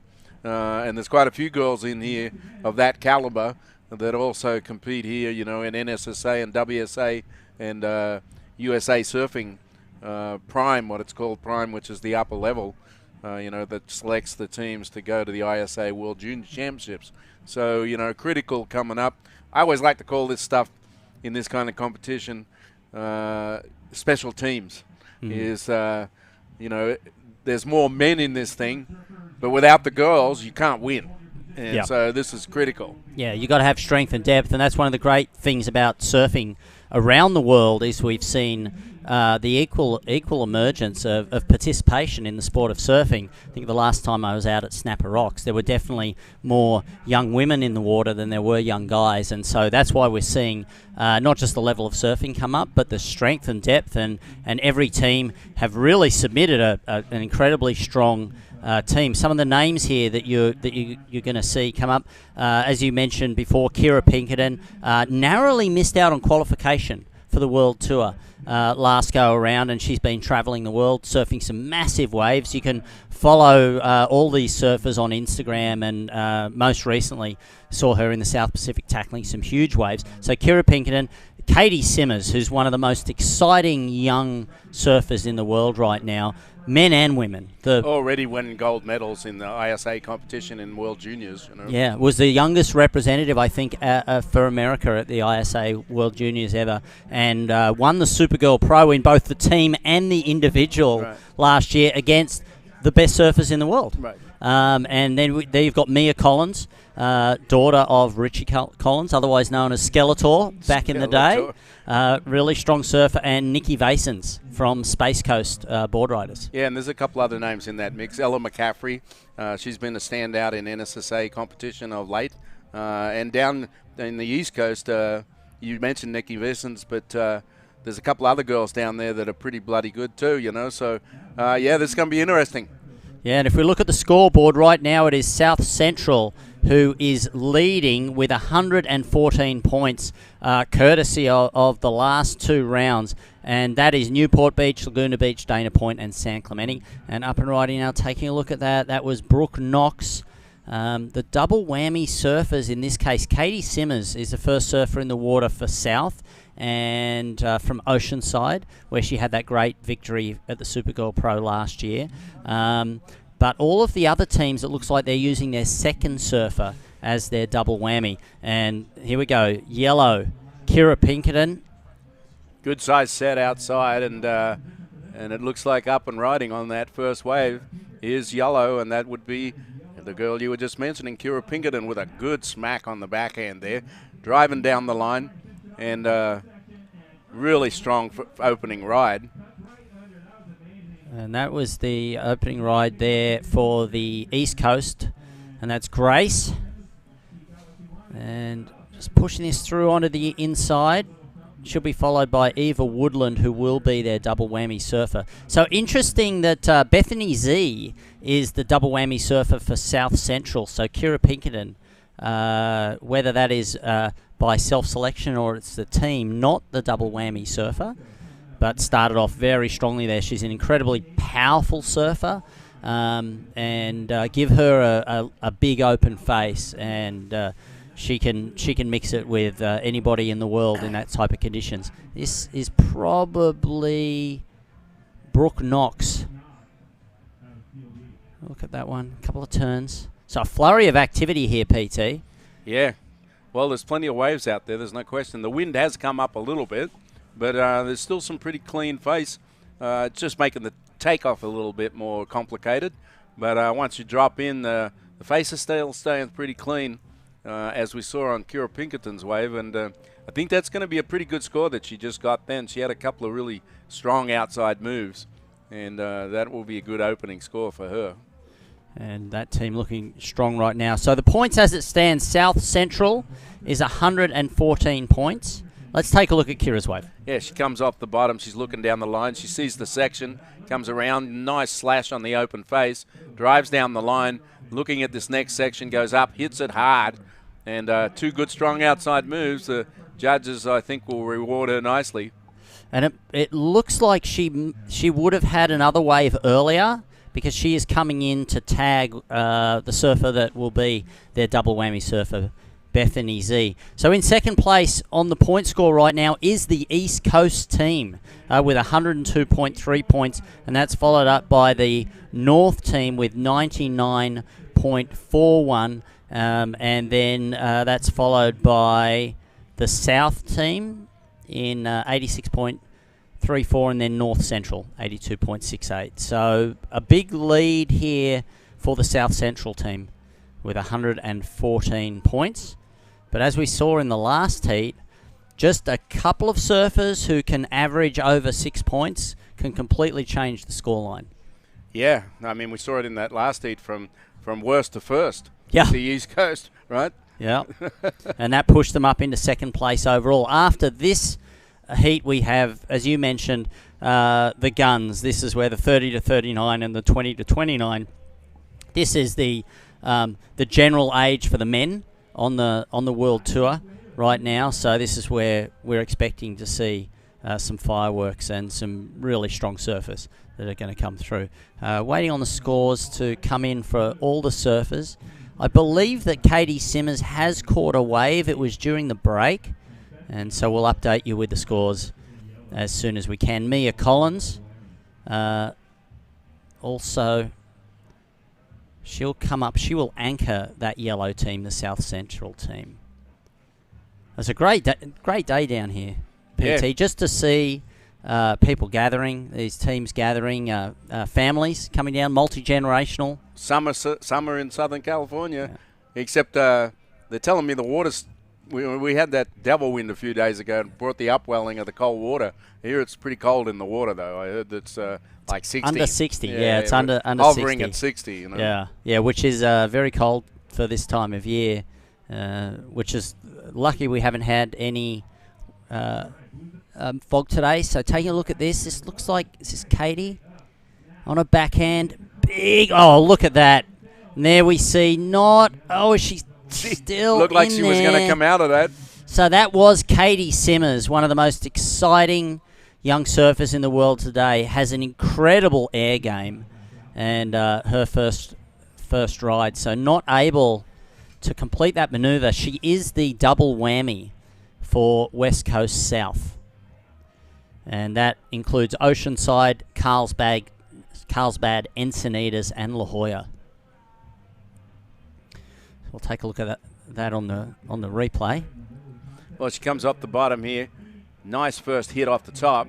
And then she's looking down the line, and she goes for the big move and just couldn't get in front of that whitewater.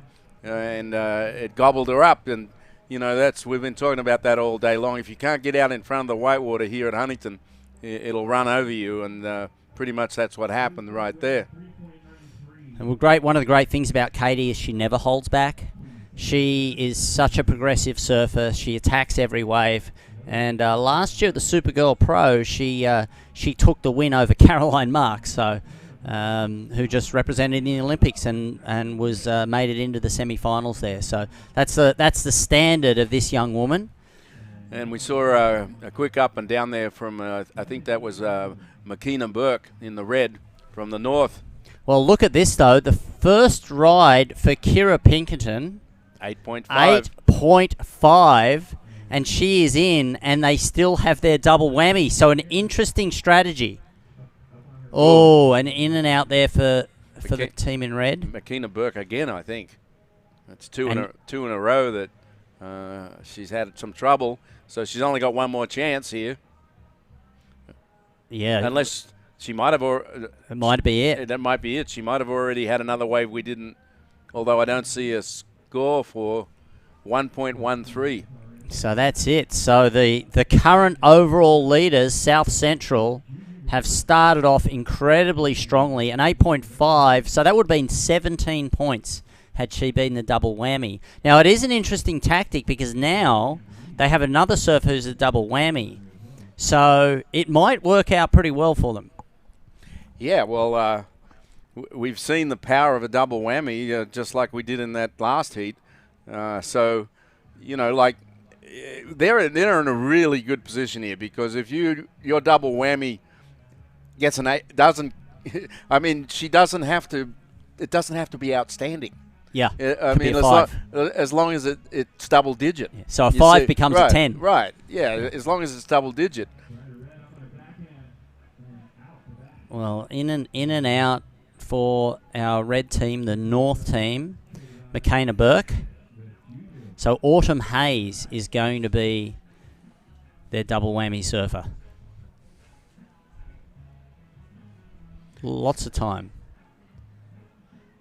Yeah, I think I got we've got this one color here that looks at some point when you look at it in the water because we're getting the afternoon glare, and the red and what is that? Maroon. Yeah, many US Open that we've worked PT in those late afternoons gets hard. So up and riding now. This is the double whammy surfer for the South Central region. Gets a nice float, another nice slashing turn. Yeah, that was a nice slash off the top. And has got the lineup onto the inside. And Bethany Z looking at the coach. Should I double whammy it or should I go for another one? And they have opted to not take that as a double whammy. Looking for more points. Well, watching her surf on that wave, I'm not sure whether she shouldn't have taken the double whammy because the middle move was strong. And it was clearly she was going to get double-digit score. As we see it here, she drops in. She gets a nice first off the top. But then she gets a really nice slashing cutback right here. I mean, it snaps that right in the pocket. And then still gets another nice little roundhouse wraparound on the inside. I mean, yeah, I would be taking the double whammy on that one. Well, now the pressure is on her, obviously. Yeah. So pressure is on. Let's see. She could go over the falls. The score We've seen a few of those today. Well, a 13.5, which means she got a 5 on that wave. So if she'd whammied, that would have made a 10.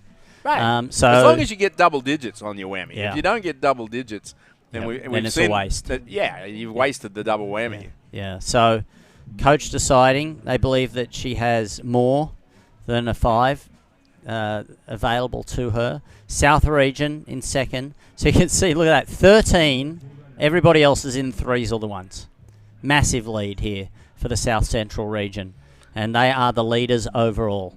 Yeah, pretty strongly over leaders. They're the only ones to... we got 2 in the hundreds. But they're a good, 12 points out in front. Yeah. And with some pretty strong surfers yet yeah, to but come. with only 2 more divisions to go, that's a pretty big number to overcome. Well, if you look down at the bottom of the table, North Central with 82.68, they're 20 points behind. There is the double whammy.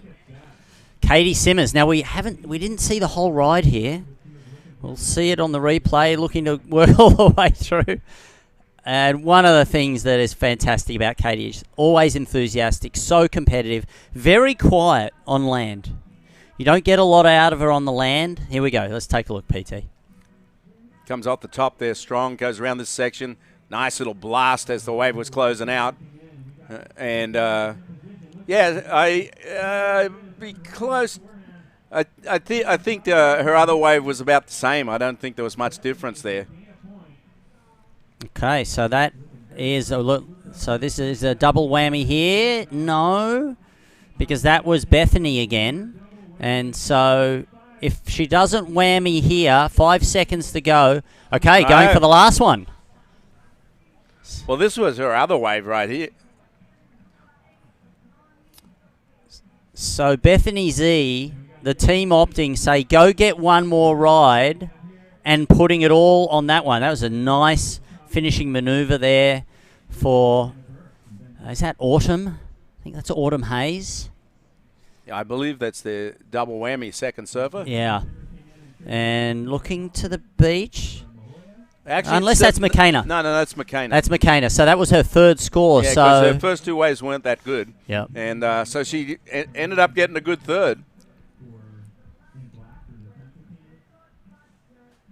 So as those scores come in, let's go down to the beach with Don Meek. Thanks, Fuley. A few weeks ago, we lost a treasured member of the Huntington Beach surfing community. Rick Rockenfig Fignetti passed away at the age of 64 from a heart attack. One of his closest friends in the world is our event director, Scott Waring. And Scott, we wanted to spend a little bit of time with you and have you reflect on what Fig meant to all of us. He meant a lot. I mean, he was the voice of surfing here in Huntington Beach and globally around the world. Everybody knew him. He goes way back to events that he used to commentate when Kelly Slater won his first ever pro event at Lowers, PSAA, and I've been part of that journey with him. We traveled to Panama and the World Contest in France, and to hear the news still chokes me up. I really miss him. Yeah, he had such a huge impact on some things that we all worked on together. There will be a paddle out for Fig on the 28th of August on the north side of the Huntington Beach Pier. We encourage everybody to come down for that. And Scott, just wanted to say thank you for putting on a fantastic event. And any last thoughts about Fig? Well, what I want to do is just invite everyone down. We've got waves, throughout the whole week. We're going to be here 8 to 5 until Sunday. We've got a custom-made Rock and Fig surfboard that we're going to be raffling off starting tomorrow. And we have, in memory of Rock and Fig t-shirts up for sale, and all the money goes to the family. And this is for Fig. Thank you, Scott. Back to you guys. Great. Thanks very much, Don. And PT, Fig was an incredible entertainer. I mean, his voice, his energy over so many years at so many important competitions, and he'll certainly be missed. I call him the master of ceremonies of Main Street. Yeah. His voice echoed through these streets for many years. Well, in many different ways too, as we see up and riding white. There with a quick little off the top as the wave was closing out, and I believe that was Grace, right? That's their first surfer, so that must have been her third wave, I think. Yeah, and she'll hand over to Eva Woodland, who will be the double whammy surfer from the Space Coast Board Riders. Yeah, Rock and Fig, besides he was a good competitor, he was on the U.S. team, as Scott mentioned, with Scott and Curran in France in 1980. And then, and of course, he was NSSA national team, as we see here on the back end in the blue. Nice little snap on the open face. This must be T.R. Thompson, who just took over from Caitlin, and getting a good, strong opening first ride. Well, we can see Caitlin got a 7.5 for her. Strong finishing turn there. So Caitlin Simmers, double whammy, gets a 7.5, double add into a 15. So it's puts them in second. But look at that. So interestingly, for our lead team, they didn't double whammy the best wave. Right. And so if had done that, it would have been a 10. But it was the 8.5 from Kira Pinkerton that gave them the lead. Nice slash off the top right there. And all the way to the inside. Gets a nice little section into the inside, a little whitewater rebound. And a good wave for T.R. Thompson. Puts them into first place, just like that. 4.4 for that last ride.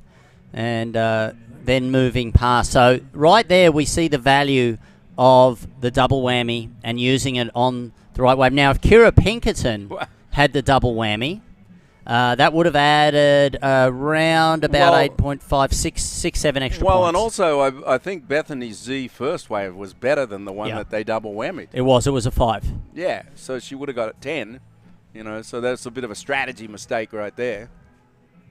So the next surfer in the water for them is Kayla Cosino, another great surfer from, I believe that La Jolla is the club that she is from. So where was South Region's running total up to this point? In front, so it's 114.22, a significant lead. And then just straight south, so South Region was 4th with 86.34. So got some ground to make up for sure. Yeah, well, like I was saying about the girls' division, this is an important division from point of view they're going to close the gap at all going into the young guns, as I like to call them. The last 2 rounds of more of the youthful competition, the 30 to 39s and the 20 to 29s. Yeah, highly competitive. Yeah. So we can see we were talking about the afternoon glare here. It gets very hard to tell the different colours there between the black and the red jersey. Red is North Region. Just having a little chat there. Time is ticking down, 41 minutes, 20 seconds remaining. So a lot of surfers yet to get their waves, and we still have a double whammy for the East Coast team and also for the North Central team in black. Juju has the double whammy there, and Autumn Hayes in red, representing North, West Coast Board Riders North. Yeah, I was when I had my break, I was talking to one of the coaches and talking about that. It's funny because the natural instinct of a surfer is you can think, oh, well, I can get a better one, and they go back out when they probably have had a pretty good one, and they should come in. Because one of the things you got to understand under this format is you want everyone to get a average or better wave. And so you can screw it up by wasting time so that the rest of your teammates don't get the chance to get a good wave. So you got to realize what's my skill level in these conditions today and realize that I'm getting between a 6 and an 8. And if I get one, I should come in so that I give my other teammates a chance to get that 6 or 8. Because it's a combination of getting all these scores together. Yeah. You only need one to screw it up and get a 3, and you've just ruined that division. Well, we saw Heath Walker from the South Region run out of time and was deducted 5 points for not getting in, and they're in 4th now. Here they're having a great heat here. Well, even more worse than that is the East Coast double whammy, and the old guys got after the double whammy, he got a 3. Yeah, so that hurts too. He blew all 3 waves, right? And you can imagine now. Imagine if they had got a double whammy with double digits, they could be nearly in the lead. Yeah, right now they're in 2nd position. And so while there's a strong team atmosphere today, you can imagine the ribbing that will happen at the club level when they all go home. At the bar later tonight. Exactly. Oh, good double whammy, mate. You got 3 points. So have another tequila shot. Yeah, that's right. It's always a lot of fun at the after events. Of course, for some of the surfers that are here, are going to be here competing in the Jacks. Starting tomorrow. Pro starting tomorrow. So that's a good warm-up for them. There's going to be plenty of incredible surfing, and that will all be brought to you live via webcast over the next few days. Interesting, I might be wrong, but this might be the actual first QS we've had in Southern California since COVID hit tomorrow. I think the only one on the women's side, the Supergirl Pro, they had QS points last year, but it was closed, and so there couldn't be any people on the beach around. So it was blocked off, and so the pier was also closed. So it wasn't the natural arena that you get normally. And so I think you're right. This is probably the first one since COVID really locked things down here. and I'm sure that a lot of people are going to turn out, particularly around as we approach the weekend. It's going to be some good surfing. It looks like we'll have a decent swell throughout the entire competition as well. So time is getting away here. We see that was North Central. That was Juju. She is the double whammy surfer, and that is not going to be the one that she claims. Up and riding now. This is the East Coast, currently in second position overall. Nice slashing Goes turn. for the big move, but that's going to be your basic 1.5. And Eva is also the double whammy surfer. And let's see. And I think that's her second wave, so I think she's only got one more chance. One more. Now this is, so we saw right at the start of the heat a lot of waves ridden and a couple of really strong ones, and now we're starting to see the surfers struggling a little bit in these conditions. So if we look at the double whammy, Caitlin Simmers a 15 for hers, a 9.2 for the South Central region, and that was Bethany Z, and no other double whammies yet. But some of those second surfers, in fact all of them, that's where the double whammy is. So for the Team Red, the North team, Autumn Hayes also has a double whammy score. No scores on the board as of yet. So what do you think, PT, in all the years and the club teams and the things you've seen, is there any one particular team, one contest, one club contest that really stood out to you? Or has there just been so many and so many great surfers? Of the ones I've attended in person, I mean, one that stands out is, they have the Nudie Nationals in Australia, and I remember the one that they had at the main beach, Newcastle, and Snapper Rocks came from behind to win. And, they had Stephanie Gilmore and Parko, and Rabbit was the coach. And I mean, they have Mick as well. No, Mick's on Cura. He's the opposite side of town. Okay. So there's an in-town rivalry in Coolangatta. The Snapper Rocks was always so strong. Well, and Cura's always strong too. They're no slouches. Yeah, and Rabbit certainly hasn't lost his competitive fire. Yeah, well, see, he didn't surf; he coached. Yeah. Because in Australia it's open. There's not age division; it's open team. Yeah. For the at least for the big championship for the nudie. Looks like somebody lost their board right here. Yeah. So that is Autumn Hayes, and she is a double whammy surfer.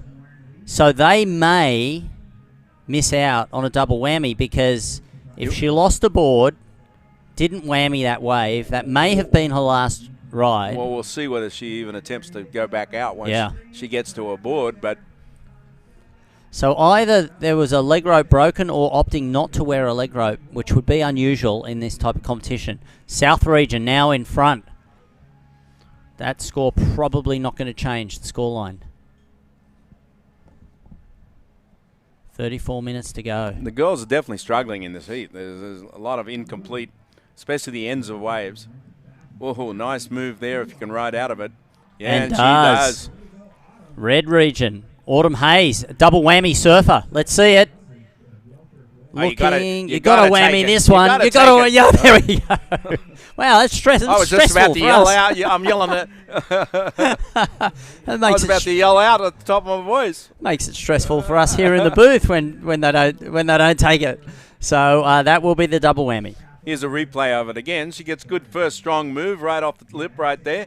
Comes around the section. This is really strong right here. And rides out of that white water. Yeah, you got to take that double whammy at that point. And already in the lead.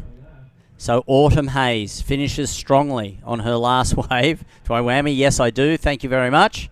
And take the scores. So definitely will be double digits. Now the sprint up. And she will hand over to Kiana Miller.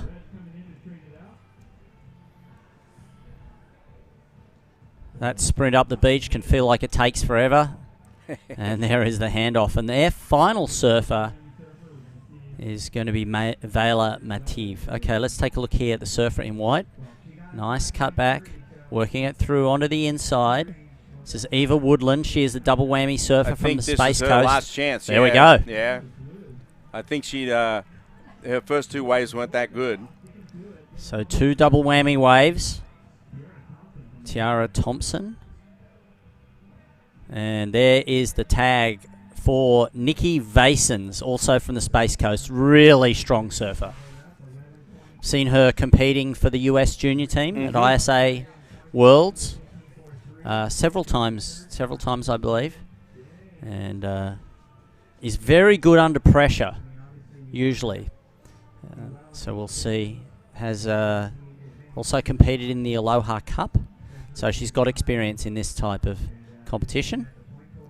And the North region moves up into 3rd position. South Central still in 2nd.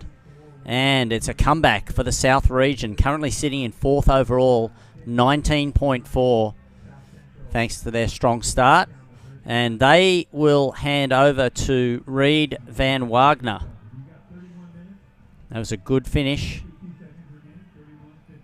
19.4. Now we can see. Eager, get in the water. 3 more surfers. 2 more surfers. Interesting first name for a girl, Reed. Reed, yeah. You usually see that on a man, not on a girl. And I think we've got Don Meek down on the beach. Are you down there, Don?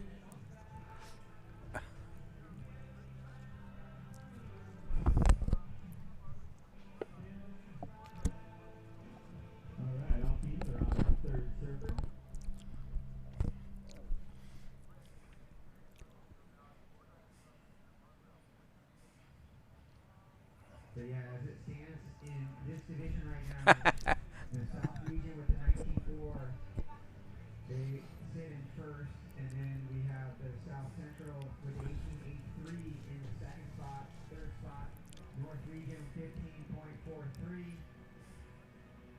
and then East Coast with, unfortunately right now, they only have 2 scores on the board, so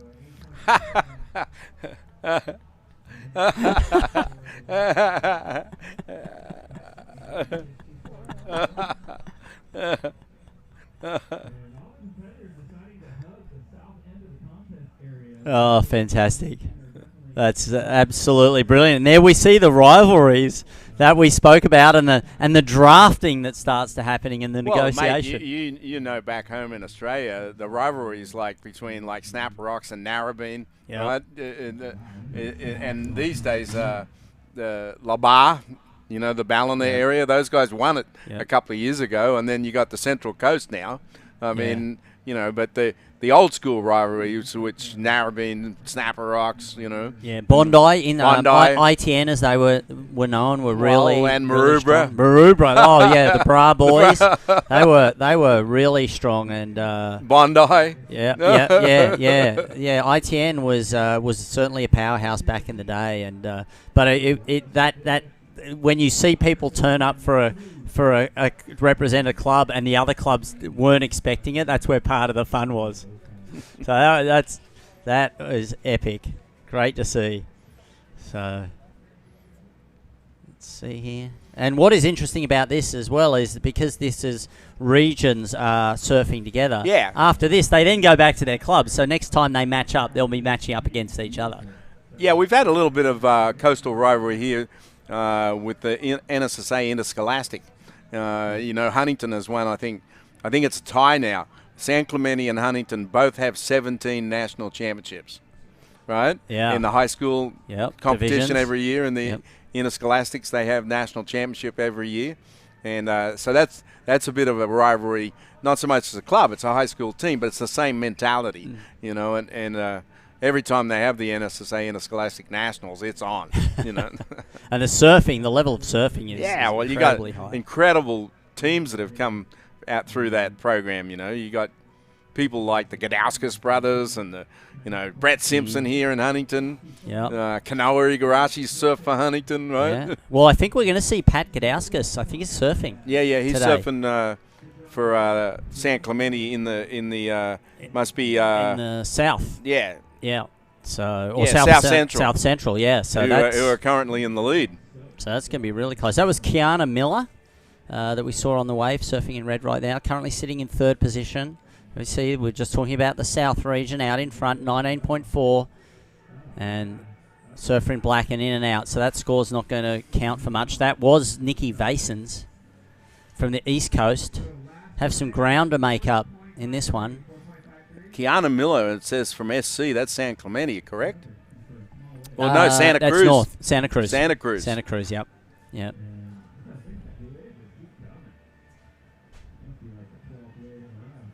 There's plenty of waves on hand here, though. And who is in position? Taking a look at that. That was the South region. That was Reed van Wagner. Yeah, and that North region has jumped up into the lead. It's pretty tight with the South region. There's only like less than half a point between them at this point. And South Central's not that far out of reach either. So that was Kiana Miller who put her team up into the lead. Very closely. Look at that, 19.96 to 19.4. 18.83. Some high scores here. We've only had one heat where a team has exceeded 30, and that was the last one, and that was the East Coast in the 40 to 49 division. And we'll see if the ladies can top that. Yeah, well, right now, the way the scores are going, as we're a little over halfway through this heat, East Coast and North Central have a bit of work to do. They're way out of the hunt at the moment. So the East Coast still have Nikki Vasens yet to get a scoring ride. Molly Kirk to come in. South Central have Kayla Casino and Mia Collins, so really, really strong to come. Reed van Wagner in the water right now for West Coast South. Ella McCaffrey they will finish up with. And Vela Mativ will follow Kiana Miller for the current leaders. West Coast Board Riders North Region. And as you mentioned earlier, PT, when we start to see everything opens up again, everyone can travel Hawaii, field a team. The competition's only going to get stronger, is going to get deeper. I was talking to someone out there, and we were talking about Hawaii, where actually all 4 islands, we're forgetting the big island. Just think for a second, Shane Dorian and his son. Oh, Jackson. Absolutely. Right? Yeah. So there's going to be a bunch of other Big Island guys too, right? Yeah. What an amazing, another amazing father-son duo there. The father-daughter, the father-son are incredible. It's great to see these multi-generation, in some cases, third or fourth generation surfers coming through. But what the young surfers are doing is what is incredible, especially in wave pools. Oh, yeah. Well, the future of the wave pool development, I'm a little involved in that. And right now, in the world, there's 50 wave pools under construction. So just move that out 2 years. Usually takes close to 2 years from the time you break ground to get that park operational where you can actually have people coming in on a regular basis. So think what 2023 might look like. Yeah. Yeah, it's certainly going to open it up to a lot more people. Well, the movie North Shore is going to become reality. Yeah, it's true. That's very true. Vegas, Palm Springs, which out of all of the technologies, is there one that you look at, you think, wow, I really like it's an arms race right now. I mean, it's an arms race because there's 3 really good park technologies, and then there's 3 really good standing wave technologies. And I don't think. I think the Wave Garden has the most projects under. That's like the Urban Surf one in Melbourne. They have the most projects underway. But then you got the Surf Lakes one, which is in Rockhampton, and then of course you got Kelly Slater, the WSL Kelly Slater. Through all 3 different technologies, and it's a matter of what you want. Yeah. And they all look fun. And then the standing wave ones look. The newer ones look insane. I mean the one that Shane Beshan's involved in. I mean, have you watched him surf in that thing? Yeah. It's crazy. He still rips. No, he's ripping. Absolutely rips. And then his kid's pretty good too. Yeah. They'd be on the Hawaii team. Just think that for a second. Oh, that's right. Yeah, because they've moved from no longer San Clemente over there as well. They'd be on the Hawaii team. Shane Besh would be incredible team captain as well. Yeah. Still in history, the only man to score 3 10s. Right. Back when it was best 3 waves, he did that at Kira. Right.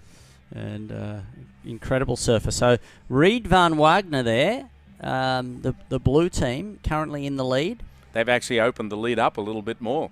Over 20. So the time is coming down though. 22. Yeah, well, minutes, here's an interesting thing. If you look at the running totals for the day, they've got 4 points on the South Central region right here as it stands right now in the girls, which closes that overall gap. You know, to give the young guns a chance to actually run them down, which is what happened in the championship, if you remember, with Santa Cruz out in front. Yep. And Huntington ran them down with the young guns in the end. Yeah, it's like the marathon. Yeah, you know, it doesn't the first.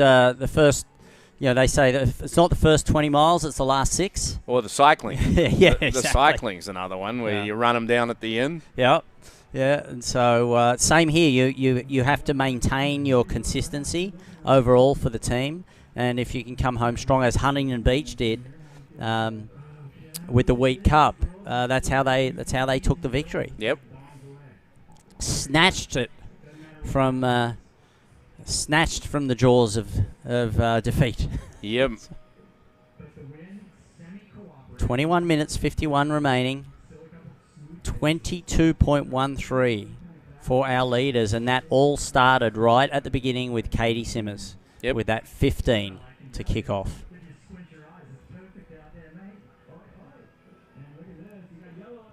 Yellow up on the backhand. It's a nice little hit as the wave's closing out. And that is Kayla Casino, and that might be her last ride.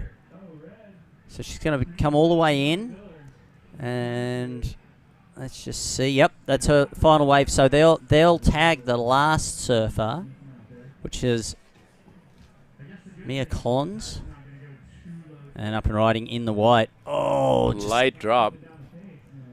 Managed to get around the bottom of the wave, and then the thing just ran away from her. So, won't be a big score. 8.8 for the East Coast after.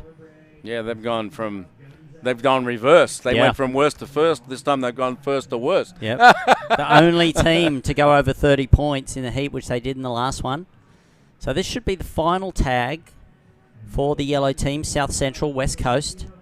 And Well, they moved up a little bit with her performance. They've narrowed it down to a 2-point advantage, actually less than 2 points now. And they've got a very strong finisher in Mia Collins, who was 2019, finished 9th at the Sydney Pro. And this is pretty much her local spot. She still surfs out here a lot with her dad, Richie. Of course, Richie has been a U.S. OP Pro. Actually, geez, I'm dating myself. OP Pro, mate. He was an OP Pro champion in one of the legendary finals where he beat Curran. And arguably one of the fiercest competitors we've ever seen. Won bells. Yeah, but he just had that aggression and the Skeletor. The Skeletor. He was just, he was. So where was the changeover for you, PT, when you kind of stopped competing as we see Team in White not able to complete? Who was the last generation that you were surfing against? I was in that crossover. So when in 1979, I think had a better competitive year than when I was the world champ, because it was now all man on man, and I made 3 man on man finals that year, and won one of them, and so I finished 5th. And the next year, my daughter got born, and so I missed the first event, and then I went to Bells and got beaten by Warren Powell, and then I went to Sydney for the Coke and got beaten by Alan Byrne. And opening heats, and I came back and I'm going, I'm done. I'm checking out, and then I competed sporadically, but I think a heat I had in Cronulla in the old bow repairs. Yep. And Tom Carroll was a grom. Yeah, kicked my butt. Then I knew it was over. Well, Newport Plus was one of those incredibly strong teams. They had Nick and Tom Curran. And a bunch of other. Well, remember there was a Southside club called Panache. Yep. With the Ford brothers. Yes. Yeah. Incredibly strong. Yeah. Yeah. Cole Sutherland. Yeah. There was a bunch of guys over there. That Richard Cram. One of the great power surfers of all time. Yeah, they had a great Steve Jones. They had a great club, So did you feel like you by the time you'd had enough competition? Well, that and we just didn't make enough money in that day, and I couldn't see at that point. I was famous already. I'd been the world champ. I'd had 2 years in a row of number 5 in the world because year after world champ, I left to make Big Wednesday. So I dropped from number 1 to 14. Yeah. Came back for 2 more 5s in a row, 5 and 5. And I just went, like it's only a matter of time before the young guns run me down. But what a career. I mean, an amazing career when you look back. But you look at a couple other guys that continued on from my era, which was Sean and Michael O. Yeah. I mean, they went deep into the 80s. Yeah. Still ranked in the top 10 in the world for quite some time. And Rabbit. Yep. Yeah, those three kept on going, and Yeah. Yeah. Incredible to see those periods of swap over. So that was Vela Matthew. That was a really strong last wave. And so I think that this team will now be finished. But with 17 minutes remaining, let's just check to make sure. Well, let's see what her score gets to see whether it moves her. They're in the 3rd spot right there, and they're not that far out of. They're not that far behind second. I mean, you're talking less than a point. Yeah, but incredible time management there to come in with 17 minutes remaining. West Coast South region still out in front. Here they are. And this is Ella McCaffrey. Yeah, this is the girl I was telling you about from NSSA. She's really grown up a lot and developed a lot more power than she used to have as she's got a little older and a little bigger. So first scoring ride. Couple of turns. Well, she's on the South region on the blue team, and they're in the lead right now. So they could finish really strong here and even close that gap a little more on the South Central. Yeah, and that which would help them because right now they're in 4th overall with 86 points. Right. So nearly 20 behind. And you'll take a look at it again. Quick off the top right there. Comes around the section. It's a pretty strong move right there. Nice little rip off the open face. Little roundhouse snap back into the pocket. And that's pretty much. But 3 pretty strong moves. I think they'll give her a decent score for that. Here we see 22.13. 15 minutes to go. The red team already completed, so 19.96. So that last ride of the red didn't look like it improved their position. It stayed on 19.96. So Vela may have had her first ride was her strongest. Yeah, so, I mean, in this particular girls' heat, the East Coast and North Central are really struggling. I mean, they're not even in double digits. And I think they're at their 4th surfers, I think, already. Yeah. It'll be really interesting to see. We don't get to see the teams until right before the next heat. So in the 30 to 39 and 20 to 29, going to be very interesting to see who each team fields and what guns suddenly emerge that we're not aware might be competing today. We know that Pat Gadauskas is here and is surfing for the South region team. Yeah, but Pat's in the 30 to 39s. Yeah. Yeah. Shocking, isn't it? He was the Grom. It is, I had Tanner on one of my World Junior teams in Tahiti. Oh, look at that. Huge turn there for South Central region, and I'm sure the judges will count that as complete. That was Mia Collins. That was strong. And a nice solid turn there for Talia Swindle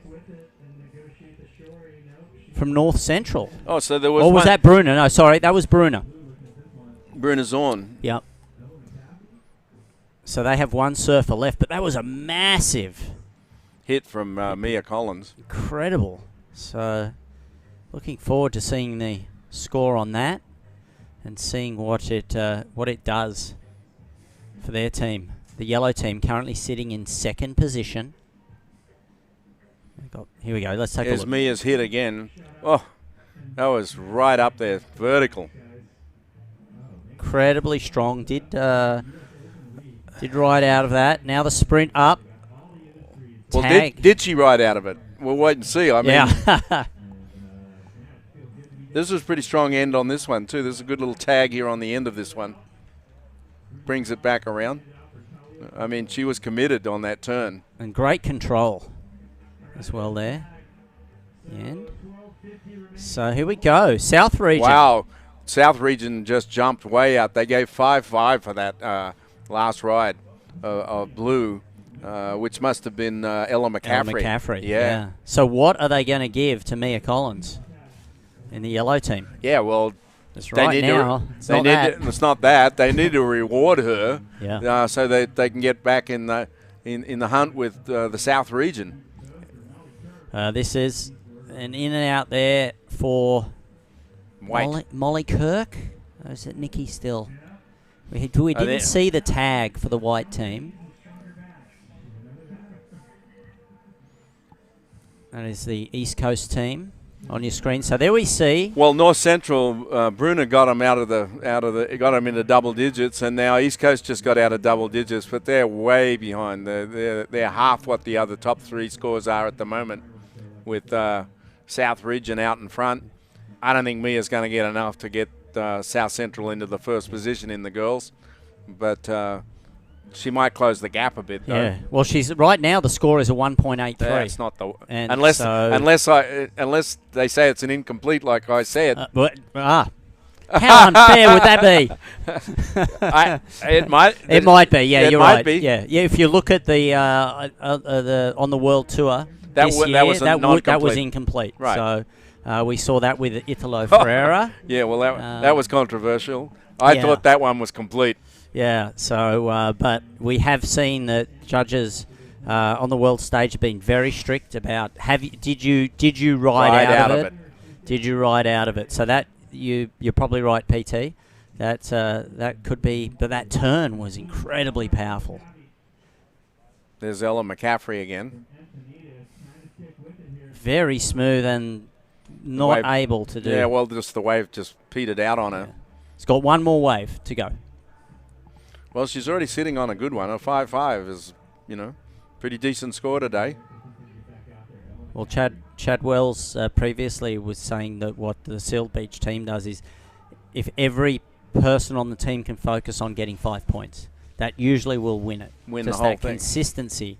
You don't need to score 8s and 9s. If everybody gets a 5 for their scoring waves, then that usually puts you in a winning position. 27.63 for the South region. 10 minutes remaining. And East Coast now 10 points. Molly Kirk has a lot to move up here. This is Black. Talia Swindle. Nice crisp little turn. And we'll see if that changes it. And so, PT, we've been given the 30 to 39 division. And what names are we seeing in there? Well, I see one really loaded. It is Dylan Perillo, Brad Ediger, Chris Waring, and Dane Zorn. And that's for the North Central team. Well, yeah, that's their team. That's a pretty strong team. Ella McCaffrey there finishing up her last ride. And look at the team after that one. Pat Gadauskas, Dane Gadauskas. Wow. Adam Bacadal and Ryan Arthur. Loaded team as well. Look at this layback slash there for Ella. This division's kind of funny for me because on the World US Junior teams, I've had Ben Gravy, Dane and Pat Gadauskas, Dane Zorn, Chris Wedding, Dylan Perillo. I've coached all these guys. Brent Riley. None of these other guys. Yeah. All those other guys I just named, though, 5 of them have been on the World Junior US team that I coached in the early 2000s. There'll be some fireworks in that for sure. Well, let's see. South region, did they extend their lead with that last ride? 27.63. Doesn't look like it. I don't think it was better than the 5.5 that she already had. So, South Central, North Central still have a shot at that first place. And well, actually, North Central has really improved their position here in the last 10 minutes. They weren't even double digit, and now they've moved up with a 17.3, which really helps their overall campaign. And that is South Bay, Seal Beach, Huntington Beach. And Northern LA is that team. Well, I think you're going to see here, East Coast is really struggling here. You could see a couple of these other teams moving up right level with them. And let's see who we got for the East Coast coming in for the, well, I know Xander Morton and Brent Gravy. They're both capable. And Billy Scott and Ryan Briggs. They did come in. East Coast came into this heat in second position with 102. And so at the moment they're 10, so they're 10 points behind the other team. So it'll really even up that score. If it stayed as it is now, we're going to see a lot of teams that are close. Red did improve its position a little bit. The North, they moved up, got another point back. And the North team coming up, Dennis Rizzo, Adam Lambert, Mike McCabe, and Matt Myers. Their double whammy surfer is going to be Adam Lambert. The double whammy for Blue Team South, Brent Riley. Brad Edinger is going to represent North Central. Huntington local. And Pat Gadauskas for the South Central, and Xander Morton, as you mentioned before, will anchor the East Coast team. And then actually, I had Brent Riley on the U.S. national team in Brazil in 2006. Yeah, he's a good surfer. It's just going to be highly competitive. Each heat, 1 hour, 4 surfers per team. Each one scores. And after this heat, we'll get a sense of the overall team competition. You really get a sense of who has a shot at the title and how close everybody is. Pretty hard to come from behind if you're too far back. But we're going to see at this stage the East Coast team slip back somewhat, but the South region is going to move up. So it's going to be pretty even, because also right now our previous winners on the point score, or the leaders, South Central, are now down into third spot. So we might see all 5 teams coming in pretty close. Yeah. I mean, Fuley, I'm feeling old. These guys are all 30. Yeah. I can't believe all these guys are 30. Yeah. Well, if you really want to feel old, if Kelly was surfing for East Coast, he'd be in the 40 to 49. Well, just think if at the upper end. Hey, just think for a second of the expansion of this concept, and Florida has their own team. Oh. Slater can be in the over 50 division. Hobgoods. Yeah. Lopez. The Lopez, the Lopez twins, the Hobgood, Hobgood twins, the Lopez brothers, Kelly Slater. What about in the girls? Lisa Anderson, yeah. Frida Zamba, unbelievable. Caroline Marks, where would she choose? Who would she surf for? Well, she can't surf at the moment under the WSL, but the other girls can. The ones that are out of the system now, Frida Zamba still surfs incredible. So does Lisa. Yeah. Lisa Anderson, one of the greats. I'm sure San Clemente would try to claim her, though. Even though he's living down there now. So it's a fantastic concept. With 4 minutes and 40 seconds remaining, this is where we'll really start to see the team spirit come to life. These last 2 rounds are going to be incredibly competitive. We've got some amazing former World Tour level surfers, as well as people still actively competing on the QS and up and riding now. That looks like black there with the afternoon. And so Talia Swindle. Yeah, Talia Swindle. From LA. And that looks like that'll be a lot. Are they beckoning her in? Because remember, you lose 5 points. Yeah, you don't want to do that. If you don't make it in time. We've only had one team that suffered the consequence. I think also the interesting thing to look at, we keep talking about the expansion of the teams. And but at some point, I would think that the administration has to look at the expansion of the women, where it's just not an open division. Yeah. That they're going to have at least one other age division, where they have the young girls and the older girls, Yeah, because there's such depth. South Central here coming home strong. They are within striking distance of second place. Mia Collins. That may go into the scoreline. Be behind her, surfer in red, the North region. So let's take a look here, PT. Yeah, it Mia. comes off the bottom nicely right here. Nice slice on the open face. Comes around that next section. Another good hit, but couldn't ride out of it. If she had ridden out of that, that would have been a really healthy score. But only one good move outside. Molly Kirk here. I don't think that's going to improve on Mia's position, although I know it has to, because remember, I'm pretty certain that they didn't score that maneuver. Yeah, they didn't score that as a complete. Yeah. So there she had a decent first turn, didn't complete the second. So now the race is on to get to the beach, to run up into the team box and preserve the 5 points, because 5 points is a lot to make up, and we've seen a lot of titles that have come down to the fact that a team may not have made it in time. Here we go, black team. They will make it home safely. Yeah, there's a fair amount of time. I think everyone's pretty safe. Yeah. Talia Swindle bringing it home for LA. All smiles here for Mia Collins. Danny Nichols there, the coach. Doing a great job. So they're home. Here's the red team. This is Vela Mativ.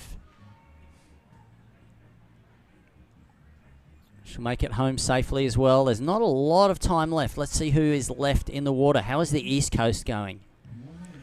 East Coast. Well, they've really struggled in this women's. Here we go. Yeah, Molly Kirk bringing that home, but looks like they will come in 5th place in this round. So that'll really even out the scores overall.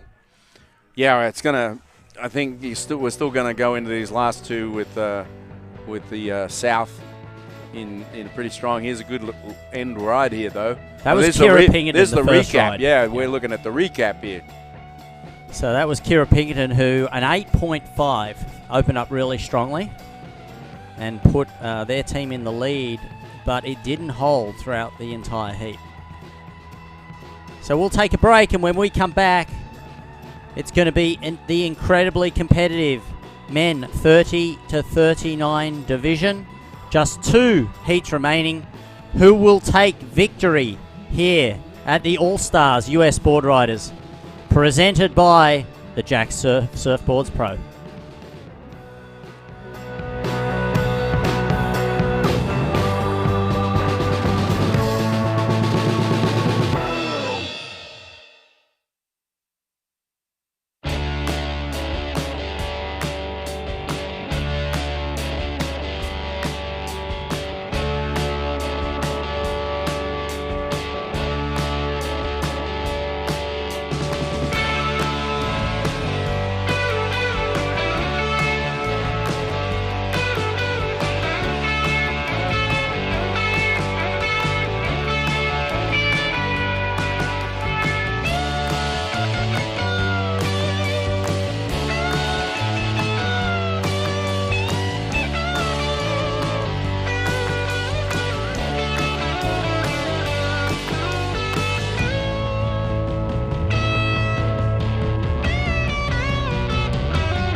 Welcome back to the Jack's Surfboards Pro presenting the U.S. Board Riders Club's All-Star event.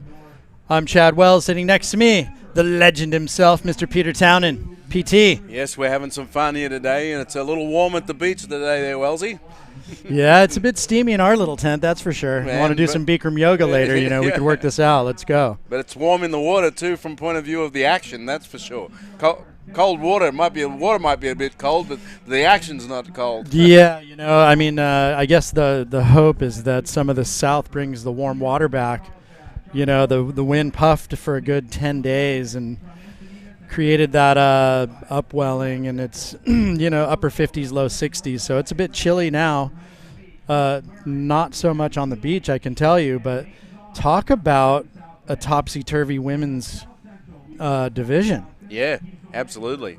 There was some interesting results there. A big win, you know, for the girls in the north.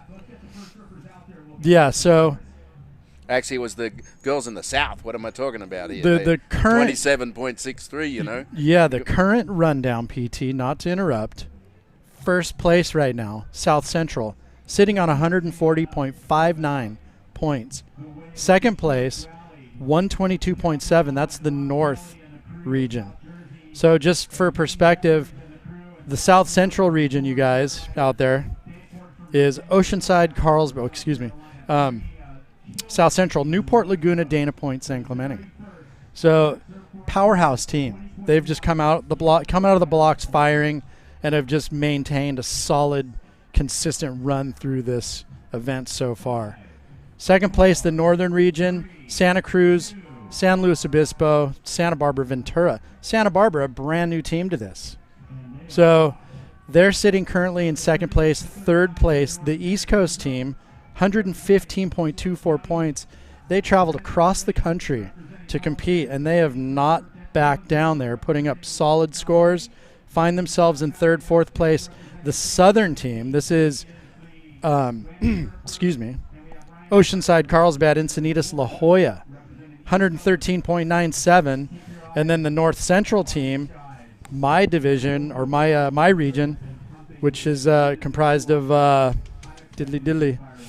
North LA, South Bay, Seal Beach, Malibu. So North LA is a brand new team also to this Board Riders Association. They're currently sitting in the caboose, 99.98 points in fifth place. But let's take a look at some of the names here in the 30s and 39s. There's hammers on every team, literally. Our guys for the North Central, gosh, I'm such a mess here. The North Central, Dylan Perillo, LA, Brad Ettinger, HB Local Boy, Chris Waring, Seal Beach, Dane Zahn, South Bay. This guy's weapons, all of them. Go to Florida, Ryan Briggs, Xander Morton, Ben Gravy, Billy Scott. I mean, it just gets even better and better. North, Dennis Rizzo, Adam Lambert, Mike McCabe, Matt Myers. Then the South, Brent Riley, Johnny Norris, Nick Sadalnik, Chris Abad, and then the leaders in the yellow jerseys, one Gadang, Pat Gadauskas, two Gadang, Dan Gadauskas, Adam Beckadal, and Raya Arthur from Laguna. So here we go. Who's drawing first blood, PT? Well, up in the white straight away, not wasting any time, is Ryan Briggs from the East Coast, and gets a couple of hits outside. So not a bad start there. He's looking to see whether he should. He's not the whammy, so it doesn't make any difference. But pretty good, strong ride. Looks like in the blue right there. Oh, that's Brent Riley. I had him on a World Junior team. Oh, and he's calling double. Oh, there it is. He's calling double whammy already. Not even 3 minutes in, claiming it, and Brent just got married. Yeah, I had him on a World Junior team when we went to Brazil. Yeah, I mean, this he's a weapon. So Brent throwing down the gauntlet right out of the gates. Let's see where the judges take this one. So well, it's clearly going to be a double digit for sure. I think. I mean, I saw a 6 there. I reckon at least a 12, right? You know, I mean, here's some replays right here. Right, as a judge. That was a good first hit. Right, this is Briggs drawing first blood. That was pretty strong at 2 outside moves. So then you got to look at, here comes Riley will come up next. Let's take a look at. So this is back to live. So now we're going to look at Pakadauskas. Up and riding, comes around it, gets it vert. Oh, nose pick. Comes undone. So on it, say I heard the beach announcer say 16 points on the double, so that's an 8. For Riley. Yes, so we'll see if that is, if we can corroborate that fact once the score drops. So here we go. This is the replay. This is Riley's replay right here. Well, yeah, that was a pretty good first turn. And another good hit off the top. Oh, my. Yeah. That was an 8. Yeah. Out here today. Yeah, put the nail in the coffin for the finish. 3 solid maneuvers. There you go, surfer in red for the North team. Dennis Rizzo came undone. So let's see when the scores do pop up where the judges place these openers. And so Brent Riley comes in. He was the whammy. Tags up for Johnny Norris La Jolla. And this is our surfer Dennis Rizzo from San Luis.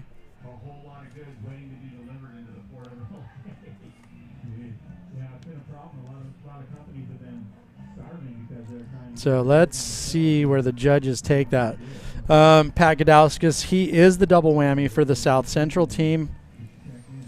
Did not have much success on that opening wave, but no doubt a lot more left in the tank. And Ryan Briggs had an opener. So he's going to tag up with Xander Morton, who's the whammy for the East Coast team. Yeah, not seeing any scores on the board. Maybe the boys can post those up for us. And very curious to see these openers here in the firework divisions. Yeah. 30s, 39s. The young guns. Yeah, good knees, good backs. Yep. You know, the 20s, they're like bionic. 30s, you get a few aches and pains, and then it gets worse there, Wellesley. Yeah, tell me about it. 2 back surgeries later. Yeah. 2 knee surgeries, too, as a matter of fact. I'm just a mess, but yeah. Don't worry, mate. Wait till you get to your 60s. It's all downhill from there. As long as I'm still surfing, I don't care. As long as you keep paddling out, as Terry says. Yeah, that's it, right? So, yeah, some really, really solid names and strong teams here in this All-Star division, or All-Star edition of the U.S. Board Riders. And for whatever reason, we ain't getting scores. There we go. Look at that. Brent Riley, 16 points. So what's interesting looking at this 30 to 39, the 7 names on this list right here represented the USA on the World Juniors. Unreal. Did you coach them? I coached nearly all of them. And nice hit there in the white. That was Briggs. That was Briggs again. Yeah, so just looking at the list, it's making me feel old. I can't believe these guys are 30. All right, so it's Brent Riley, Dylan Perillo, Chris Waring, Dane Zorn, Pat Gadauskas, Dane Gadauskas, and Ben Gravy. They were all on the U.S. team. Yeah, very crisp surfing from Ryan Briggs. Just 1 maneuver, though. He's going to need more than that. So currently sitting on a 5.17 he's trying to replace. Here's Rizzo. A couple quick ones. And he's going to bring it in. He comes in. He tags up with Adam Lambert from Santa Barbara. Adam is the double whammy surfer. So looking at the standings, I mean, you know, the Central guys are way out in front, right? So the South, though, they've got off to a great start here. They could really move up into second here with that great start by Brent Riley. Yeah, right now, this is where there's going to be some lead changes. Rizzo did some nice work on that one. It's going to be hard to get in front of 140 points with the roster that it's a battle for second is in front of me. But as we do know, the Board Riders format, a shocker can happen at any time. Especially on the double whammy. Yeah. So, I mean, I'm going to hedge that the South Central lead is strong enough to maybe stay in front the entire way, but you know, you never know. Let's see, who's that trotting down? Looks like they're in no great rush. Adam Lambert, So he is the double whammy surfer for the Northern Division. So Rizzo, 4.7 was his opener. Or actually not his opener, his keeper. Patty G sitting on a 1, no doubt going to better that. And, well, Brent Riley, 16 points. I mean, off to a fantastic start for the South region. I think that's our first 16-point today. Yeah, and right, going back to the 50s, they didn't get their guy in the box. Right. So Heath Walker didn't get back in the box. So they're now making up some ground. You know, currently in 4th place, 113 points. You know, so they're trying to just make up a little bit of ground from some of those point deficits from earlier. All right, so 9 minutes down into our 16 today out of 7. We got the 30 to 40-year-olds right now, and man, action-packed already, for sure. Let's see here, PT. Well, Wellesley, your North Central crew.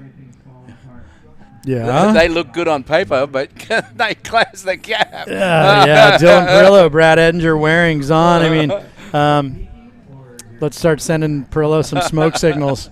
Catch a wave, buddy. But,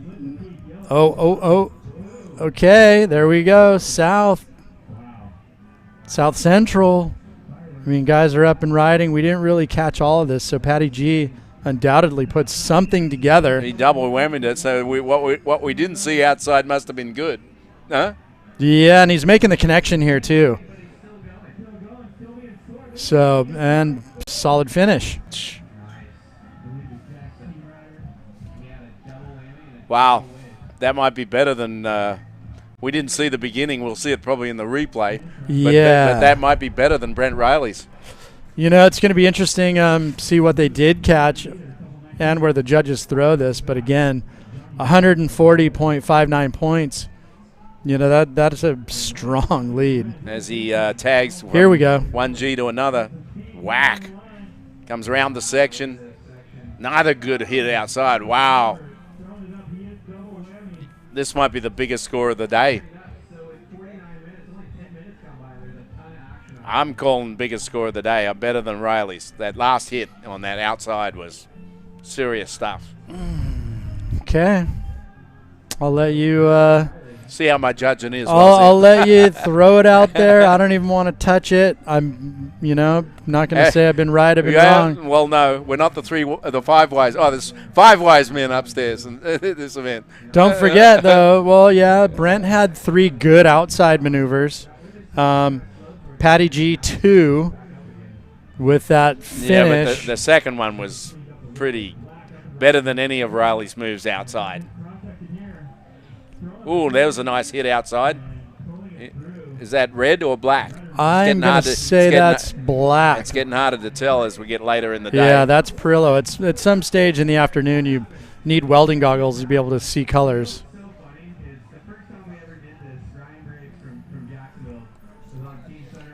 Well, we're just waiting for those scores to come in. A couple of big scores we're waiting on. Of course, the Pat Gadauskas one is the one that's most intriguing because those guys are way out in front anyway. It's just going to pretty much solidify the win today. Yeah, I mean, judges taking their time. I haven't seen a score drop yet. Perillo coming in. He'll make the tag with Brad Edinger, who is the double whammy surfer for the North Central region.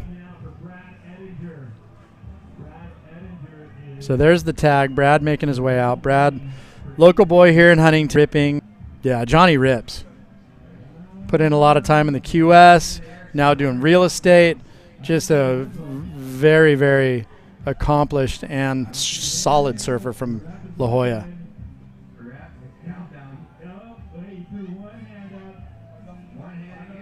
So Johnny's going to come in. He makes a tag with Nick Sadalnik. And, I mean, look at the work being done here by the South team. Yeah. They're already on their 3rd surfer. And with both strong scores. Yeah. So not quite sure where we're at with time and all that. I would have to think that score based on what they gave Brent Riley is going to be close to a 7. 2 big moves outside. Yeah. Comparable, maybe above. Judges still Boys taking a are look at that one. deliberating, mate. They're deliberating up there. Well, Lambert got one. We didn't even see it. And he was the double whammy.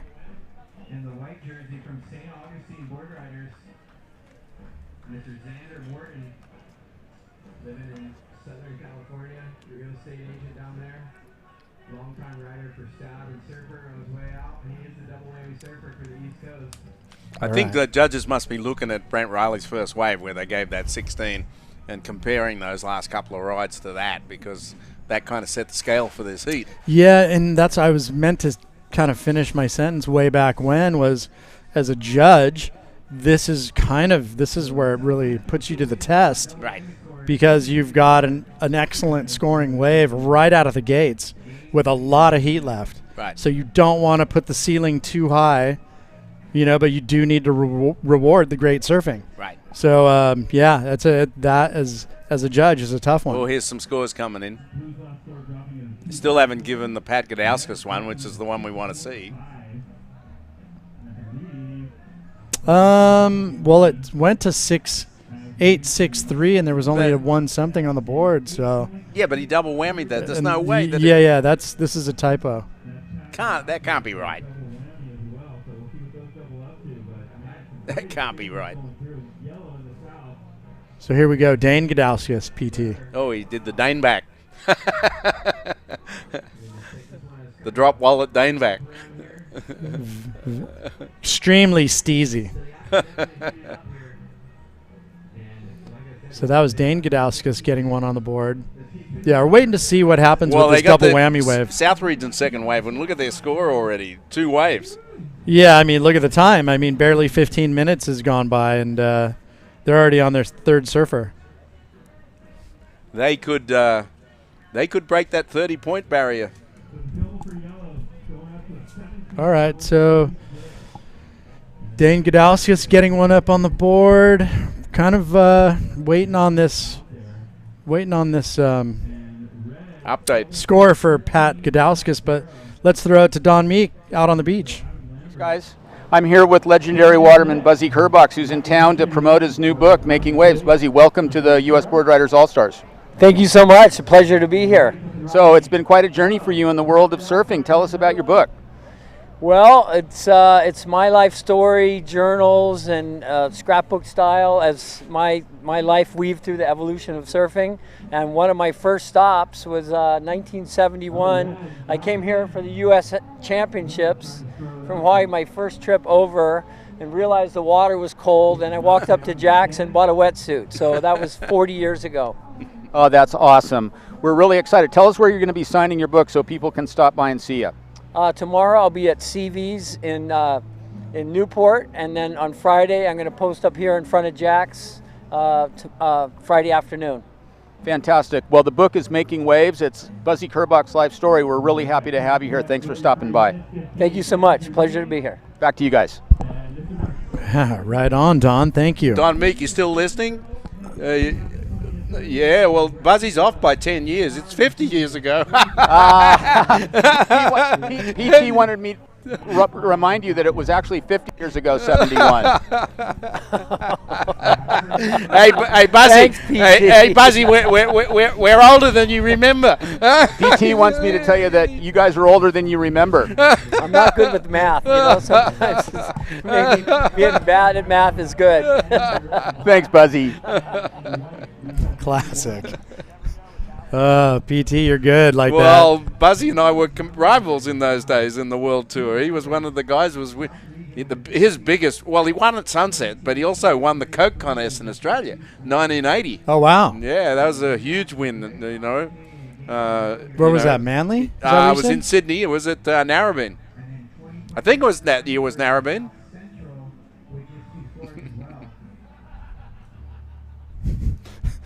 Do we have a hot mic situation? I think we can hear them. They can't hear us. That's the problem. All right. Yeah, well, look at these scores that came in while we were. There it was. Right, look, and then they've got it corrected now. Yeah, because look, it's tight at the top. Okay, so I think they were sitting on that low like a 1 something, and now it's 20.7. So the one wave that we didn't see, and it must have been a good one, was Adam Lambert, and it was double whammy because look at the scores. Right, and I want to say Rizzo's wave was only a 4 in the 4 range. So when they give us a split screen and show us the score history, then we'll know who got what. But yeah, I mean, as you can see, teams are already in the 20s. This is amazing. Yeah, so all of those double whammy waves all were, double digits.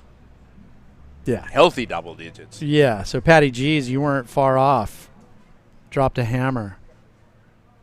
Yeah, I'm intrigued to see which one was actually the better one. My opinion was that... Yes, that second turn was... Yeah, it was sick. Unbelievable. Brent's wave was great.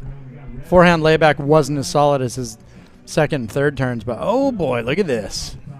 Couldn't get in front of that whitewater coming off the rebound there. Yeah, that looked like Mike McCabe. And here's the G-Man, with the G-Man cutback into the whitewater. And another whack off the top into this next section. Whitewater rebound. And Dane, I think you should come in after that one because that was a pretty good ride, and I don't think you get a better one. You should come in and give your other blokes a chance to get a good one too. And White is making his way in, and that looks like it was. I'm going to maybe be wrong, but I think that was Xander Morton right there. Yeah, Xander's the double whammy. Edinger's the double whammy, right? Is Edinger the double? Yeah, he is. Well, he hasn't taken it yet. He laughed so hard. I couldn't resist. Come on. I was just this is fun stuff, boys. Mike Carter and Don dropped in on us on me and PT. And it is. Hey, the board riders undoubtedly funnest comps to participate in. Definitely a fun one to call.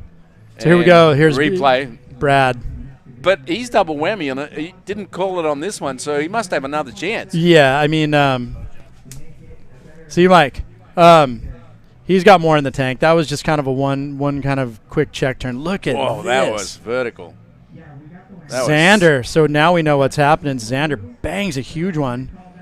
Negotiates the oncoming whitewash. All right, he's calling it. Thanks for coming. One big solid turn. That was a serious. They've been rewarding those one big turns outside. That was a pretty serious snap off the lip in a pretty good size wave. At one of the bigger waves we've seen today. Good 5-footer.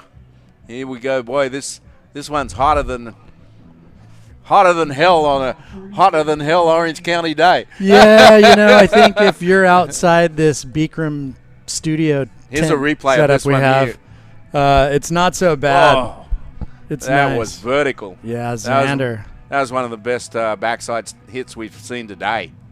Yeah, solid surfer, former editor at Surfing Magazine. Yeah. Xander is undoubtedly holds his own in the water. So that was wow, let's see. Xander comes in. He tags up Ben Gravy. Benny Graff. He's one of my favorite surfers to watch. His YouTube his antics. Yeah, it's one of the most entertaining handles around. Well, he got a special award for YouTube for 100,000 followers. How good's that? They gave if you get 100,000 followers, you get a special plaque from them. Yeah, you probably get a paycheck too. I imagine. Well, yeah, you get that too. Yeah, how good's that? Go float around, make content, ride a couple tugboat waves, and get paid for it. I'm the envy. Mate, your central guys aren't doing so good. I was trying to avoid that, PT. It's a soft spot here. You were claiming them in the beginning, and I said just they look good on paper. Anything can happen. That's what you said. Looks good on paper. But again, Brad hasn't dropped his double whammy wave, so he still has 2 more to go and tons of time. Yeah, he's got 2 more to go. We're on just under 37 minutes, plenty of time. Just a massive shout out to Sunbum, keeping everybody protected. Oh, They've got open to the public sunscreen down at their tent if anybody wants to stay protected. Also, Fuel TV obviously giving us this platform to get the board riders' message out to the masses, and Jax, of course, by hosting this event and keeping this board riders movement alive and bringing it to a broader audience. Also, our good mate Joe Bard, Bonsai Absolutely. Bowls. Joe is a massive proponent in all of these local events. Community surfing, he supports it all the time. Yeah, and it's just incredible. Here we go, Dane Gadauskas. Dane Gadauskas with another G-back. The G-back. Not the kind the girls wear on the beach. So, it looks like he's coming in. Well, I think this was his third one. Okay. I think he didn't have a choice. So he's going to come in tag Adam Backadall from Dana Point. And here's another look at it. He goes down the line right here. Good, nice off the top right here into the G-back and comes out of it. And I think his other wave was maybe a little better, even though that off the top was good. But he had another one that he had pretty good 3 strong hits on. I don't know if that one's going to improve. And look at that. South Central. Yeah, 24.26 points, out to a sparking lead. They're just putting a hammer to the whole event. And but the South region, 22.33. I mean, in the breakdown, it's like a 2-point deficit, and then we go down to 3 points with the East. So I mean, it's very tight from 1 through 4. And then my boys in the North Central region haven't got their heat started yet. Not at all, but there's a lot of time, 34, 35 minutes. So there's plenty of time. Yeah, we need Brad to hook into one, though. That's a fact. So going back to this rundown of wonderful things and people that support this event, that commercial that we saw on the break, all of the amazing brands that are helping support the Jax Pro. Mm-hmm. Some fantastic brands, amazing surfing. And then another topic here is the New Earth Project. And Peter King, Wes Carter, it's the New Earth Project, and their whole jam is they are working to take plastics out of global packaging in the shipping supply chain. So the early versions are curbside recycle surfboard shipping unit. And yeah, I mean, that's just, I think the pandemic really focused on conservation, and, you know, everybody got outside and just like saw what we had. And we can't forget Visit Huntington Beach. And that was next. Yeah, for those who don't know, and I don't even know if you know this, Chad Wells, but there's no Vans for the U.S. Open this year, and if Visit Huntington Beach hadn't have stepped up, they've written the check to make sure that the U.S. Open actually happens. Wow. It's the U.S. Open of Surfing presented by the Visitors Bureau, which was what VHB is. And, yeah, they negotiated a deal with the WSL, and it's the first of the Challenger Series. So hugely important event because, you know, we have that new format this year. You have to re-qualify after the championship down at Lowers in September. And we come straight up here for the first of Challengers. And there's 4 Challengers events to qualify for 2022. That starts off. There's 2 in Europe and the final one in Hawaii. That's how you get on tour the 2022. Yeah, so I mean, I didn't know that. That's insane. City of HB, Surf City, don't mess around, right? Yeah. So yeah, I mean, with that being said, what a prime time to have it during the year. Yeah. Well, you know, like Visit Huntington Beach, which is our tourism bureau, decided just like what we saw in West Australia.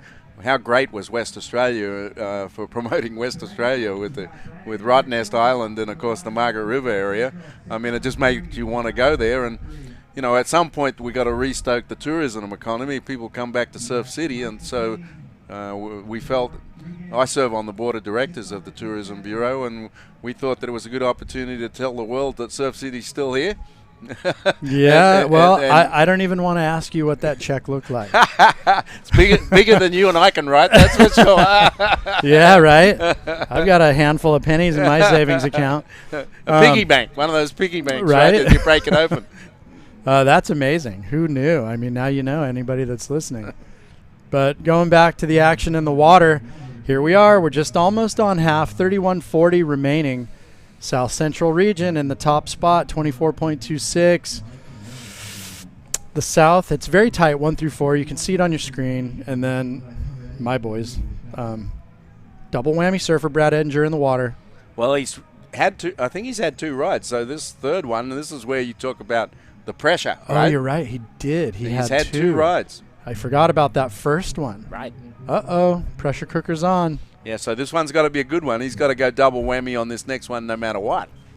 And I'll tell you, the worst thing that you can ever do, which has happened to me before, is to be the double whammy surfer when you don't want to be, and your team tells you you have to be, and you go out and fail. So anyways, we'll talk about that. Here we go, red, up and riding. North region, Mikey McCabe. Bangs nice it off first the top. hit. Yeah, Can he get solid. back to some open face? Ooh, nice little snap in the pocket. Can he ride out in front of it again? He might even get some shore break. He's got a little wedge there. He's on a foam ball into the inside. Yeah, Ben Meanwhile, Gravy. outside, Ben Gravy on the white. And Mikey's got the connection. Zah. That was a good ride. All right, Benny Graffs looked all right, too, outside. So. Yeah, a little flurry of rides right there. Judges have their work cut out for them. So let's see if this changes anything. Mikey McCabe, pretty solid wave. I'm gonna say that's 7-ish, I think. Yeah. Nah? Well, I mean, so here's Mikey. He's one of our Buell guys. He's one of our Buell team. This first hit's strong, right? Gets a good smack there, and he comes around this section, gets back to the open face, little snap in the pocket, little wobbly coming out of it. But he got this little foam ball here on the inside and gave him another chance to. Right. Well, Mikey's a CT judge. Right. Look at he went down, but he gets another little pump on the inside. Okay, so here we go. Surfer in yellow, Adam Beckadal. So that I think that was his opener. Yeah, because the G-Man was the last one. And then Benny put one on the board. And he got the little snap here on the inside as well. Well, he didn't really ride out of that, so that'll be an incomplete. We saw a classic incomplete in the girls. I don't know if you saw it, Mia Collins. No. She did the most amazing outside, upside-down hit. On the backhand. On the backhand. I did see got it. to the bottom, but they ruled it incomplete. Brutal. And it went from being like an 8 to 1.83. Well, and like every wave counts in the board riders. Like the Italo one, the one they always said when he landed that one this year, remember? He landed on the flats, and then they said he didn't ride out of it. Yeah, I mean it's sticky.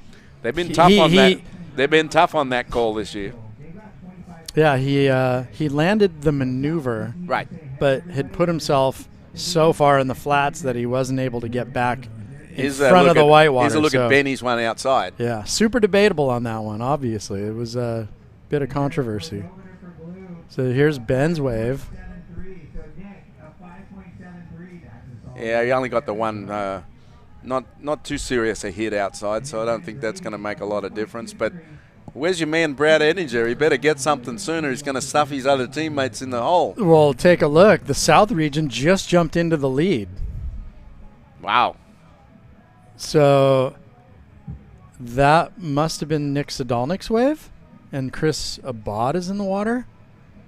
You know, we kind of lost a little. Well, no, that was Johnny Norris. That was remember the Johnny Norris wave? Well, but John's long done. So was that? We didn't see that Nick one then. No, I saw the tag with Nick. Then I did not see his wave. We didn't see his wave. Wow, look at the scores in this one. South Region's up to 28. Oh, a little barrel. Oh, and the layback drop wallet. What was that? Who was that?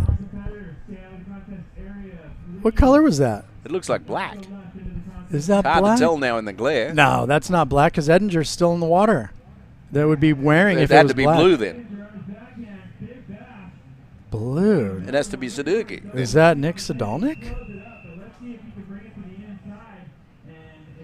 Here's a replay. So here's Benny Graff. Oh, that was nice outside. This must have been got the hammer in the head there. Right. Funny thing is just like that quick maneuver that he threw out the back.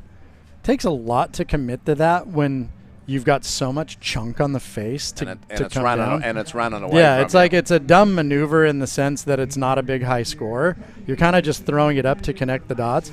But to commit to that in this kind of chunk, it's super dicey because you can just catch an edge so easily. But, yeah, he got hammered on that closeout. Looks like the tide's beginning to go out again. Okay, so Brad did get a wave that he claimed. I don't know if we're going to see it. There's a lovely picture of some rip and a closeout. That'd be the wave I got. So, yeah, some waves kind of went down. We may not have seen all of it. Waring must be heading into the water. This was that little cover-up with the drop wallet. Okay, I'm really baffled as to who that is. Yeah, the glare's making it hard to make these guys out at the moment. But we'll see the scores come up. Here we go. Now you can analyze it there, Wellesley. Hey, so Brad, 11.74, so he must have... Did all right. He got a whammied double digit. Yeah, like a high five or something. Yeah, maybe a high five for Brad. Got into the double digits. So now Waring's out. See, I was right. 17.36. That's Gadangs. Yeah. First one. Yeah, so that's, gosh, what's that, a high 7? Yeah. No. No. 8 something. 8. Sorry. 8.5 nearly. High 8. Yeah. There you go. Yeah, it's hard to see. Hard for me to do math. The checkerboard. Math wasn't my strong suit. So now down to 24.43. South region jumps into the lead. Just a little under a 3-point deficit with the South Central region. If you look at this heat overall, it's still tight. No, but it's the highest scoring heat all day. All 5 teams got double-digit whammies. In the sense that all the teams are doing well? Yes. Yeah. I want to say the South Central team, or actually one of these guys, peaked on 30 points, didn't they? Yeah, well, look. Yeah. In the 40s. Yeah. East Coast. It's the only time we broke 30, but look at across South the Central boards. here. Look on a 1 right here. They could easily. Yeah, that's just their surfer in the water not having caught a wave. Right. But they could easily. Yeah, break no, the you're 30. 100% right, PT. This is the highest scoring heat across the board. Big float, and that is Matt Myers. Matt Myers, Mr. X Rip Curl team manager. Yeah, he hung up the corp duties. Yeah. Is doing Myers mentorship, doing some coaching with some kids, and yeah, took the bull by the horns and is doing his own thing. Passed the torch to an awesome surfer from Canada, Noah Cohen. I don't really know Noah Who's Cohen. undertaking the duties up at Rip Curl. Yeah. A solid surfer. Probably a perfect fit. I don't know Noah personally. I just know of him and his surfing. So, yeah, another great guy in the Rip Curl stable. So here we go. Benny Graff, a.k.a. Ben Gravy, coming in to tag. With a 4.23. Billy Scott. So Waring is in the water for the North Central region. I want to say Waring, he's won this event, but it was... He did win the Jacks Pro. Yeah. Quite some time ago. Yeah, so Chris is one of our Seal Beach surfers, and he is the... An actual town end relative has won this week. Yeah, One so Kevin Schultz. So, yeah, no, here we go. Who's this? This is white, Billy Scott. So Chris is the son of Shannon. Right. and Scott. Right. Scott's running the event. Right. They're also relatives of the Buells, Right. who Denny Buell and Shannon Buell, Jason Buell. Goes back to the beginning. And they've got their Jason's son Ryder doing some tally stuff, doing wave count up there. But it relates back to me with Ryan Buell, who's the founder of Buell Wetsuits, who's my boss up in Santa Cruz, because I'm at Buell Wetsuits And now. I've also done commentary on the old Santa Cruz Cold Water Classics with Right. Bewley. So, yeah, no. Bewley, I threw his hat in the ring, but I just don't think Scott wanted to pay his gas. I don't know. But would have loved to have had Ryan here. And so, he's great on the mic. Yeah, no, he's amazing. So there's Waring. It's just funny the dots. Yeah, right? it's incredible. Ooh, Here nice. he goes, Waring, bang. That's going to be it for Chris. He was hoping for that next hit right near the pier section. Didn't Yeah. hold up though. So, and Chris also a Buell team rider, of course. Nice off the top though. Yeah, beautiful technique. He's our last current, because the Seal Beach Surf Contest kind of hit the skids with the pandemic and everything. So he is our current board riders men's champion, and he did also win the event. And Brooke Knox was our women's champion for our board riders. So throughout the year, we'd done these inter squad comps and had points, and left the crown to the Seal Beach Surf Comp for the final event. And Chris and Brooke they're still, even though it's now 2 years later, they're still the current champions. But anyways, enough about Seal Beach. So What happened? What happened with our Seal Beach Hall of Fame awards? So we did 2 years in a row. Hey, there's Scott. We did 2 years in a row, and then the pandemic hit, and it just kind of got weird. And we had one of our last meetings up at Rich Harbor's house, and Rich sadly passed last month. And you should bring it back in memory of Rich Harbor. well, we're gonna do the Harbor. We're gonna do the Harbor Cup. Right. But Rich was a strong proponent about just the determining of how people are inducted. Right. And just creating that criteria. That's super important. But yeah, we had Denny Buell, going back to the Buells. He was one of our first inductees. Right.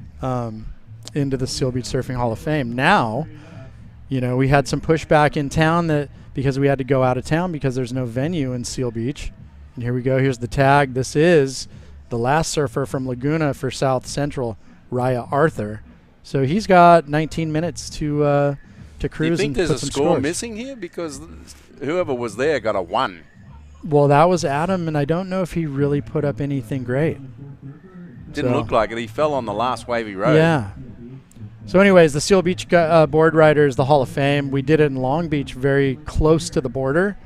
But we got some pushback, so now the Bay Theater's back open. So we're going to hold it in town. Chris, handiwork right here on this left. Didn't get that real strong second maneuver. 18 minutes, is he going to bring it in? Let's see what Coach Nichols does. So yeah, it's still on our to-do list, PT. We haven't forgot about it. Here's a replay of that Waring. Nice first hit there. That was really nice. And then this last bit didn't quite work out how I think he wanted it to. But the first hit was strong. I think that might improve on I think he's sitting on a 5.13. I think that one might be just a little better. Yeah, I'm sure they're probably bringing him in or letting him go out for one more. Thing is, it's touch and go in this position where you want him to better the score, but you don't want to knife your last guy, your anchor man, with not enough time. Right. You want to afford that guy to go out and at least be able to get another good score on the board. Well, and we got one more division to go, the Young Guns.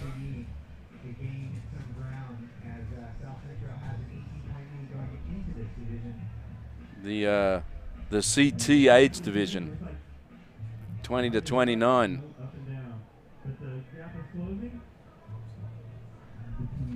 So let's see, 17-20, South out in front. It's still tight. 1 through 4. Well, your boys have got out of the cellar. We did. So, but thankfully. But this is the tightest heat we've seen all day. Everyone's in the 20s. Yeah, and I mean, this is traditional for the board riders events, is the 20s and 30s are the fireworks show. Always, without fail, these guys go out and drop hammers. So Waring's going to touch, tag Outside, live action. Oh. Tag in Dane Zahn. He's the anchorman from the South Bay. That must have been Chris Abad on that wave right then. Abad is the last surfer for the South region for the blue team. So it looks like everybody's on their last guy. With 16 minutes to go, so they got lots of time. Yeah, these guys are afforded some. This is actually nice if you're that last person. You're not in a rush to kind of scrap into something and force it. You can actually work on a score. Fact. And even have a chance to better one. Right. You know, if the first one doesn't work out. Right. It's going to be interesting to see where the standings go. Without a doubt, the South Central region will still be in the lead. Battle for second. But exactly. Between second and third, maybe even fourth. Yeah. This is the top three battle. So prior to going into this, we had South Central. Well, hold the phone. Here we go. North team. Myers. That was a nice hit. Practice what you preach. He's right there showing his students what how it's done. Really negotiated that. Took the high line, held the speed, and just went upside down. That was strong. See, what I was saying is prior, we had South Central in the lead. Second was, oh, wait, this is the wrong sheet, isn't it? Hey, it moved North Region up into number one. North Region. So South Central, 140.59 was in the lead. Second was North with 122.7. So, and down to third was only 7 points to the east at 115. Who's the South Central number 4? South Central number 4 is Raya Arthur from Laguna Beach. He needs a 4.5, 5 to break the 30-point barrier. Yeah, I don't know if he's even gotten on the board yet, unless that one's his, or the one is a placeholder. I mean, look how close North Region is on breaking the 30-point barrier. It's only been broken once today. Yeah, I mean, these guys have done the work right here. So what, 5.83 for Myers, is that it? Yeah, that's what he got. Yeah, solid one-hit wonder. Yep, that's a good score. So just under 14. Dane's on in the water for the North Central team. Myers come in, they're done. North Region topped out 29.33. I got a good Danes on, in Portugal on the U.S. Junior team in Portugal. He was the top kid in the under-16s. Made the top 10. Corey Arambidi year? Corey Arambidi was in the final with Judson Adray. He won the men, and in the under-16s we had Kaloe and Evan Geiselman, and they both didn't get it together. And didn't Garrett Parks win that one, I think? Yes, he did. Yeah, I did commentary on that one. In Portugal? Yeah, I did 9 years of ISA commentary. Yeah, when I had gotten my job at Quick, they just threw me in the deep end with Corey got in the final after missing the final in Brazil by 1 spot. Yeah, that's how I got to know Martin Potter really well. They'd send me in pots everywhere. Right.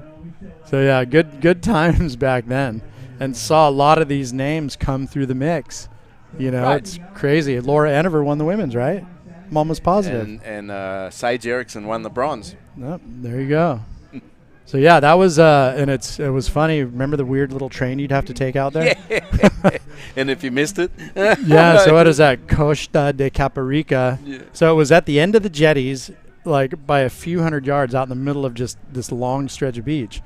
And Potts made this funny joke, like, no, this is like one of the longest stretches of beach in Europe. because apparently from that jetty it just goes on forever. So yeah, that's it was an interesting event. Yeah, remember Corey and Beatty didn't smile the whole time. Mate, I was the coach. He was like the Terminator. He surfed something crazy, like 9 heats in a day. Yeah, remember? He was so determined. You should have seen him. No, it wasn't in a day, but it was all You should have up. seen him in Brazil. He just missed that final. He got 5th. Yeah, Corey was a man on a mission. So here we go, 11:30 remaining. Memory lane. It's a one-way street. Depends how you remember it. North region topped out 29.33. It's up to Raya Arthur here. Oh, wait, no. Chris Abad to drop that score. Let's see. East Coast. Well, he improved on his 3-3. That'll be better. Yep, Billy Scott. He's up and out. Here we go. Abad. He's got to come around the corner. Ooh. Come on, Chris. This is like sloppy Oceanside. Someone taking the corner right here. Yep, and there was Dane Zahn right there dropping in. A little replay. That was Billy Scott. Quick one. And then Myers. Oh, so this is Myers last. I thought he might have been coming in, but let's see if he improves on that last one. We didn't see the outside of it. No. I'll tell you, PT, it's mighty steamy in these tents. Mate, we're doing, what do you call it, the hot yoga. Yeah, I've got, it reminds me. Here we goes Myers from outside on the replay. Nice here we go. Little hook, but nothing much after that. I don't think that's improving on his other one where he had that outside hit on the backhand. I don't think that. That backhander I think was the one. Way stronger. So they're going to top out on their 28 points. So it's up to Abad really, and let's see this point spread. If any of these anchormen can drop scores to overtake the lead. And look at that, the wind cooperated today. It's pretty amazing. It's been puffing every day, and to not have white caps at, let's see, where were we at? 2:30 in the afternoon. It's pretty good. Yeah, it's a bit chunky at the takeoff, but the faces are still pretty good. Yeah, west-southwest wind always kind of traditionally is, it's like a straight on shore, doesn't really kill it too much unless it really picks up. Look how high the totals of all this, like the lowest one is 22.19. Hey, there it was. Raya Arthur did his job. Right. South Central back up in the lead. Now the North region into second. So 5.83, that's how it stands for Matt Myers. I want to say broke the 30. Raya might even have another Second wave time left. today. So now it's up to Abad to, let's see, he only needs check the list of the young guns coming up. And this is it right here. I mean, these are the guys still in the mix doing it. And if not, they're going to be doing it. Eitan Osborne, John Mell. Jake Marshall, Skip McCulloch. Crosby Colapinto. Yep, Nolan Raposa. Ballerman Stack. Andrew Jacobson. Tyler Gunter. Crosby Colapinto. You just said that, Cam right? Richards. Yeah. Noah Schweitzer. So, I mean, this is going to be the fireworks show. Tyler Gunter. I haven't heard that name for a while. This is the last division of the day, PT. Which effectively means I might have the last hour off. No, it's me. Well, Jeremy's going to come in with Fuelie. You're switching seats. Jeremy's coming in with Fuelie, I'm telling you. Right. Well, if you can talk him into it. Yeah, it's like we're in this 90-degree tent with leather earmuffs on. It's all happening, people. All right, just under 8 minutes. Yeah, so we had our second breakthrough of the 30-point mark again today. We had the East Coast earlier on, but this is only second time today with the South Central getting a 30.26. Well, South Central's going to jump into 170. Still didn't beat the East Coast, the best of the day, though. No, just shy. 30.69 was the 40 to 49's East Coast. But South Central with this 32.6, they're going to jump up to 170, just under 171 points. Unbeatable. That's a massive score line. Okay, here we go. Abad. I think this is his last chance. Nope. No takers. He's still got plenty of time. 7 minutes. He doesn't need to panic. He can afford to wait for a decent one. Yeah, but the urgency does live in that 5 minutes, I can tell you. Well, right now he's sitting on a 1.13. And that's exactly why he's stressing.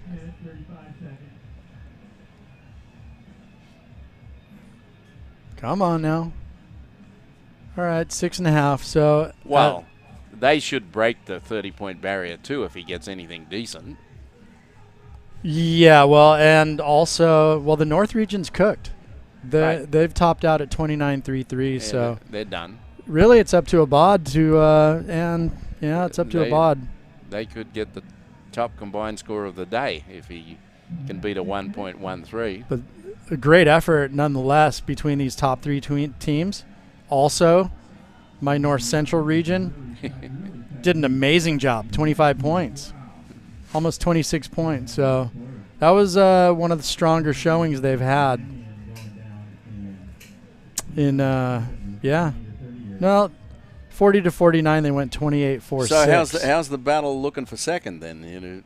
I mean, Let's South see. Central is like out by a country mile. Yeah. Have to do some handy math here with the calculator on this one. You can't do that in your head, Wellesley? Nah, all these decimal points, man. It's too much work for me. My wife back here could look at it and just go, yeah, that's a scar. Rain Man. Let's see here. Second place needs 29.33. They're going to top out the North region at 152.03. That still leaves them like 18 points. 70, yeah. So they're down 152 to 170. So what is that? 18 something points, 17 something points. Now, oh, there we go. Whack. Raya Arthur. Oh, he can't hang on. So we go to the third place team.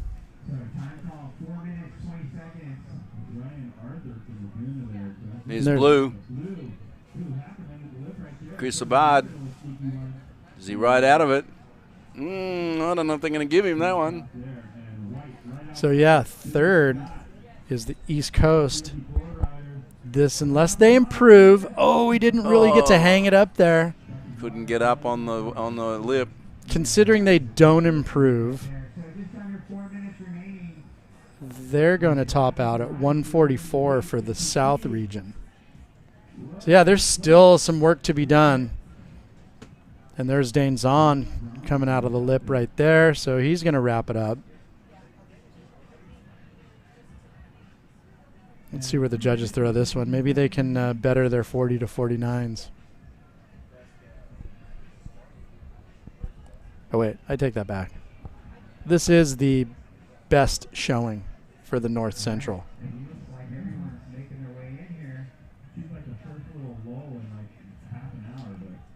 Whew.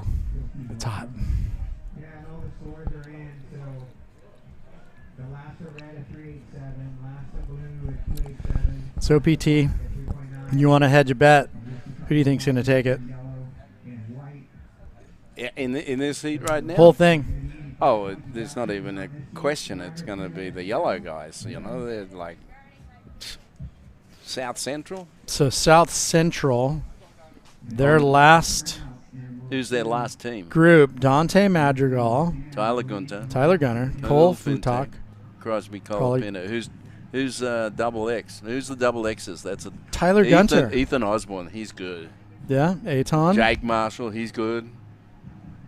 Nolan Proposo's good. Gunter's good. Cam Richards, those are all double whammies right there, right? Oh, yeah. So this is going to be a great showing. I mean, the East Coast team's gnarly. Chauncey Robinson, Noah Schweitzer, Cam Richards, Balaram Stack. You kidding me? That's a strong team. Strong team. So based on what I'm seeing right now, I think maybe the only guy left in the water might be a bod. So I know Dane Zahn's in. Myers is in. I think Raya Arthur might have wrapped it up. Billy Scott's done.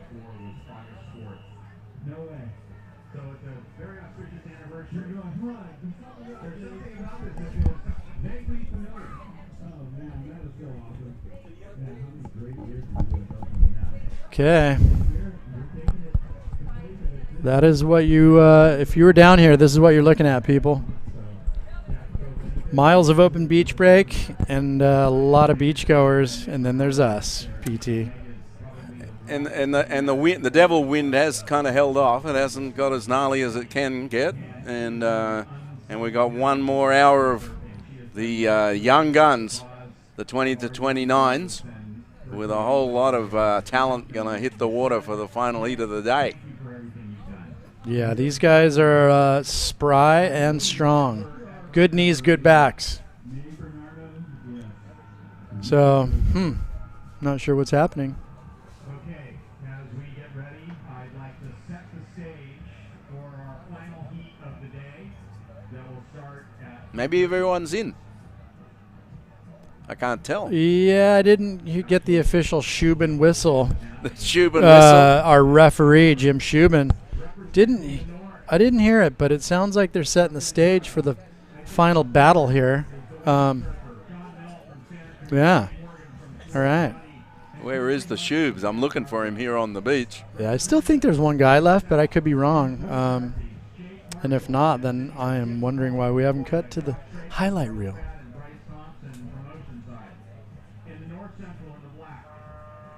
Okay, so there it is. That's the final buzzer right there. This thing's done and dusted. South Central took the W.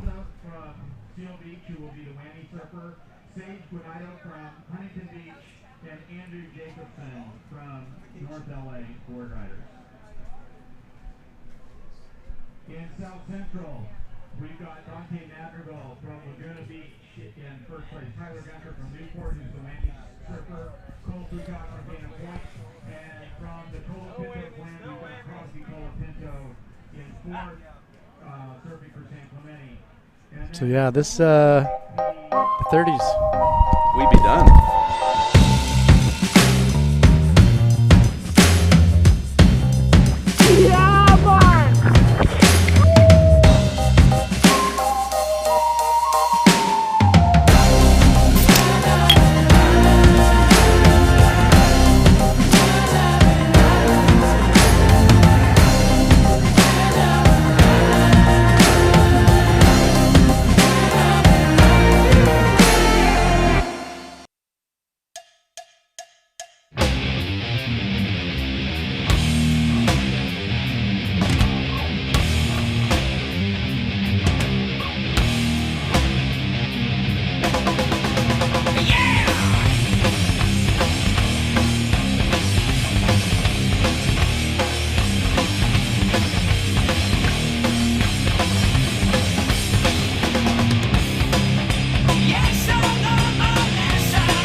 And welcome back to Huntington Beach for the 2021 US Board Riders Clubs All-Stars, presented by Jack's Surfboards Pro, which is happening here at Huntington Beach over the next few days. And we are down to the final and deciding round, and this is the 20 to 29.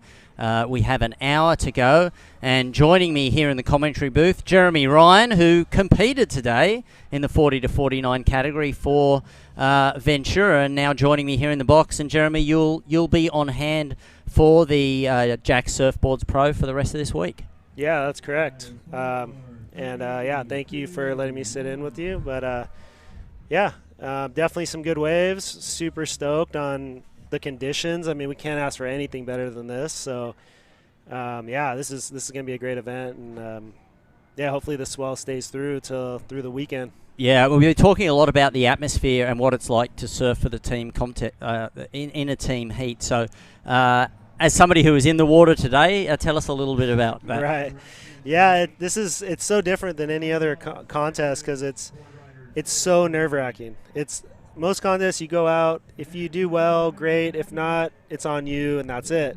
But here, if you mess up your waves, there's like 10 other guys that are on the beach just like, no. So I've never been so nervous in my life surfing in these events. So it's pretty awesome. And who was the double whammy surfer in your heat?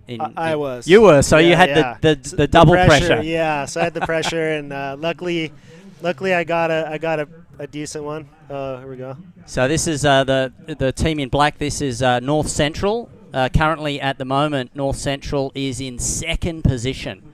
So, and it looks like they've already got 2 waves underneath their belt in very quick succession. So back live now. Yeah. And Jeremy, these starts, we've seen some strategies of the team. Just get out there, early surfers, get the waves. If we look at the double whammy teams here, so North Central choosing to have their second surfer as the double whammy, and that's Nolan Raposa. So that was Kelly Zorn opening up there. So that makes sense that he in and out, get in there quickly, get out of the water, and give some more time to their double whammy. Yeah, definitely. That's how we did it in our heat. I came in second just to have a little extra time and a little less pressure, because sometimes when you get into the third position, the time starts to get a little slim, and it's nice to give the double whammy a little head start and kind of a little bit of time to work. But yeah, here we go. Up and riding. Ballaram stack. Ballaram. Nice turn right there. Maybe a little reform. No.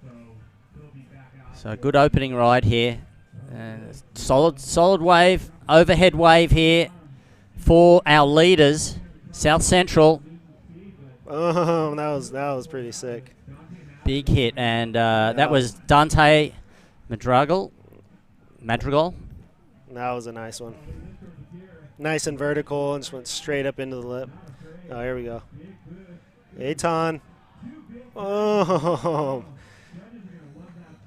Ethan Osborne. I don't know. I think when I whammied that one. Yeah, that's going to be a good wave. And he is the double whammy surfer. Now, this is the other part that we've been talking about. Let's firstly take a look at this. Nice little turn. Straight up into it. That first turn didn't have a lot, but that second one, he really made up for it. So Dante, some scores on the board, and then that was followed up by Ethan Osborne here. Yeah. Aton, look at this. So much speed. Perfect. Right off the tail into a big bomb turn. Oh, huge fin drift. That was huge. One of the turns of the day. Definitely. We'll wait for the judges' scores to come in, and he is the double whammy surfer. You've only got 10 seconds. I wanted to ask you a little bit about that too. That pressure where you some are looking to the beach, they're looking for a decision. Others are choosing it themselves. In that position, you've said you would have whammied that one. I think I would have whammied it, but I'm not Aton, so he can. You never know what he's gonna do. He could do a 10-foot air and stick it. So Yeah. he obviously wasn't satisfied with it, but And he is from your club, so you know him well. Yeah, I surf with him on a daily basis, so I know what he can do. And but that was a really good wave for out here today. So Eitan Osborne of Ventura, he's the double whammy surfer, and a 9.43. He didn't whammy it. Nope, didn't whammy it. Wow, that the highest score so far today of any single wave. An 8.5 was the previous, and this is surfer in black. Nolan. Second surfer. Oh, here we go. And he is the double whammy surfer as well. Wow, so yeah, big mistake not whammying that first one. But we'll see. We'll see what he can do. He seemed confident to go back out. So we haven't yet today. We've seen a number of surfers with a good or a decent wave choose not to whammy it, and nobody has improved the position. That was Eitan again. Yeah. He's looking good. That turn right there looked crispy. Here we go. Nolan, nice bomb turn. Nice little carve right in the pocket. Kind of wave got a little soft, but that was pretty nice. Nice little turn. He was waiting for this little air section setup right here, and it just didn't come through. So again, it looked like Eitan was looking to come into the beach. I believe he should have one more shot at a wave. Yeah. So I wonder. I mean, he had to, unless he. Well, no, he wouldn't have taken off if he whammied it. So I don't know what's going on. Yeah, and looking at the, if we look at the score line right now, the North team is in second position, only 18 points behind. So our leaders, South Central. So that could be a defining decision. We'll see what happens through the rest of the heat, but pressure now on the rest of the team. Yep. So yeah, interesting to see if he's actually getting out of the water. So 9.43 still in the score line. It didn't double. So that one hurts. South region, a 6.5 in the score line. And that is for Jake Marshall, who is the double whammy surfer. When we see the rest of the lineup, we'll see if he's still in the water, if he still has a whammy to go. There we see surfer in yellow from South Central, currently a 5.23. That's Dante. I believe he's looking for his final wave. He's going to hand over to Tyler Gunter, who is going to be the double whammy surfer. And then the white team, the East Coast team, Ballaram Stack with his first ride, a 3.33. Here we go, Nolan. Just exiting out of that one. He had plenty of momentum. Didn't really line up. It's really tricky out there. From the beach it looks really easy, but when you're out there it's hard to determine which one's actually going to hold up for you. Yeah, here we go. Nice turn right in the pocket. He's looking for that air section and just lost that. Oh, big finish. Jake Marshall. So Jake Marshall is the double whammy surfer. And looks like he's coming in. This could be it. Yep. Jake's one of those guys that could drop a 9 very easily. And a double whammy. There it was. Yeah, and now he comes straight in. That's a great way to finish. right to the beach. Perfect. This is Ballaram Stack. Big. And he doesn't complete the maneuver. That would have been pretty sick. So East Coast. Right. And it looks like New York Board Riders Club. It's the first time we've seen NY. Here we go. Here's Jake's. Nice little floater. Big hit out the back. That's going to be something similar to Eitan's, I'm guessing. But he double whammied it. So there we'll get to see. And then finishing off this on the inside is Nolan. And he is a double whammy surfer as well. Not claiming it there, so he may have already claimed it. Or he's forgotten. which I doubt his team would let him. He No, did- there it is. You called it. You called it. You did forget. Wow. There it Somebody goes. was yelling. There we go. Somebody was so, team captain Nichols there, probably yelling, put your hands up in the air. Let's take a little see. replay. All right, here we go. Big bottom turn, straight up into it. Little cut back. So the wave just kind of backed off a little bit, but he does make this reform. Go a little standing up again. Nice hit. Another one. Strong finish. That was great. Yeah. So now when we see the scores, we'll get to see the result of the double whammies, and we'll be able to compare that. So Nolan in black gets a looks like a 597. So we're just looking back at the surfers of each. Jake Marshall. So was that Jake's first wave, the 783, or was that the?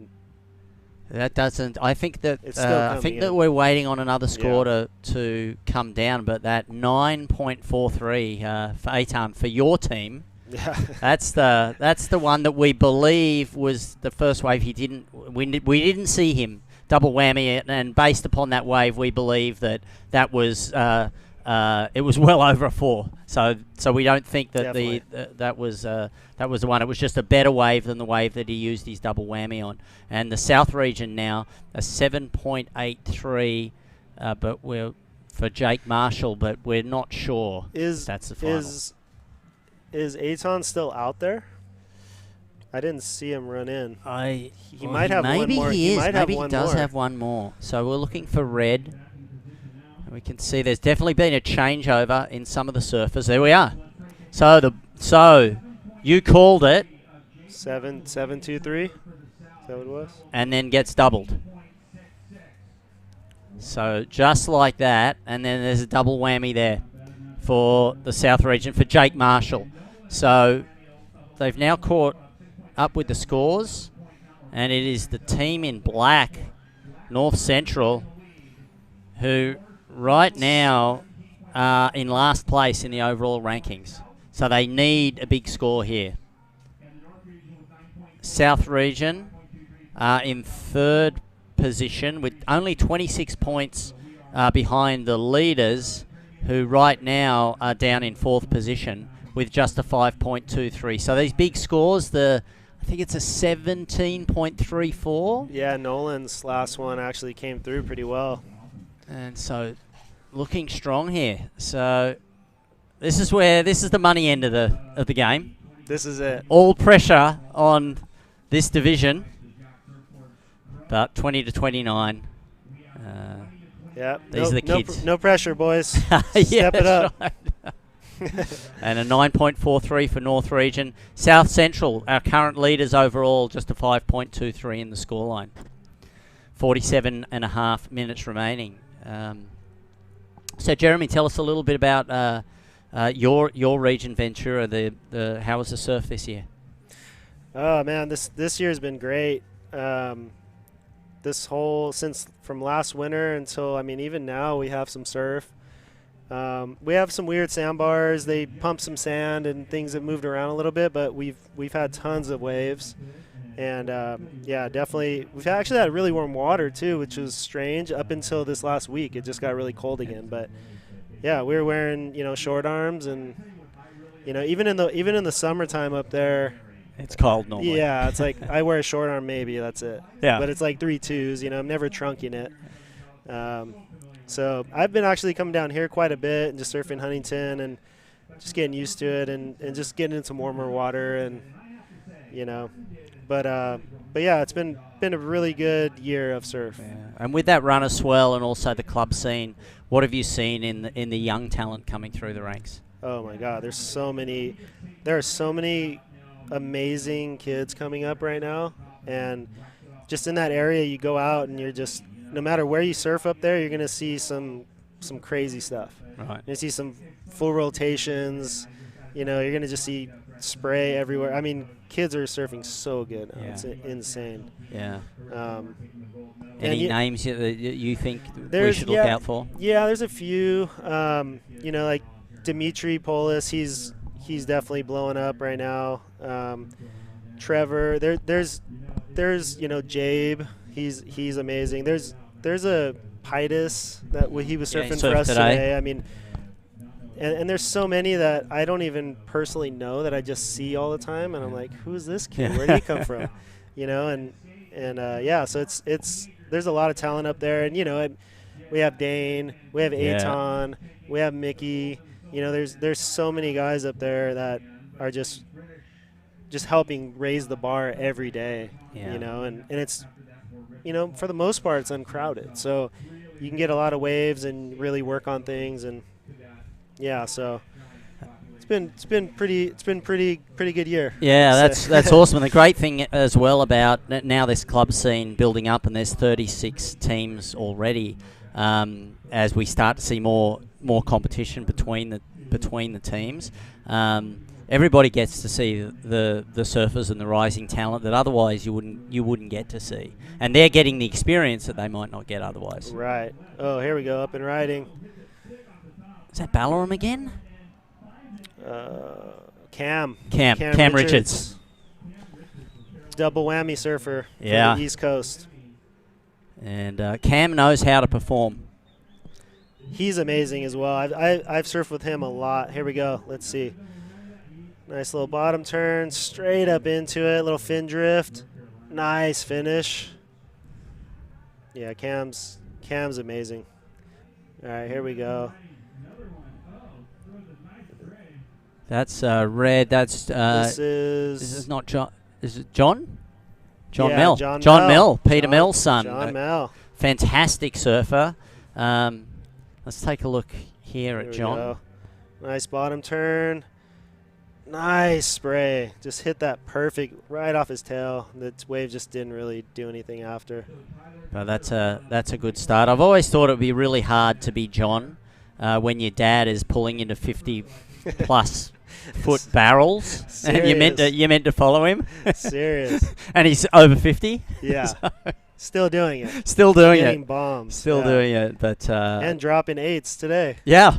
In this heat. Yeah. You know, double whammy. It's amazing. It's unreal. So John certainly has a great role model there, and John has been part of the junior surf scene for a long time in all the NSSA, and we'll see what score there. So it looks like a 9.43. That's not his wave. That was that was Aton's. Yeah, so that's the Aton's. score. No double whammy there. So no double whammy for the North region. That one hurt.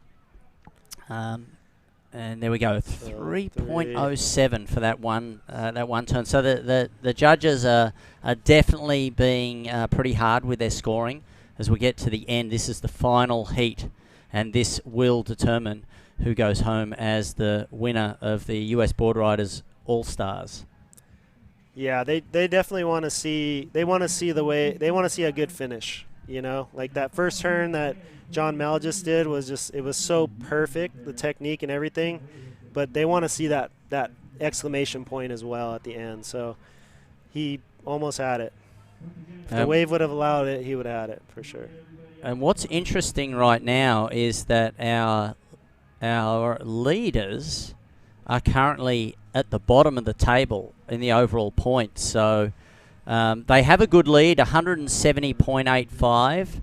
The North team is 18 points behind, South 26, East 30, and North Central 44. But North and South, and arguably East, are still within striking distance of that. So if you East maybe is gonna struggle, but certainly for the North team, who right now they're only one spot above them. But it's all going to come down to these final scores. Yeah, I mean, if it looks like if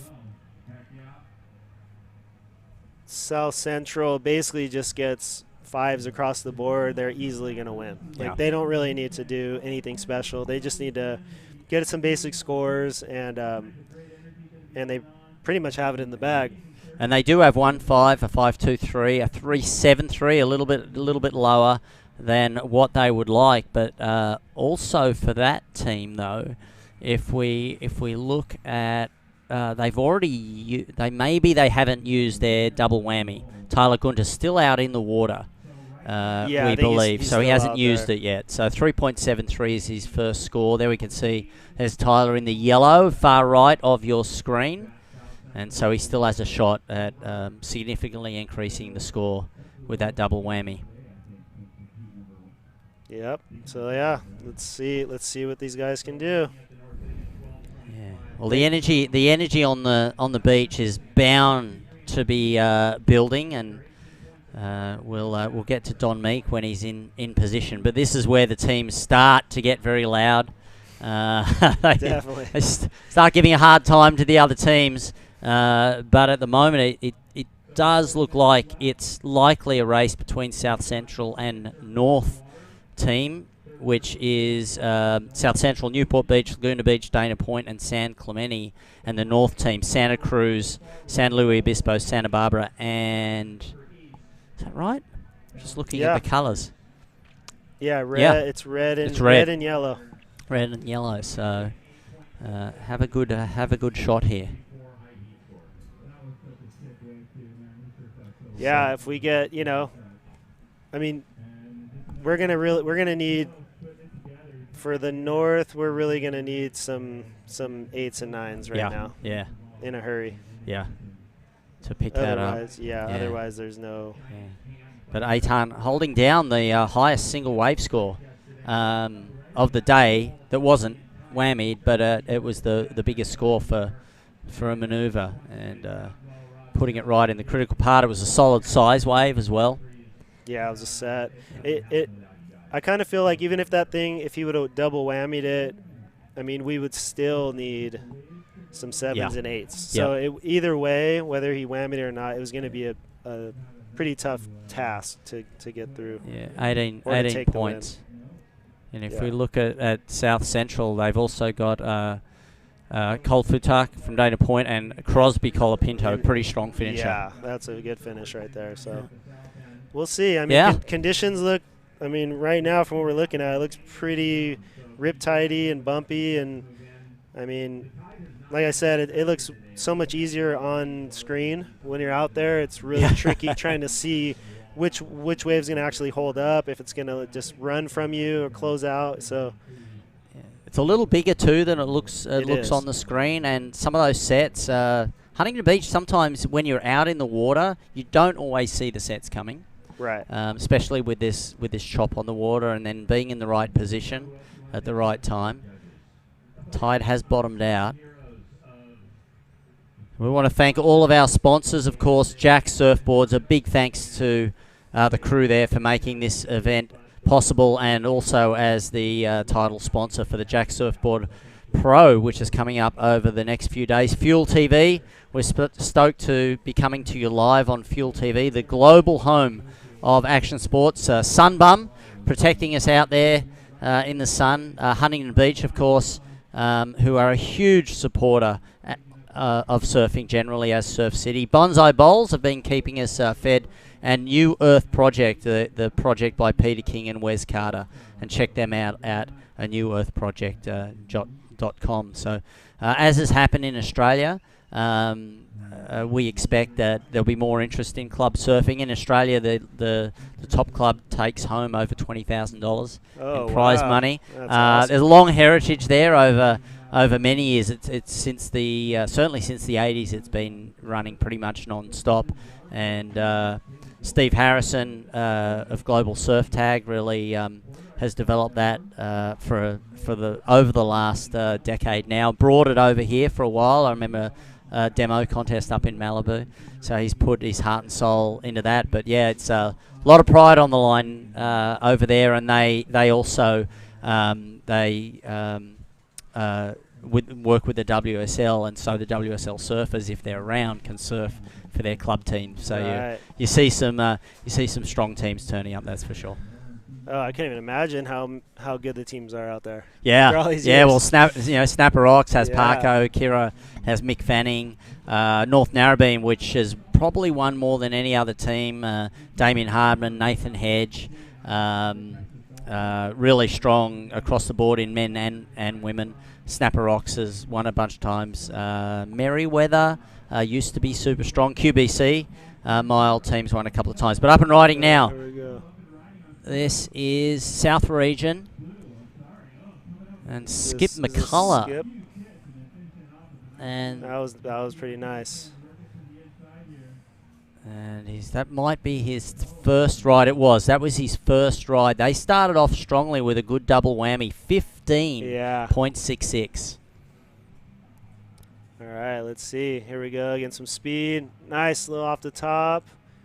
Big bottom turn. Oh, that was so nice. Huge spray. And then a nice little finishing rebound. So that's a strong follow-on from Jake Marshall there. Yeah, that's going to be a good score. Yeah. And they're 26 points behind the lead going into the start of this heat.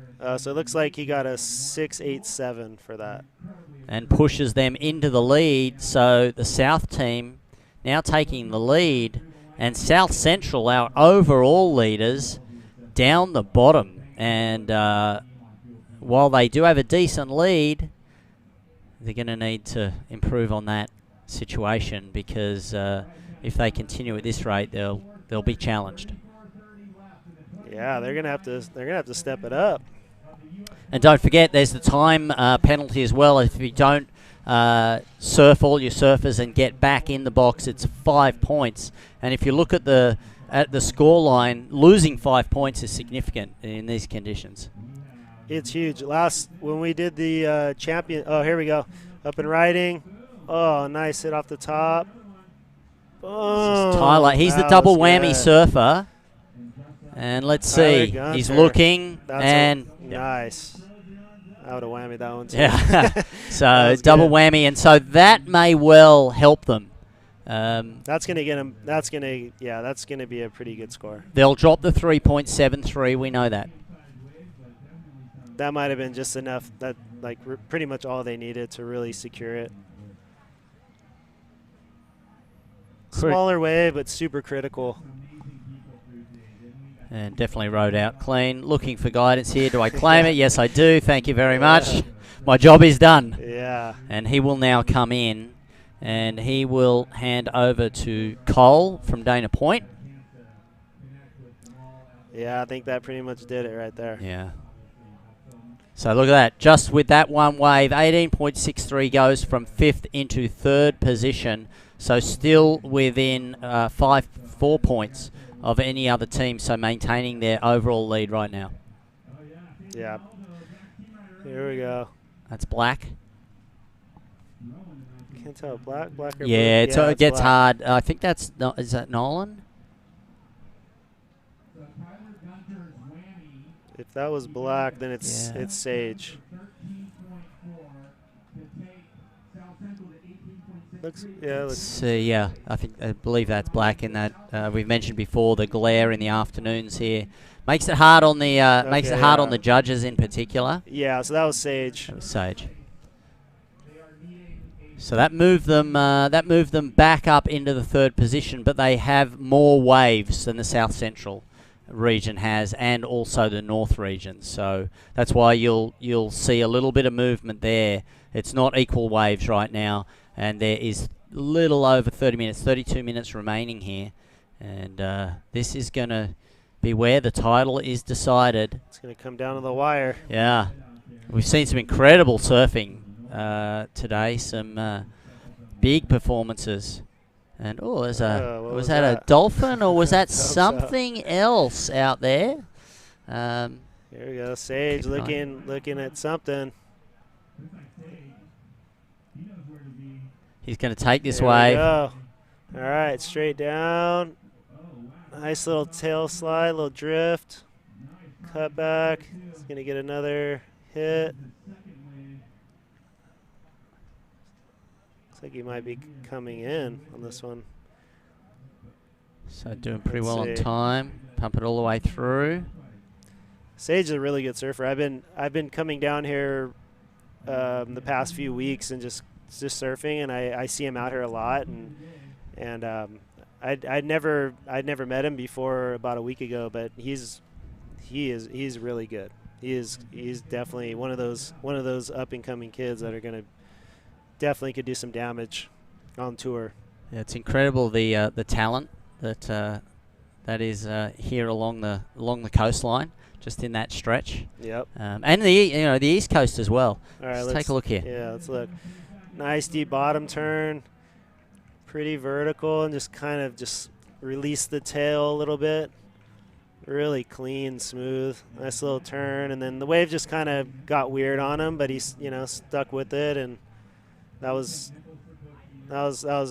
really well served. And they'll hand over to Andrew Jacobson from LA, one of the newer clubs. And that is a surfer in white from the East Coast. That's Cam Richards. Although, let's see here. So Cam's already double whammied. So that is likely going to be Noah Schweitzer. So we didn't see the tag, but given that we've got the double whammy here, 13.4. 17.34 it looks like. Yes, because it's 20.67. So Cam Richards got a huge score on his double whammy wave. We didn't see that, so hopefully we'll get a replay. Not sure if we saw his double whammy wave. Yeah, I think it was that big 2 hit. But yeah, we didn't see him whammy. We didn't see So the claim. Yeah. Okay, here we go. Nice little turn, wave getting weird. Nice little finishing. Kind of came unglued. Josh Drake. Let's take a look here. Yeah, it was Josh. It was Josh. Now he's got some white water to contend with, but right beside the pier. All right, here we go. Is this Cole? Oh, in and out. Was that Cole? Yeah, that's Cole. That was Cole. They've got Crosby left, and I think there was a big manoeuvre here for from your team, John Mell. We heard some cheers coming from the beach. Yeah, he's still going right here. Nice little finish. And there's a whammy. The whammy. Okay, so we hopefully we'll have the whole ride.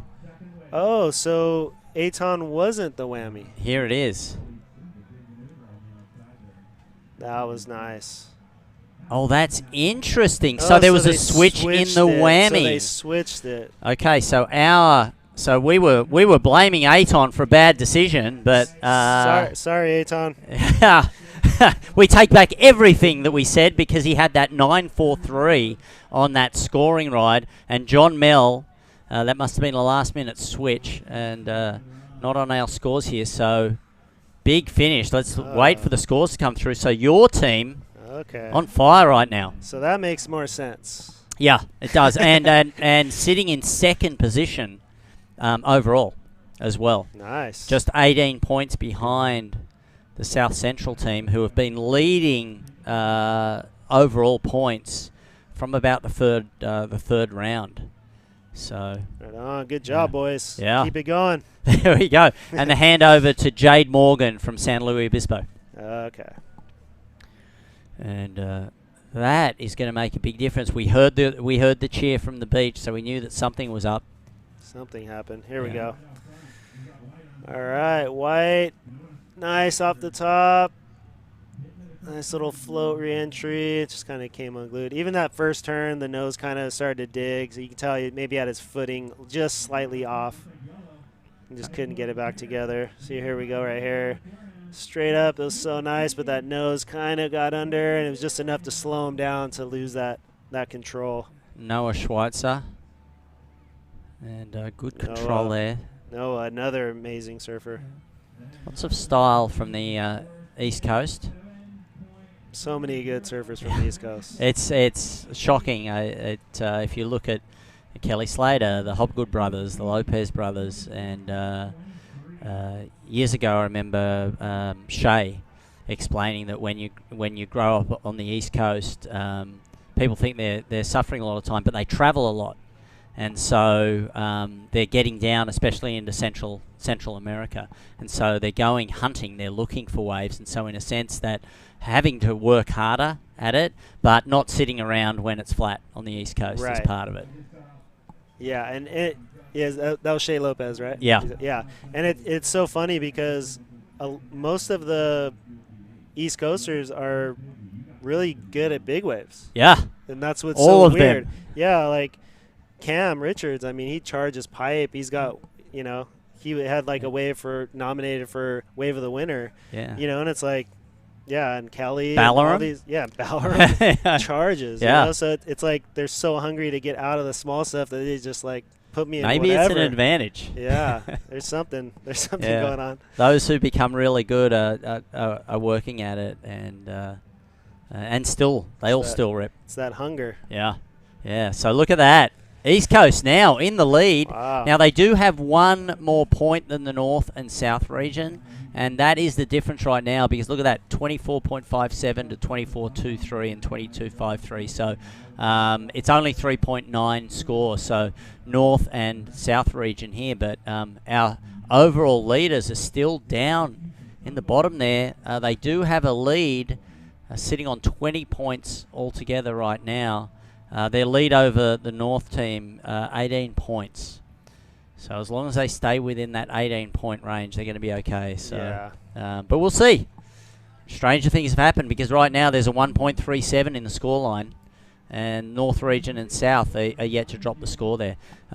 Surfer in blue coming in, that's Josh Drake, and I believe he will hand over to Bryce Thompson. Yep, Bryce.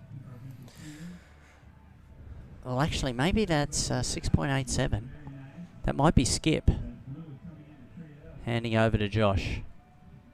I think I got ahead of myself there. Let's see here. Yeah, let's see if a score drops. Yeah, because there was a 6.87 in the scoreline. There we go.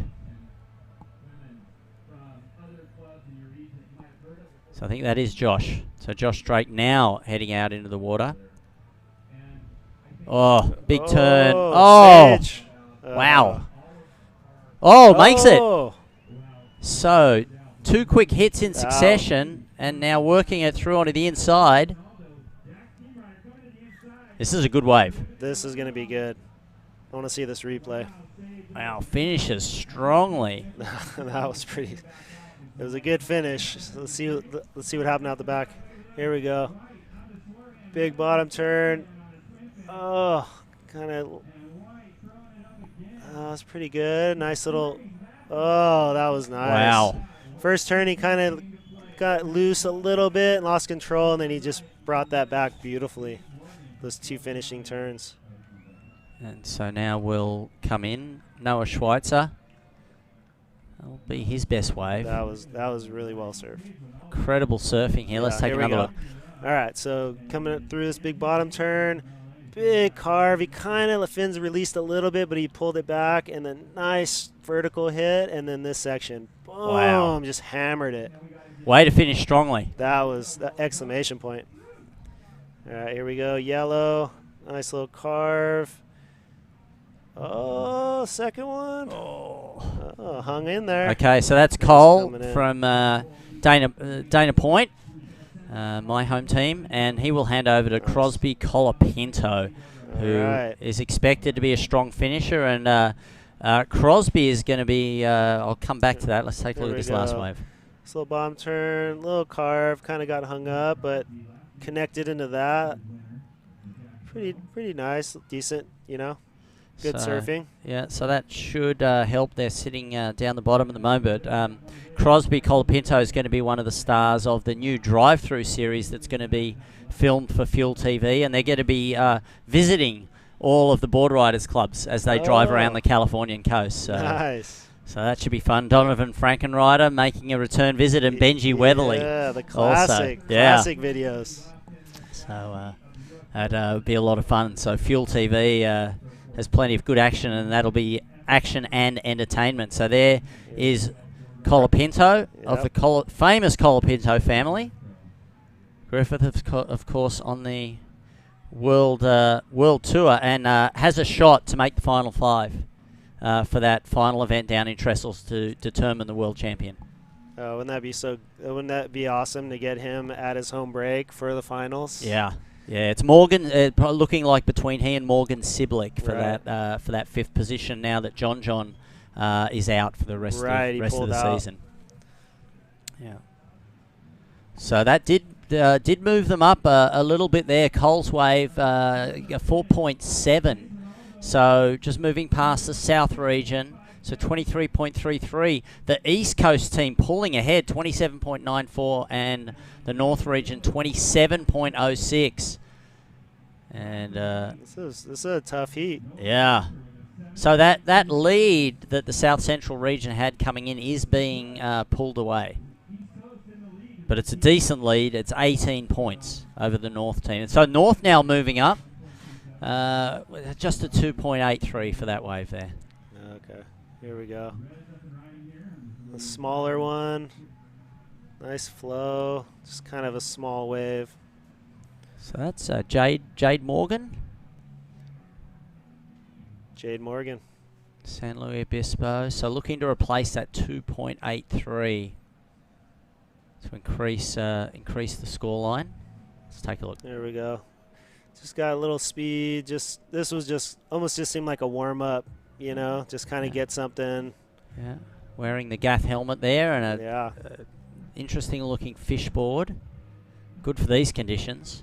It looked fast. He was flying. Camera couldn't even keep up. So looking at the highest score for a wave without the whammy is Aton's wave at 9.43. Massive score. That looks like that might be the top score of today. The rest of the top waves in the 8s. The only 9 score I think we've had the entire day. Yeah, I think it was the only 9. 19 minutes left to go. Do we have any double whammy surfers left? No, we don't. So all of the double whammies have been used. So now for these other surfers, it's going to be critical to make the most of the time that they've got and to maintain, as you mentioned before, for South Central that has the lead. If they can average around that last score of 4.7 or a 5, it's over. It's going to be very, very hard, and that's this area team, Newport Beach. Well, it doesn't include Huntington Beach, so it's Newport Beach, Laguna Beach, Dana Point, and San Clemente. And Huntington Beach falling into the North Central region, along with South Bay, Northern LA, and Seal Beach. Ah, interesting. Yeah. Ryan Simmons, head coach of Seal Beach. He'll no doubt be down here for the rest of the week as well. Definitely. And when we finish up here, we're going to have the presentation, so make sure you stick around. And I think Don Meek's going to get down amongst the action on the beach shortly. And the East Coast team and the North region putting the pressure on the leaders, South Central. 170.85 South Central right now. The North team 152 points. And that's followed up by South 144.9. Here we go. So up and riding. Nice turn. Wave just kind of closed out on him. He's going to try to stick with it. Maybe try to get a little reform. And out the back. Nice little float. Racing down the line. Oh, went for a big fin blow. Now that was Andrew Jacobson. I think the final surfer for North Central. Yeah, Andrew. Because Sage already had that 6.57 in the scoreline. South region still have a few more waves to catch up here. That's why they've moved down into that 5th spot as South Central move up or a wave score ahead. East Coast looking strong in this one. And still have Chauncey Robinson from South Carolina, or Space Coast. That's Space Coast, yet to come in. So that's the Florida team. Looking pretty solid.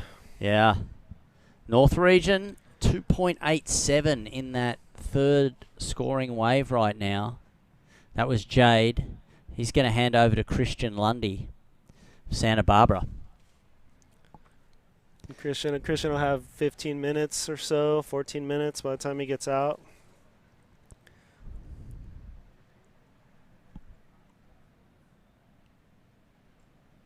Here we go. Looks like Blue having a look. Here we go. Trying to get around this section right here. Nice little vertical snap. Boom. Second one. Looking for some kind of reform. Maybe see if we can make this connection.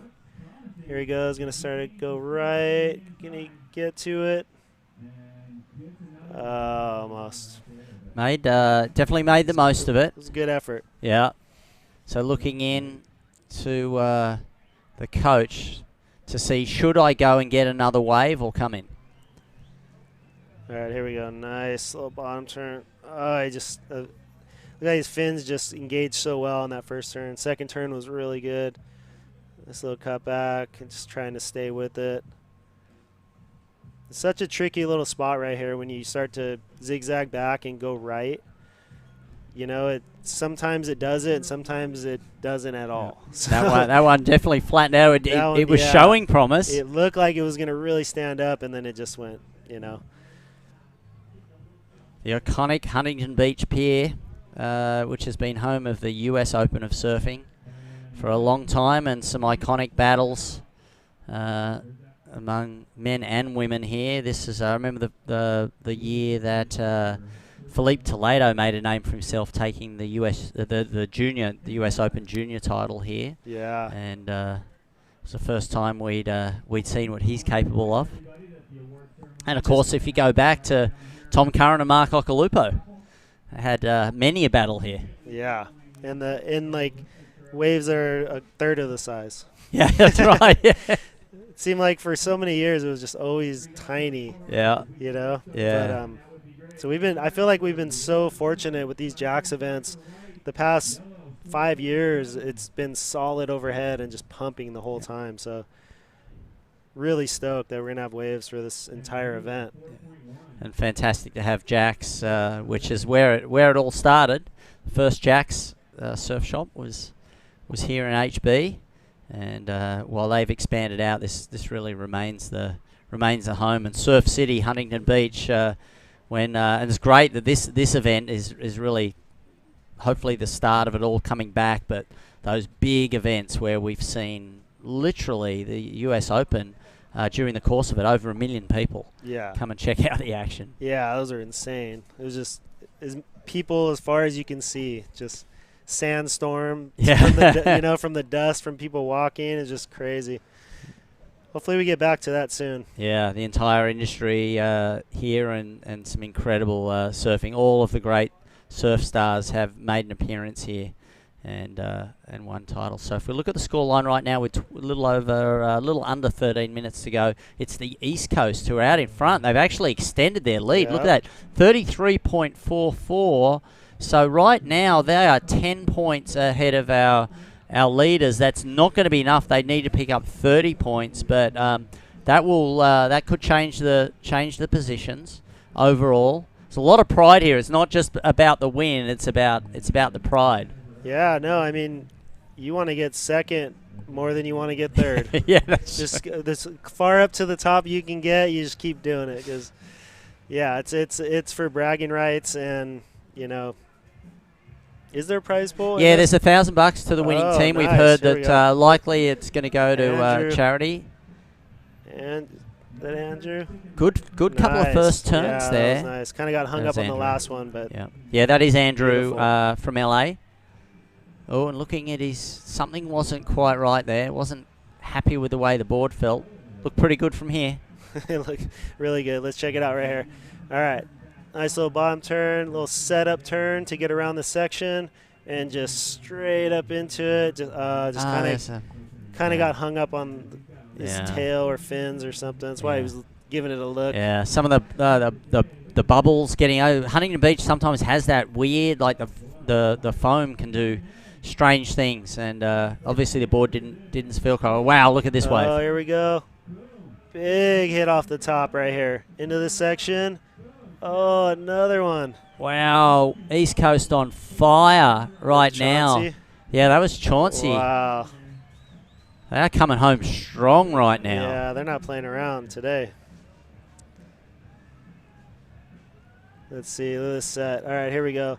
It's got a bunch of downline speed and just squares it up so nicely. Almost caught an edge, but kept that and just went right into that end section. That one probably felt pretty good. Yeah, and if we look at Aton's 9.43, it definitely had a bit more size, a bit more dramatic, a bigger hit on the end, but not dissimilar. So we could see a pretty big score drop in. Yeah, with Aton's, he was a little more up in the lip, so it was a little more technical. Chauncey was he had a little bit of open face, so he could get away with a little slide and, redirect. It should be a pretty good score. It's definitely not going to be too close to Aton's, but that was a good-sized wave, and he surfed it really well. Threw a lot of spray. Yeah, a lot of spray. Yeah. Yeah. As you described, it was more of that open face, whereas Aton's, he came down with the lip. And it was a little horizontal with his turns, but he flared it up really well. Yeah. So. Okay, so let's take a look at the scoreline here. And that was a 6.97 on that ride, so extended the lead in this heat. So he can stay out there and get another ride, but he would need to improve on a 6.97. The North Central region now up into second position. Remember that getting back in the box is important, because otherwise you get a 5-point penalty, which would effectively wipe out that last score there. The North region now 2.87 in that third, and so they are looking for. It's going to need to be a 7 to move up into that first position. South region, still with one scoring ride, and also South Central region, but they're dropping 11 points right now to the East Coast. Yeah, I mean this. All right, here we go. Yellow open riding. Cosby. Oh. Okay. Doesn't look like. I don't think that wave would have had too much opportunity after that anyway. But yeah. Was that his first? Crosby, we haven't. It doesn't mean he hasn't had one, but we don't see one in the score line, and we haven't seen him. So that'll be a warm up. He's got a cup. He can have a couple more waves. 8.5 minutes. So there's plenty of time on hand here.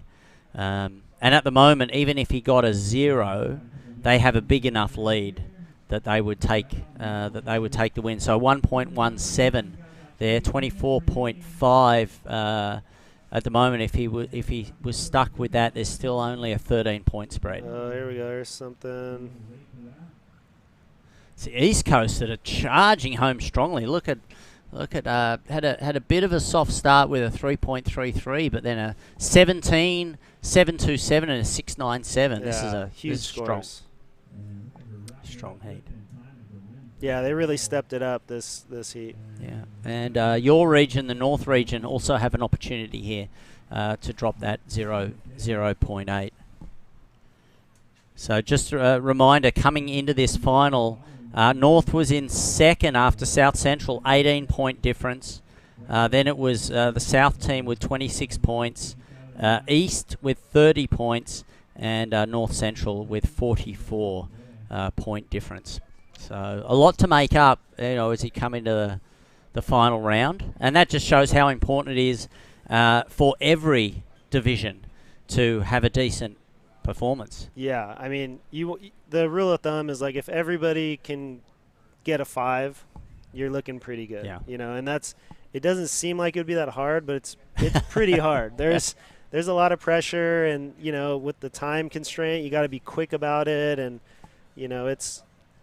Yeah, getting a 5 every time you go out when you can get only 2, like basically one wave. Yeah. You can catch 3, like it's pretty difficult. Yeah, and then also the scale. So if somebody's absolutely ripping, has got a very high score, then the judges will look critically at every wave, and so then it's almost like, even though there's kind of a scale, but they'll look at it and go, well, you know, that 9 was just so much Right. more superior, and so.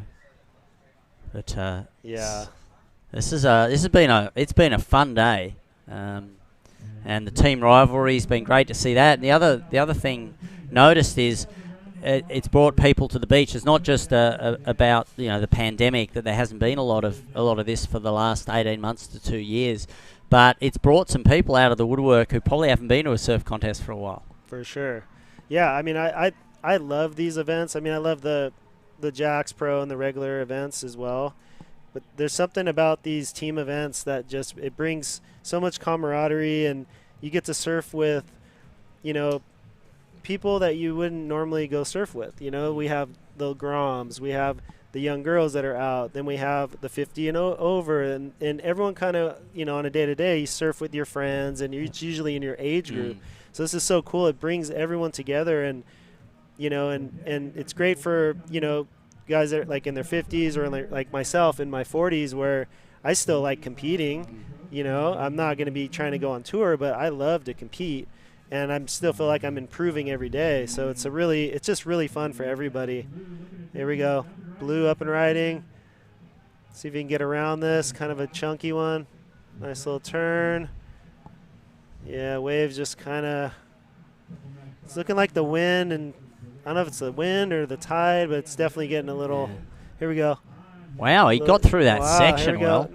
A little end section. Oh, Bryce Thompson finishing Nice. off. That was some work. That board looks like a perfect board for these conditions. Yeah. Wow, that was great. There's under 5 Good minutes effort. remaining.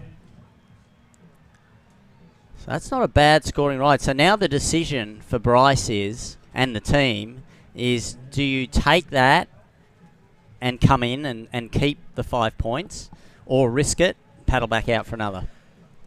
Yeah, I mean, you got to just come in. He worked so hard on this. Let's see.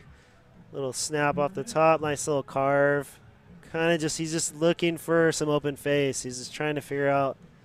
And then here's what you're saying, like he just a couple little hops and he just started flying again. Look at that turn. Here we go, up this little end section. Just a little too much weight on the front foot, but yeah, I mean, you don't want those penalties.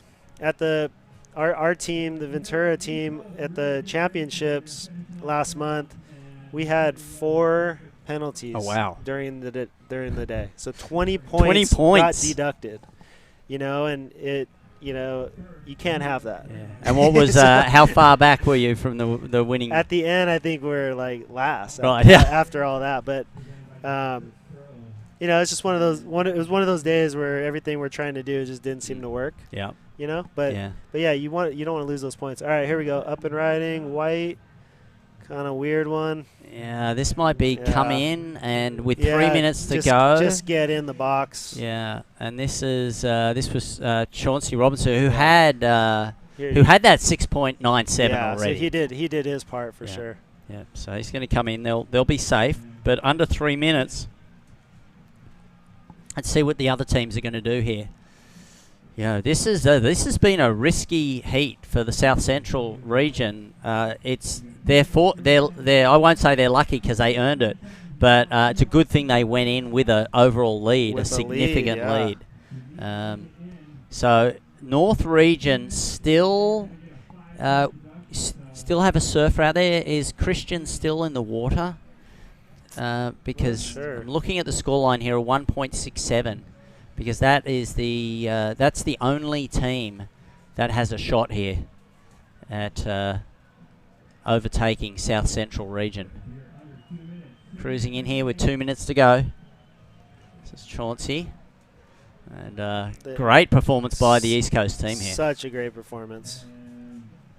And this could well push them into the second spot. Andrew right here on this one. Let's see, little cutback. Nice straight up snap.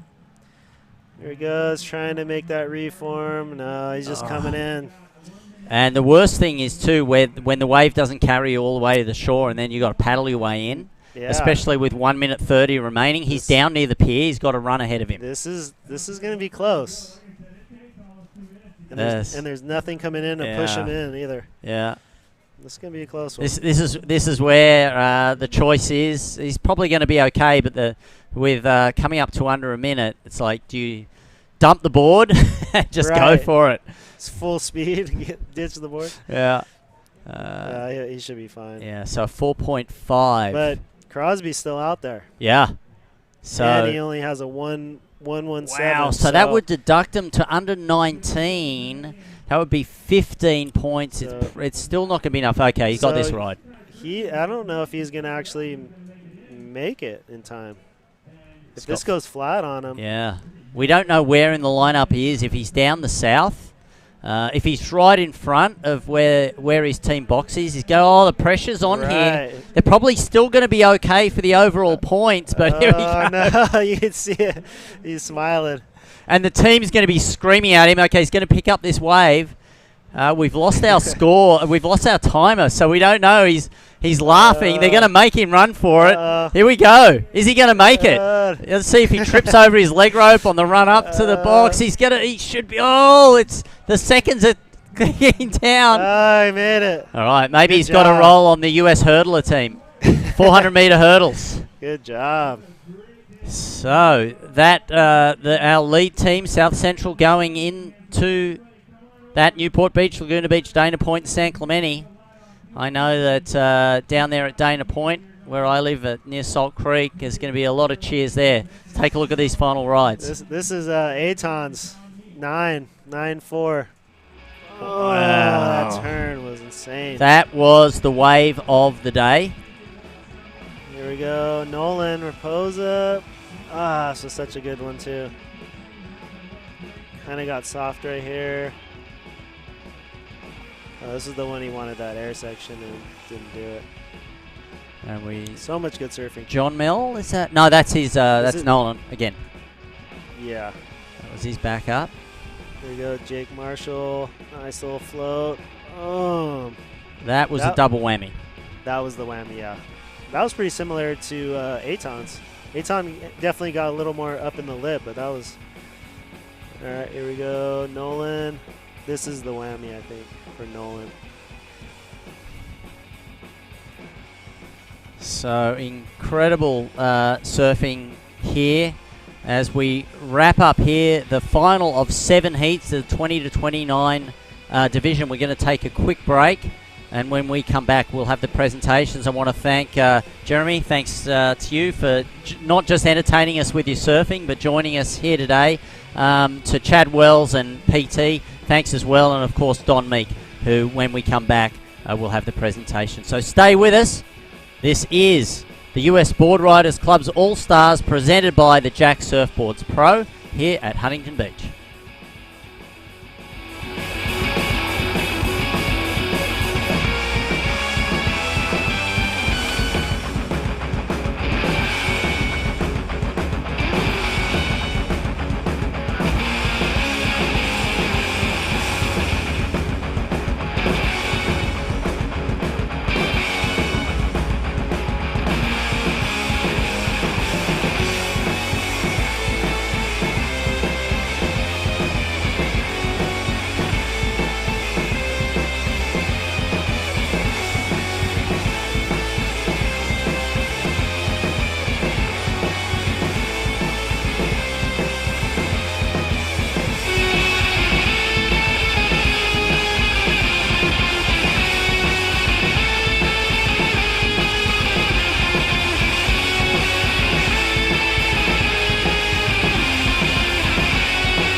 Could not have done this without you guys. Okay. All you got to do is cue me when we're back on the air, and we'll make this thing happen.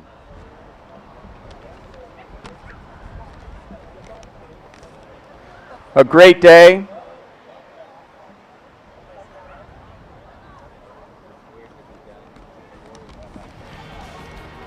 So we're on the air. We're hot and we're live and we're streaming. Okay, fantastic. Well, thank you, and welcome back to the U.S. Board Riders All-Stars presented by the Jack Surfboards Pro. I'm pleased to announce the final results of our very first U.S. Board Riders All-Stars event. Coming in fifth place, the South Division. Congratulations, you guys, with a score of 174.2. Oh, I'm sorry. That was wrong. It's North Central got fifth, 154.96. In fourth place, the North with 180.8. In third place, the South. No, that's not right, guys. I can't believe it's live TV. Can you believe this is happening? I'm going to do it my way. All right. Coming in fifth place with 154.96, North Central. With 174.2, the South. With 175.41, the East. With 175.41, the East in second place. And in first place, with 195.35 points, the team from South Central. If we can have your team captains come on up. This is Newport Beach, Laguna Beach, Dana Point, and San Clemente, and we've got Grant Collins and Benji Severson coming up. Do we have the giant check? Yes, in fact, we do. So for South Central winning the West Coast Board Rider or the U.S. Board Riders All-Stars, you're taking home a check for $1,000. What are your plans for it, Benji? Yeah, so we'd like to donate this check to Surfers Healing Foundation. That's an autistic foundation that takes autistic kids surfing, and it's part of their therapy is being out in the ocean, and it's amazing what happens to them when they experience the ocean and riding waves, something that we may take for granted in our everyday lives. It's life-changing for them. So this is for Surfers Healing. Unbelievable. Thank you. How generous. And I just got a note in my ear that Jamal Abdelmoudi and the team at Jack Surfboards have matched the $1,000. Another $1,000 from Jack Surfboards going to Surfers Healing. So on behalf of our entire crew, I want to say thanks for coming out. It's been an amazing day. And come back tomorrow for the Jack Surfboards Pro. On behalf of Fuel TV, we're out. Thank you.